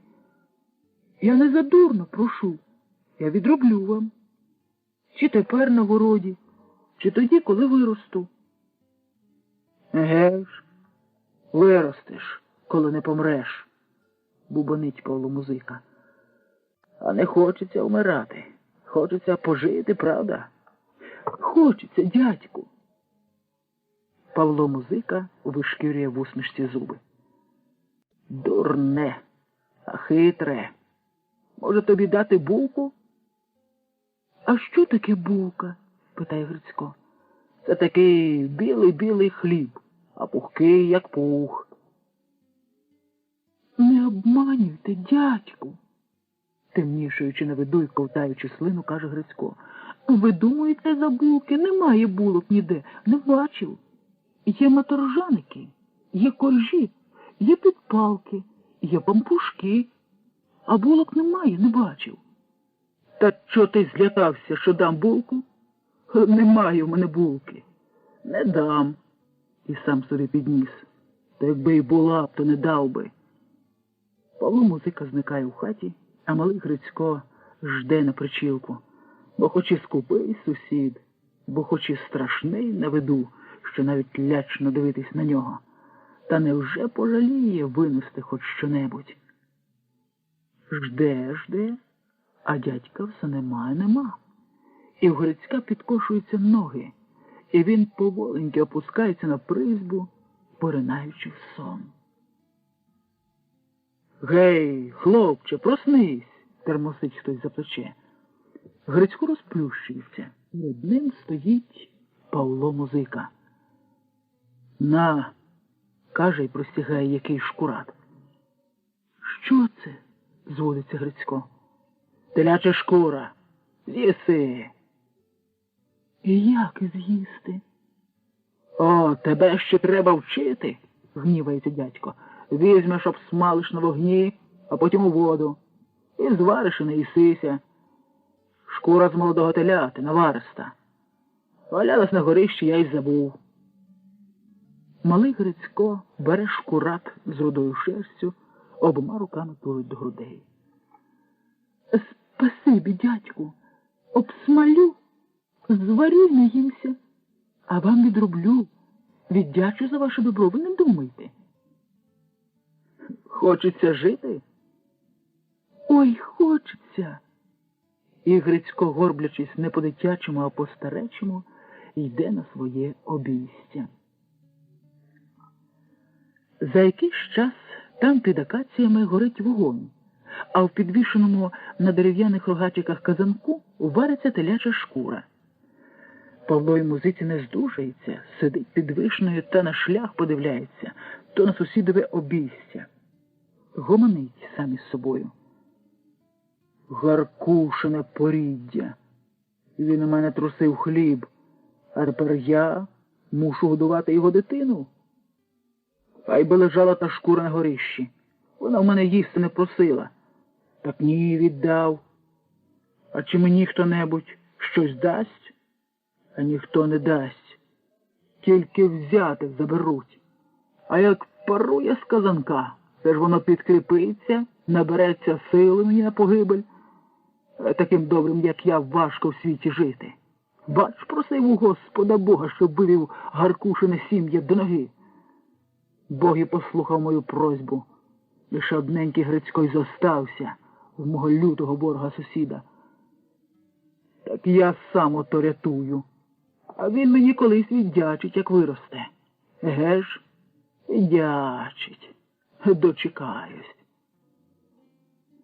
І так Павлові музиці шкода телячої шкури, що ладен лікті собі гристи з досади, що пішов би на чуже обійстя й забрав би, з окропу вихопив.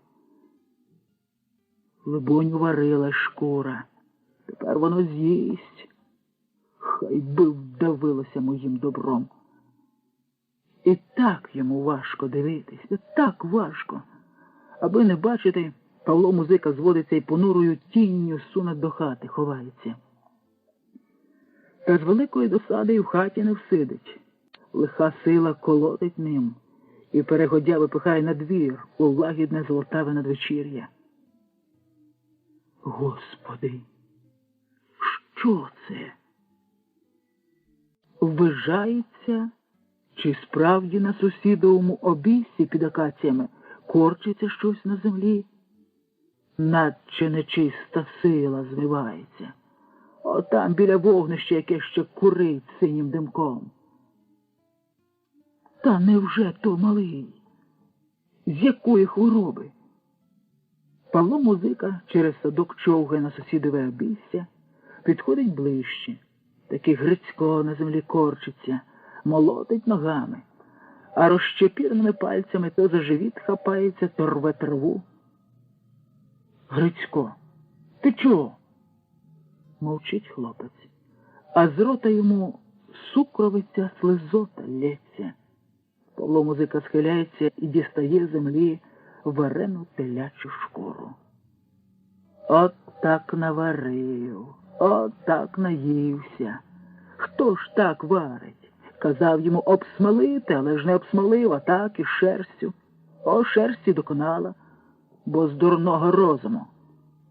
А ще обіцяв віддячити, відробити за шкуру, коли виросте. Де ж ти виростеш? Де ж ти віддячиш? Чуєш, Грицько?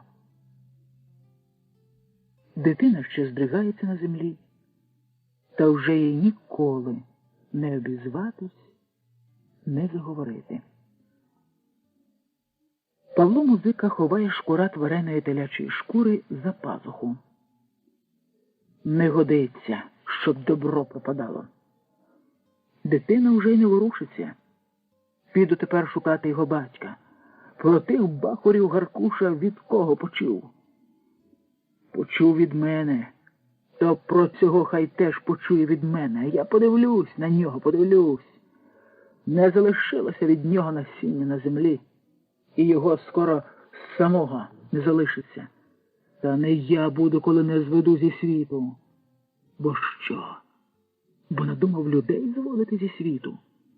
А коли тебе і твоє коріння, бо гріх таким жити. Великий гріх.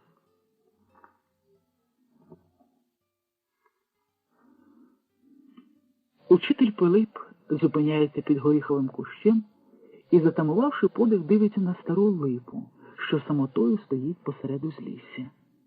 Йому не хочеться полохати малу пташку на довгій обламаній гілці, що всохла, настовбурчившись сухими галузками. Ага, та це ж бо лісовий щаврик. Жовтувато-бурий, груди в темному ряботинні. Лісовий щаврик біжить, дрібцює по сухій гілці вгору і замирає на її гострому краю. Сидить і роздирається, наче поміряється до простору, щоб злетіти і заспівати. Але не злітає. А так само витрібцем біжить по сухій гілці донизу, добігає до стовбура, міг би перескочити, як перескакують інші птахи. Але ж ні, біля стовбура завмирає і повертається назад, на край гілки. З краю гілки раптом пурхає наверх липи, десь там зникає поміж густого зеленого листя. Нема його, нема, наче сховався. Та не сховався, бо несподівано випурхує з зеленої крони, летить навскоси і вгору. Свистить лісовий щеврик, не так співає, як тріщить, але така в нього весняна пісня. Протяжно свище, захоплено і так натхненно, що, либонь, нікого не чує, тільки сам себе. Співай, співай, пташко, шепоче вчитель. І уже лісовий щеврик летить з височини на ясени, губиться поміж ворушково різьбленого листя. Учитель ступає поміж горішини, а в його душі отой натхненний спів-свист щасливого лісового щеврика, який славить весну і життя, який співає для своєї подруги, що сховалася в гущавині. Господи, хто це сидить під дубом? Від несподіванки вчитель Пилип зупиняється і завмирає. Сперши спиною об стовбур, під дубом сидить якийсь чоловік, голову в шапці звісивши на груди. «Агов!» – осмілюється озватися вчитель. Чоловік хоч би ворухнувся, не чує. Може обійти стороною? Хай собі сидить, бо мало кого можна зустріти в лісі. Проте вчитель перемагає острах і, некліпливо дивлячись на згорблену постать, скрадливо ступає по високій траві до дуба. Ще на відстані вчитель здогадується, що це мертвий чоловік. А підійшовши ближче, бачить, що між вузластого коріння, яке вибилося з землі, лежить купка білих грибів та опеньків, і в неживій руці надкушений гриб, а біля ноги лежить рудий папірець, і в тому рудому папірці дрібка зернистої солі. Мабуть, цей чоловік прийшов у ліс, щоб наїстися сирих грибів із сіллю. А збирав грибів, почав їсти і отруївся. Хто це такий? З якого села? Коли отруївся? В душі гасне свист пісня натхненного щеврика. Треба про цього мертвого чоловіка сказати Карпові Гнилоквасу. Хай приїде грабаркою до лісу і забере та відвезе до ями. Та чи захоче їхати? Чи захоче забирати? Як за півфунта хліба, то таки зможе поїхати. Пошкодує втрачати. А чий це голос? Може, не голос, а причулося? Вчитель насторожується, слухає, бо навіть і не голос почувся, а плач. Може, звірятко гено там у кущах? О, знову. Такий плач. Хто ж це плаче в лісі о цій весняній порі? Обернувшись на зір та на слух, учитель обачно ступає до тих кущів, з яких долинув плач, розгортає руками гілля. На чорній землі біліє зіжмакана полотняна радюшка, а на рядюшці немовля. Немовля лежить на спинці. По грудях і по животику лазять червоні мурахи. Мабуть, досі немовля спало. Там мурахи почали кусати і прокинулось. Де в лісі взялось немовля? Хто залишив? Вчитель озирається обіч, мов би зараз має побачити матір, яка на хвильку залишила дитину. Відійшла і зараз повернеться. Жде, що таки повернеться, що десь поблизу. Але нікого нема, тише, тільки птахи щебечуть. І перегодя учитель Пилип осмілюється погукати. Агов! Хто в лісі? Тільки шелестить листя, співають птахи, сонячні зайчики мерехтять на соковитій смарагдовій траві. Ніхто не відгукується. Не може бути, щоб немовля забула в лісі. Що його сюди принесли і залишили, аби вмирало далі від материнських очей. Учителеві стає страшно, йому хочеться кричати, кликати, але голос застряє в горлі. Він жде і жде, чекає. А дитина пхинькає і пхинькає, кривлячи губки. Тоді учитель зважується і бере дитину на руки. Хто тебе залишив? Хто? А що дитина відповість, коли їй якийсь місяць-другий? Кліпає безвіями повіками, морщить безбарвні брови, плямкає губами, шукаючи цицьку невдоволено сученіжками. Ходімо до села. Вчитель іде через ліс, тулить немовля до грудей. На сільській околиці, на Белебні хата під стріхою, стіни позападали в землю. Може, тут щось скажуть? Може, тут признають немовля? Двері всі не відчинено, а у хаті пустка, як наче тут ніхто і ніколи не жив. Учитель іде поволеньки до сусідньої хати. Чи є тут хто живий? Обізвіться? Ніхто не обзивається. Не плач, дитино, знайдемо твою матір. Десь вона має бути. Назустріч вулицею тупцяє якась тітка. Чи не знаєте, чиє це немовля? Питає вчитель, протягуючи до неї дитину. Тітка злякано дивиться на нього, похапливо хреститься. Не моя дитина, каже тітка і понуро ступає своєю дорогою. Скрипить грабарка, повискуючи колесами, погупуючи обіддям коліс. Заснуло? Питає Карпо Гнилоквас, киваючи на дитину в учителевих руках. То куди несеш? Клади на грабарку, завезу. Учитель Пилип чує і не чує, горнучи дитину до грудей. Знайдемо твою матір, знайдемо, шепоче сухими губами.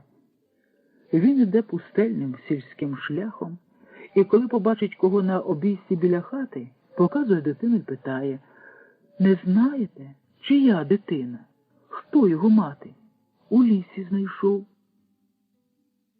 І ніхто не знає. І усі мовчать. І тоді учитель питає в дитини: може, ти скажеш, хто твоя мати? Ходімо до мене. Ходімо. Але немовля мовчить. Немовля не знає і не скаже. У нього ніколи не буде матері. Хто ж відцурався від тебе? Хто відцурався? Мовчить білий світ, не відповідає. Підтримайте наш канал на канапі. Підпишіться.